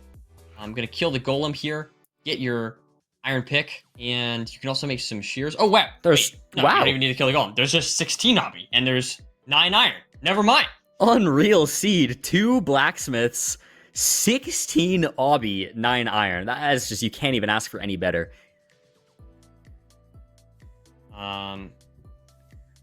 Yeah, we see shears, axe craft, beautiful stuff here. You're gonna have to mine one, get the shovel. All you need to do here at this point really is just find flint, and then they can just enter. I guess no, actually, Finbar specifically needs to. Wait, interesting. Yeah. Look at this, Blinky killing the golem. I don't know if he saw the second blacksmith. I don't think he has. This is definitely just a little bit of time loss here. Finbar needs food, I believe, and then he can just find gravel, enter the nether. Yeah. But yeah, that's definitely just like pretty much raw time loss. I mean, I guess technically he can get an iron shovel out of this, which is kind of cool. But he's arrived at the second blacksmith Blinky has, so he just has unlimited iron. Yeah. Everything you would ever need. Bucket, shears. Yeah, you literally have everything you'd ever want to craft in a speedrun here in Minecraft with that much iron. 21 bread, 22 bread. I mean, this is just a great seed. Looks like Finbar here, now able to save some time, gets that flint, and he should be able to just go. Yeah, he's just going to build. Quick portal. He's going to lose a little bit of health there. Not great for your saturation. I tend to do that. Okay, I was worried there for a second that Finbar forgot food, but no, he got his bread. He's going to be crafting that now, maybe crafting a boat as well. Good stuff, and he should be good to enter the nether. Yeah. Blinky's behind. Wow. I mean, you love to see this, especially if you want to close finals. 220, and he's on his way to the bastion. Does he see it? Yeah, he does. That's why no. Yeah, he does. But now he's looking for fort as well to see if he just happens to be able to notice it. Gassed, like, right in his face. I believe the fortress is spotted as well. Unless I'm mistaken. I think I saw it beyond the bastion to the left. So Finbar looking good here. I like Finbar's position so far. Yeah, he's in such a nice spot. Blinky entering at about 3. Finbar about 40 seconds ahead. Bastion right there. Blinky notices it right away. We're doing kind of a mid-down kind of deal here. Getting some pigs. Yeah, it works. Gets the job done. Out. Blinky opting to build up to terrain so he can make sure he can do top-down housing. Yeah, I think this is not a bad play at all. Maybe only a little bit. Yeah, no, I think I like this play overall. I mean, you're likely gonna need these chests anyways, and it is weird though because he is behind. So what Finbar's doing could be faster. But look at this, Blinky taking a lot of damage. This is a scary situation for sure. I don't know if he's comfortable reacting to this. Getting in the hole here, beautiful, excellent work there by Blinky. Now, but like I said, he is just behind. So in theory, if Finbar gets lucky with these trades, gets lucky with the chest in the front here, he could just leave very quickly and be even more ahead. But this chest is going to be important. Ooh, yeah. So not getting a lot of obby. So he's going to probably have to end up going to those top chests unless these pigs really lock in and give him all the trades he could possibly ask for. But he does still need 8 obsidian. Yeah. And he'll probably run up. Likely that he'll not have enough. I mean, maybe it works out to go up. I know it sometimes can be nice to sort of do your pie charting from the top and then you're able to just pearl out really easily. So maybe that's what Finn ends up having to do. But we'll see. Blinky finally doing the top-down route, letting some pigs down here in the middle. Going to throw a bit of distraction gold so he can hop on down and get in his little hole for gold. Now, Finn already looking for fort. Yeah, and I'm not sure. He definitely might have enough obby. He doesn't have enough yet, but he might have enough once he checks these trades. This is going to be important. Yeah, no, he has enough, so he's just He has good. enough, wow. Yeah, I mean, I think the mid down was overall worked out. You have the obby in the overworld, and so it ends up not really mattering that if you go to those top chests. But the safe play from Blinky, I feel like Blinky also is just, his nethers have looked pretty smooth, so he definitely might be able to make up some time just by being a little bit faster with everything else. But we'll have to see. I mean, Finbar, I don't want to underestimate Finbar. He's been playing the seat great so far. Yeah, really nice pearl hang. He finishes up his trades, he does a little bit of inventory management, and then he gets himself out of there. Right now, Blinky is still pie charting, figuring out the direction he needs to go in. Oh, he didn't see it, whereas Finbar did. Yeah, that's definitely a big time save there for Finbar. I mean, look at this, though. I mean, Finbar could be entering this fortress, like, I mean, I'm not exactly sure, but, like, close to sub-6 pace. Yeah, wow. He is just playing unbelievable. I mean, Fulham has to be proud. Oh, but he does miss the block clutch there with the pearl. He might just have to build up on this instead, but that's not terrible.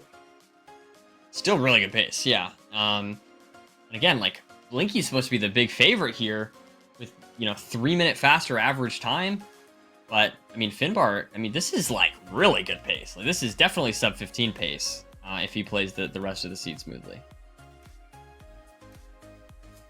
Yeah, hopefully he can find a spawner quickly. I really hope we don't have a similar It's right debacle. there. Oh, it's right there.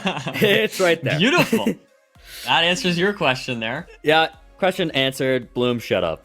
Like, there it is. Rates, I think he got... Oh, I thought he got one there, but I must have seen that incorrectly. And I'm able to craft a bed here. Gonna go for a blaze bed again. I respect that decision. He doesn't have too much string. Like, he has enough for, I believe, 6 beds after this, which he definitely might be comfortable with. I mean, 6 beds is a lot.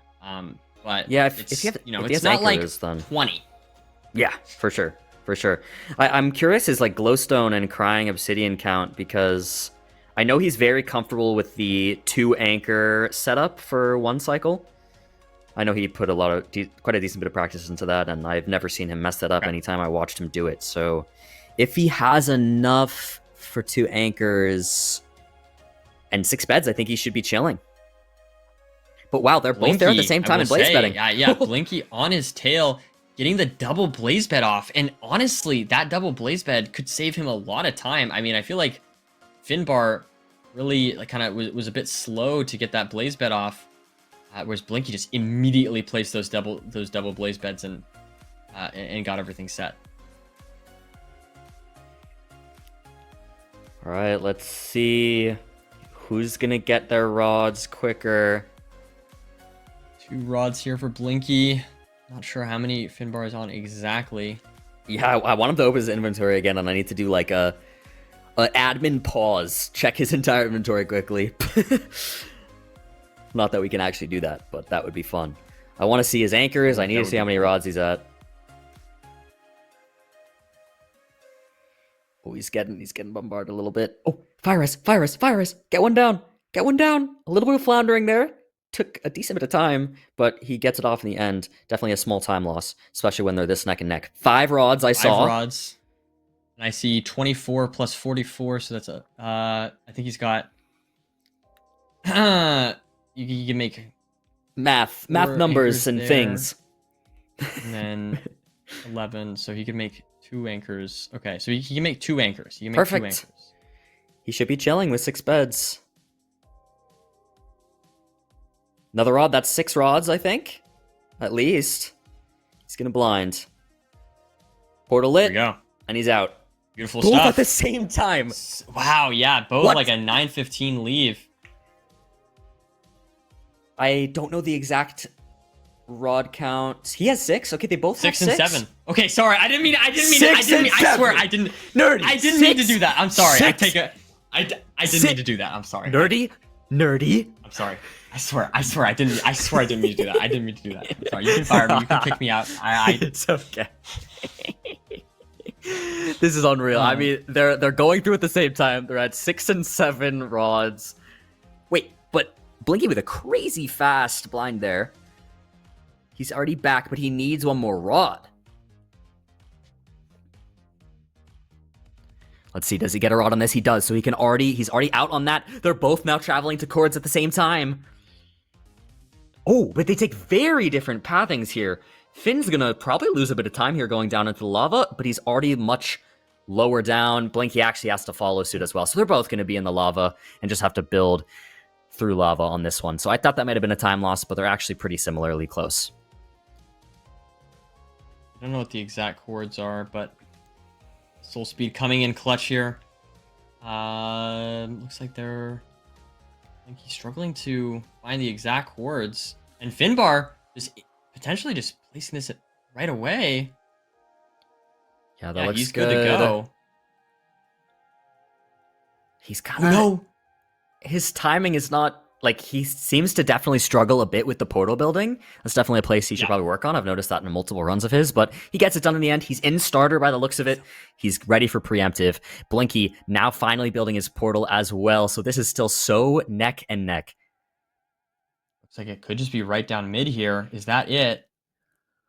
Let's take a look. There it is. There it is. He saw it. Wait, Finn saw it. No, I think that was the library. Oh my god, am I There it is. hallucinating? I swear to god he saw it. No, it was just the library. Yeah, I saw what you saw. Okay. It looked, the cobwebs kind of looked like it. Yeah, I see. I saw what you saw, but it was just the library. So he enters the end here at 11:27. Wow. I mean, this could crush his PB if he gets a good perch. This is an unbelievable time. I mean, he's already making his way up. Blinky's right there following. I mean, these times are crazy right now. This is what you want to see from the finals. Unreal. The thing is, this could legitimately beat both of their PBs. It could. The one thing that I'm concerned about now is that Finn doesn't half bow, and I know Blinky does, and that could reduce the perch time. Let's see. All right. Finn gonna set up his double anchor setup. Yeah, looks like he's getting those ready. Yeah. Here. Double anchor setup, getting ready. Oh, he looks a little nervous. He's placing stuff a little weird. Blinky's already on the half bow. But Blinky's going no anchor, so he's going to go all beds. And I don't know how many beds he has. Oh, yeah. I think he got some beds in the village, so I think he was able to save some beds there. There's a perch! Oh my god. It flipped on him. Oh no, he messed up. Oh no. Oh my god. He's okay, he's abandoning. He's abandoning it. That is not good for Finbar. No, it is not. He had a bad There's perch. the It perch was for a- Blinky. Oh! Oh my god, and I think this is He gonna. pick blocked. Oh my god, is he gonna mess up too? No, he's good. No, he's good. I think he's okay. These beds aren't great damage. These are I don't know how many he has not- exactly. Oh, that was a good one. He's That gonna was a beat his good PB. one. He beat his PB. He beats his PB in Oh the my finals. god. What is that last game? That's Blinky, crazy. 13-13. Blinky, that is just absolutely unreal. Finn just messes up the one cycle. Yeah, it would have been crazy. Wow. Like, that Wow. was crazy pace there for Finbar. I mean, you have to give congrats to Finbar. I mean, Finbar did so well in this throughout this tournament, and like, yeah, commiserations for I mean, just like very well played overall. But Blinky taking the W here, taking the win, was able to clutch up. I mean, sometimes, unfortunately, that is you have to clutch up in those moments, and Blinky was able to. So very well played to him throughout this tournament. And yeah, I mean, thank you so much for having me. This has been amazing. Yeah, I mean, of course. Wow. There's like so much I want to say that I don't even know how to speak anymore. You know what I mean? Yeah. It's just Yeah, like, no, I know exactly what you mean. That's yeah, for 100%. I mean, that was just an amazing grand finals. yeah, you can't ask for any better. Insane props to Finn. And it must be said that even if Finn had to reset and wait for another perch, that also would have been his PB. Yeah. Even with waiting there. Sure. So just like incredible props to Finn. We can count that as your PB, man. Let's just fuck it. You know what I mean? Like, why not? Yeah, But, yeah. No, I know what you mean. You know, I believe in you, Finn. I think Finn and Blinky are both going to be two players who really actually continue to play a lot of MCSR going forward, which is amazing to see. I absolutely love that. So massive props to Blinky on that insane W. We'll send it to the analyst to quickly break down the game and say goodbye, and then we'll come back to us really quickly just to close out the show after that. So do stick around for some closing words and some info about tomorrow. But before then, analyst, I need you to talk about this game. Let's go say hi to Malchus and Moo.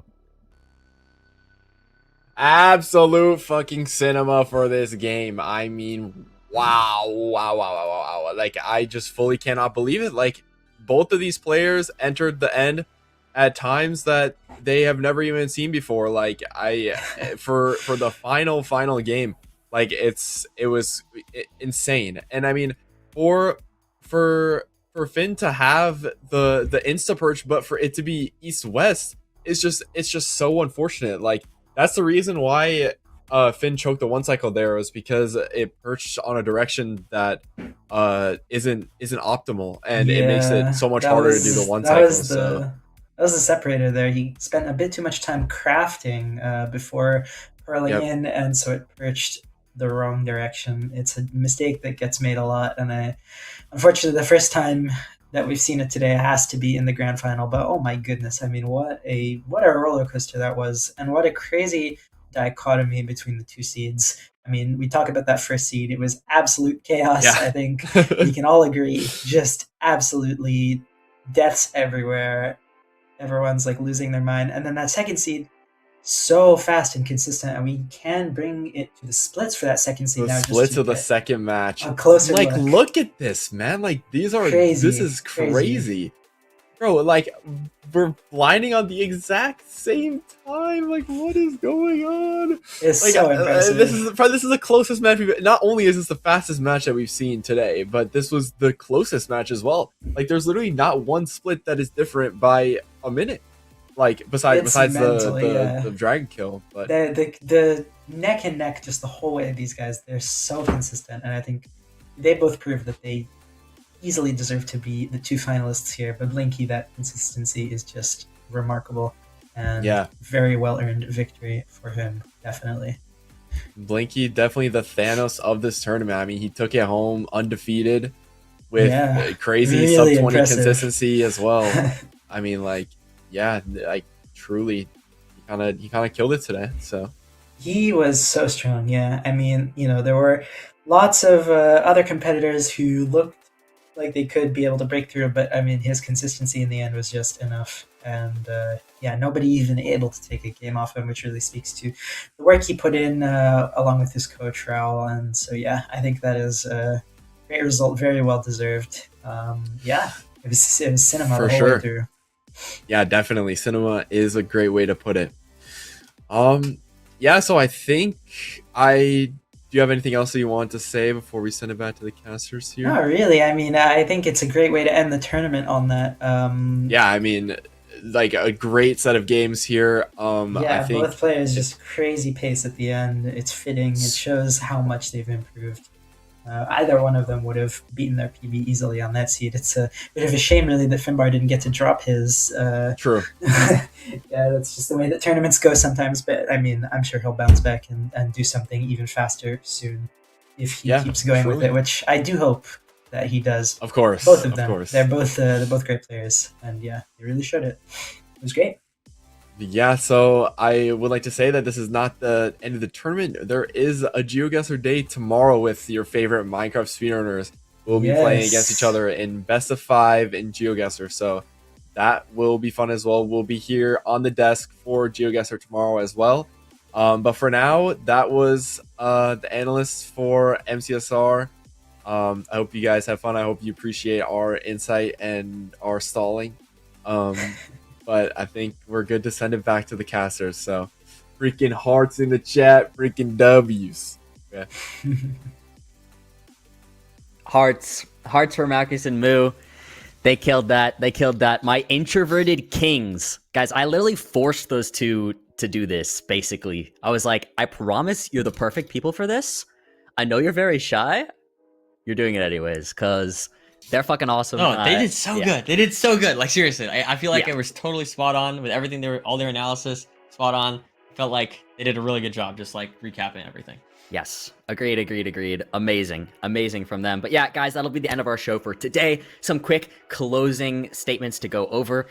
As Malchus just said, tomorrow's going to be GeoGuessr. We had these pairings of 8 GeoGuessr pros and 8 Minecraft speedrunning pros. They've been training for 2 weeks, and not just in one direction, in both. So tomorrow, we're going to get to see the coaches of today play a GeoGuessr tournament in best of 5 in the classic setting that we do in all of esports. Blinky with the rage. Shout out Blinky. W win. Guys, if you don't follow Blinky on Twitch, you should go follow Blinky on Twitch.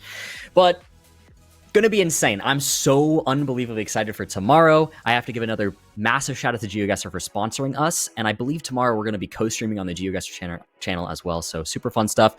If you're new to GeoGuessr, we have a link in the chat. There's a Coordinate Cup challenge. Try out GeoGuessr. You can try it for free. There's 10 locations, some pretty easy and fun stuff. So feel free to try that out. One thing I haven't mentioned, because I'm actually going to mention this much more tomorrow.